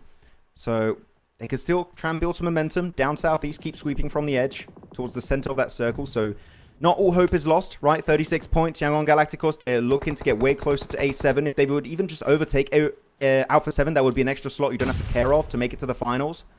But Solace not going to be in reach of that grenade. But Wolves, though, really looking so confident on Miramar in particular. I wonder if they can keep building that up into another win, as unfortunately, as I say, that Slonic does get dropped to his knees, but it's still in a resible area. They do get necessary there in time. Let's see what Scarface putting some pressure on the Wolves. This is really their chance. Wolves have a chance. They definitely do here to make it into the finals, but they need a great game. Necessary driving away. Gets popped out the vehicle. Baton trying to support his teammate there with that AUG, but he does not have the angles. He doesn't have the sight lines to help him. He's getting peppered up as well. Things just not looking good on the side of Wolves. He's got to leave. Still falling apart. Actually, I thought that position was going to be reservable, but I didn't even take into consideration the blue zone that was literally moving in at that moment. And he's going to try and save necessary. Yeah, not worth it. No, go towards the circle baton. This is not worth it. Just try and get into it deep and survive as long as you can, because Elementrix is also getting absolutely demolished by this utility. The nades coming his way. One bullet connected. It's Aaron from Ulf to get it done. And it seems like the NA dream might just end in this game. I say that, they're still looking good in top 6, right? So Wolves, that finals is looking definitely doable. But Ulf, they're starting to build also a lot more confidence, and we're seeing more team-wide finishes, which is when Ulf really starts to pick up way more points every single game. Wolves end up getting 1 placement point. That'll put them up to 60. Will 60 points be enough to hold on to top 15? Oh boy, man, I'll tell you what. All the Wolves fans out there are going to be biting their fingernails tomorrow, because 6 matches with the Rondo is a big opportunity to soak up a lot of points for these squads. But we'll see. We'll have to find out then. Guys, make sure you mark your calendars, set your alarms, because tomorrow's going to be one heck of a show. Let's see what Weibo can do, though. 33Z up close and personal against Ulf. Nade just a little bit too far away. Ulf as well, 35 points. These two teams are pretty close together on the leaderboards here. Be a huge fight for either one of these to win. I mean, this is an important game because so many teams on the second half of the leaderboards are still alive, especially Yangon Galacticos, Ulf, Weibo, Enigma Galaxy, Influence Rage. Any of these teams get chicken dinner, this would have such a big impact for the group stage of PMMI. Because ROQ as a solo, it's not looking quite feasible for Gemfos to get that chicken dinner. So I'm just kind of taking him out of the picture entirely, as they've had an amazing day 2 in this group stage. But any of these teams to get the chicken dinner, that might just be their chance to make it to the finals next weekend. But Yangon in particular, this is do or die. This is the only team in the bottom of the rankings of the teams that are still alive that will not be playing tomorrow. They need to come out strongly. As Ulf finally going to make that descent away from the high ground position, straight towards the side of Influence Rage. And Influence, good respectful play. Loranzin getting straight into the buggy, not worth it. They have a position in circle. I don't want to take an unnecessary risk. I love that play from Loranzin. Yeah, it's absolutely. Just get out of there. Get out of there. I mean, you're in 12th place. You got a whole day tomorrow. You just don't want to risk the chaos of the final day, because there's no expectation that you can put up a similar performance then, right? So if you have a bad day and you really just want to be able to hedge that bet as much as you can. So Influence Rage, 42 points. A good game here could just make tomorrow easy street. Let's see what they could do, though. Come on. Here we go to eliminations. They need to get the lines onto 33Z, possibly onto the rest of Weibo. They're the only team that has a high ground position to contest. If you want to have a chance to make it happen, Weibo is going to be your main enemy. This is a big rivalry happening here on Miramar. Suki sending it forward with a buggy. And he's nice headshot. To close that gap. Yeah, good headshot to 33Z. Put him back into hiding, forcing him to heal. Buying just a bit more time for Yangon to survive this encounter. The Master Smile. I do like that rich control. But they are still in circle, which Weibo do not have that kind of situation headed their way. They do not have that kind of comfort. So they need to start thinking as Wolf in the vehicle here, Hot Jukes. They need to go for a push, and they will be going over on the ridge line. Here they go, though. A walk right into the wide open side of Pedrino, but the turn from Aaron shuts that down. Solus not able to make it behind that tree. Meanwhile, Federales trying to find some toes there on Aaron. Aaron able to get behind that tire, buys himself a little bit more time. Ulf, 18th place, 35 points. Decent day today. Gonna have to have a better day tomorrow, though. Federales, ooh, doing a great job of applying this pressure in the 1v2 situation. Where's his teammate? Lorenzen now in the mix. Does he have any util? Little boy getting caught from the side. Aaron getting knocked. Scarface out. That is Influence Rage. Taking out Ulf. I wish we did see some grenades come out a little bit sooner from Influence. Actually, 2 of the players did not have any grenades, if I'm not mistaken. It was just 1. So if they had grenades, that would have been an easier fight onto Ulf. But you know what? It's still completely fine. Against a top 6 finish. They will be in 16th position and still playing 6 games tomorrow as they are in Group Yellow. So it's fine. Believe. Ulf will be able to make it if they continue their consistent performance in that third and final day of the group stage. But now, top 3, Influence Rage, Yangon Galacticos and Weibo. Especially, you're looking at Yangon Galacticos and Weibo. This win would mean everything, especially for Yangon. They need to get the fight. Mernet, drop him down, 33Z. They get Faye. It's down to 1. Itsuki, could this be the redemption arc for Myanmar? You just get knocked, as there is a third party from Influence Rage. They're trying to ruin the day of Yangon, and so far, it is working. Romeo pressuring on down. Is going to have to make something happen. Suki is there. It's it. Rest of Influence Rage. That is it. Yangon Galacticos are out and out of the tournament. As we're going to see Influence Rage pushing up against Weibo. This could be it here. One day locking down the finals. Meanwhile, Lorenzen having to throw out some Molotovs. It's all up to him. Ooh, nice shotgun shot. Gets a little bit of a pepper on Suki. But it's looking like Influence Rage got this lockdown to close it out. And that is gonna do it. The Brazilian squad getting their chicken dinner here and winning the final match here for day number 2. What a great play. And it started off early right on Erangel with the pistol shots coming out from Federal. And you know what? They ended up in style with that final game chicken dinner on Miramar. This roster is looking so clean. I'm loving their performance here on day 2 of the PMMI group stage. And I just hope it's going to continue moving forward because this lineup is literally looking like one of the best in Brazil, in my opinion, Hot Jukes. And if they can maintain these kind of results, oh boy, this team could be the whole package. Keep in mind, this is a team that will be playing tomorrow's 6 matches. So I'm telling you, with that win in particular, finals is looking pretty much locked in for Influence Rage. Oh, 100%. Yeah, I mean, as of right now, 2026, they're the best Brazilian squad out right now. I mean, they are going to be making it into the finals unless just they get 0 points all 6 games, you know? So if they even have half the performance that they had here today, they should be locked in. So let's take a look at the MVP. It's Little Boy! Little Boy!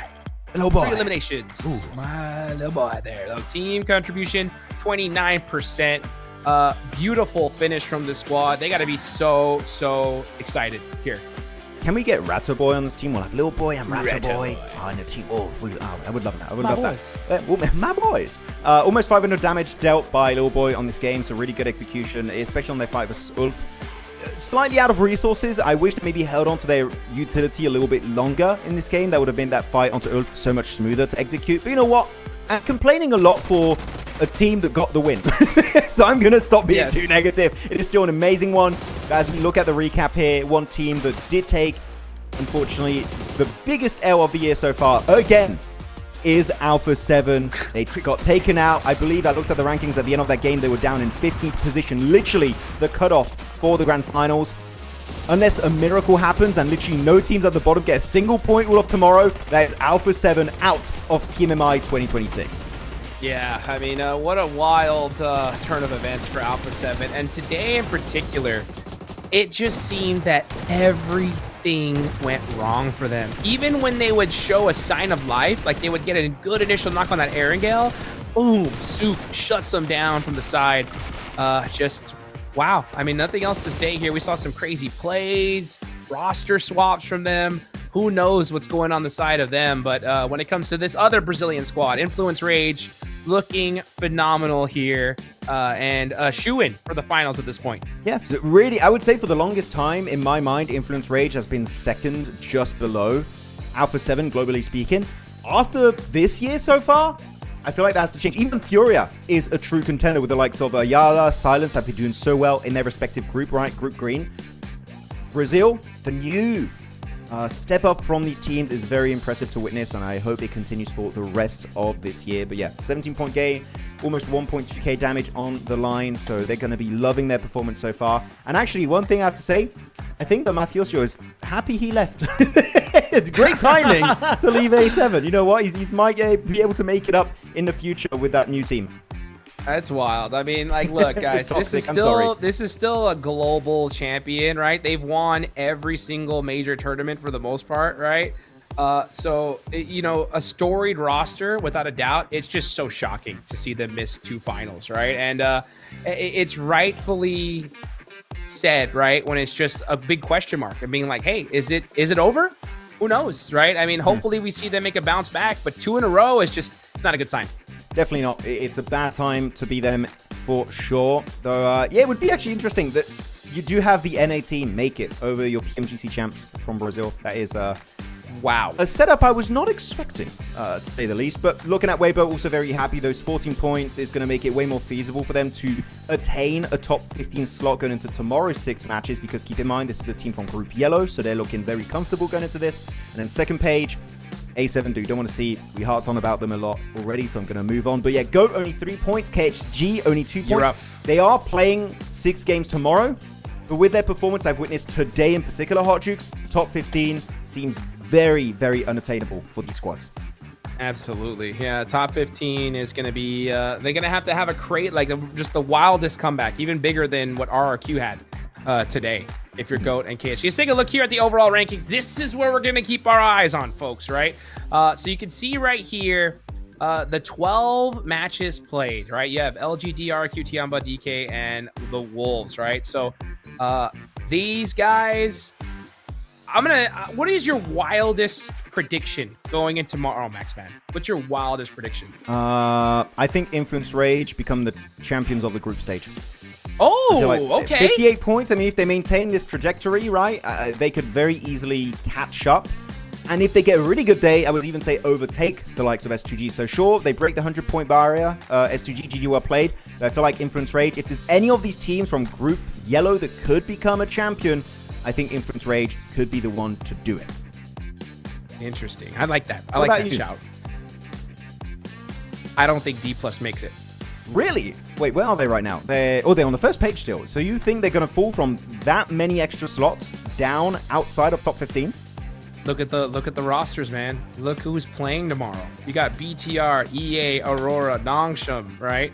Furia. Ulf did not have a bad day today. It's going to be wild. I think it's going to be so close. I think that D+ are going to be right there, 15th place. Like, if they make it, it's going to be a close one. Who knows? I mean, tomorrow could be just totally opposite of what we've seen, and they could be sitting comfortable. But with the squads that are playing and with 6 matches, Rondo, I would not be feeling cozy if I'm D+. No, I get it. I mean, you would need the right teams to get the right amount of points for them to fall out of contention. If you do have a sponge effect, it might make it really hard for D+ to fall out. But no, I actually, that's a pretty good hot take. I do like it because in an extreme case scenario, that could most definitely happen. So D+, losing out on Nullable, I would feel a little bit sad about that one. I would feel worse about that than losing A7 and Yangon, to be completely clear. So that would be a bit of an L. So moving on to the last page of our rankings, it is going to be some big names down here, right? You got yourself, of course, your Nigma Galaxy, your KRX, your Regnum Carriers, your Weibos, and Thunder Talks. Some of these teams are going to come out swinging tomorrow to make a mad dash, but there's not enough. I would go to say here, actually, Hot Jukes, that there's not enough points in tomorrow's 6 games for them, all of them, to make it up in the top 15. So we're going to have some big upsets tomorrow, on top of course, Yangon and A7 not making it to the finals. Yeah, that's for sure. I mean, I think we're going to see some other big rosters that we really wanted to see in the finals, unfortunately just not make it, because I mean this whole lobby is stacked, guys. I mean literally every single group, all these teams what we have a new name. It's Lepar. Oh, that's Someone right, new. Lepar. RRQ. Hey, shout outs to RRQ today. I mean, this was a great day for them, a great comeback. They secure their finals place 100%. And it's pretty much almost all on day 2. So that is so difficult to do. They are clutch. They have their clutch badge. I award it to them. Beautifully done, RRQ. Oh, this one is the same, though. No changes here. That ain't moving. QZZ, That ain't Nogul, changing. Tian, and also HamCG. It could be moving tomorrow, of course, with a rotation of teams, because let's keep in mind tomorrow Group Red is not playing, meaning QZZ is not going to play because he is in Group Red. Same for the side of Nolbu. Also, LGD is not playing, and also the side of S2G. So that top 4 at the end of tomorrow's 6 matches could be completely different, but especially QZZ got so much damage He ain't moving. during his 12 games that I think he's just going to stay there, even though he's not playing tomorrow. That's how insane his 12 games have been. Yeah, he ain't moving from that spot. Everybody else, though, we can see some adjustments from. If you could sum up today in, I'll give you some time, all right? In 3 words, how would you do it, all right? Downfall. Champions. Bad. Oh, my God. I was just going to use the word downfall. I was like, I got 2 more words. So what am I going to do with them? By the way, I was told apparently our next graphic after these highlights is going to be our Group Red MVP. So while the highlights are playing on screen, by the way, still don't know why QZZ did this. Who do you think is our Group Red MVP, Hodrix? Man, who is? It's got to be QZZ, right? You would think so. Oh, it's probably an S2G player. HamCG, could be HamCG. I feel like damage is very important in the MVP formula, so I am going to go ahead and say it is going to be QZ. Yeah. I think so too, man. I mean, and honestly, he has been just a monster for the squad. Even though, like, TIANBA is in, with 71 points, come finals time, with how QZZ is playing, they could easily win the whole thing. I really, really think so. We'll see what ends up happening, though, then. But for now, we got one more day left of this group stage, and it's going to be a wild one. I hope you guys are ready for tomorrow. I hope you guys are here because you're not going to want to miss it. It's going to be a nail-biter all the way up until the last second of the tournament. Most definitely. It is going to be tooth and nail for these guys if they want to try and make it through to the finals. Only 15 slots if you want to join all gamers, right? Your previous PL champions in the finals of PMMI 2026. It's going to be an intense one, but here we go. Moving on out of the highlights, we're looking at our best performing players here. And yeah, we're seeing a lot of Le Pars here. 3 Le Pars here for the top damage dealer of today. Also top elimination and also the top highest team contribution. Le Pars just doing so much work here for Indo. Beautifully done. Beautifully done. I always love to see teams. I've said this multiple times today, and I'll say it again, right? It's so difficult to have a bad day one and come back the next day. I can't stress how hard it is, right?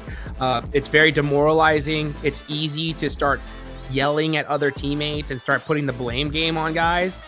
So to be able to regroup, have a complete turnaround when you only have 2 days to make it, it's yeah. I mean, if RRQ did it here, and that is a great sign for this squad, and it gives me a lot of hope for them come finals time. They could absolutely be a threat, guys. I'm gonna say that right now. Like, I think RRQ's with this performance is one of my teams that you could just not expect come finals time steal like a 2nd or 3rd place out of nowhere. This is the RRQ I was hoping to see back in PMGO. We didn't get it there, but we're definitely getting it here in this tournament. So as long as they maintain these kind of results in the finals, who knows? Maybe could become your champions. Would be very intriguing to see if they can actually take it the entire way. There you go. Your Group Red MVP is going to be HamCG himself from S2G, taking it home. Yeah. Group Red MVP, and you know what? Super deserving of that award.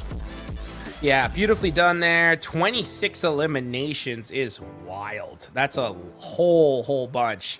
You got team contribution. I mean, it's still pretty even among the team, but that damage, HamCG, great job when it comes to S2G.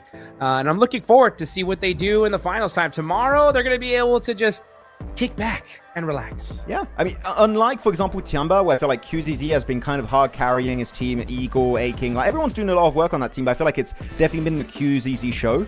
Going into S2G, it's a massive team-wide effort. Solke has been doing amazing IGL with the team, keeping the team in check. HamCG's got himself some good clutches, but Cammy and Lost, we've seen them kind of peeking in and out of the top 4 graphics every single game, it feels like. So S2G, it's a team-wide effort, and I hope they can keep it going. Well, we'll see if they're going to be able to, guys. That is it for today. We will catch you guys tomorrow for the final day of the group stage of the PUBG Mobile Macau Invitational 2026.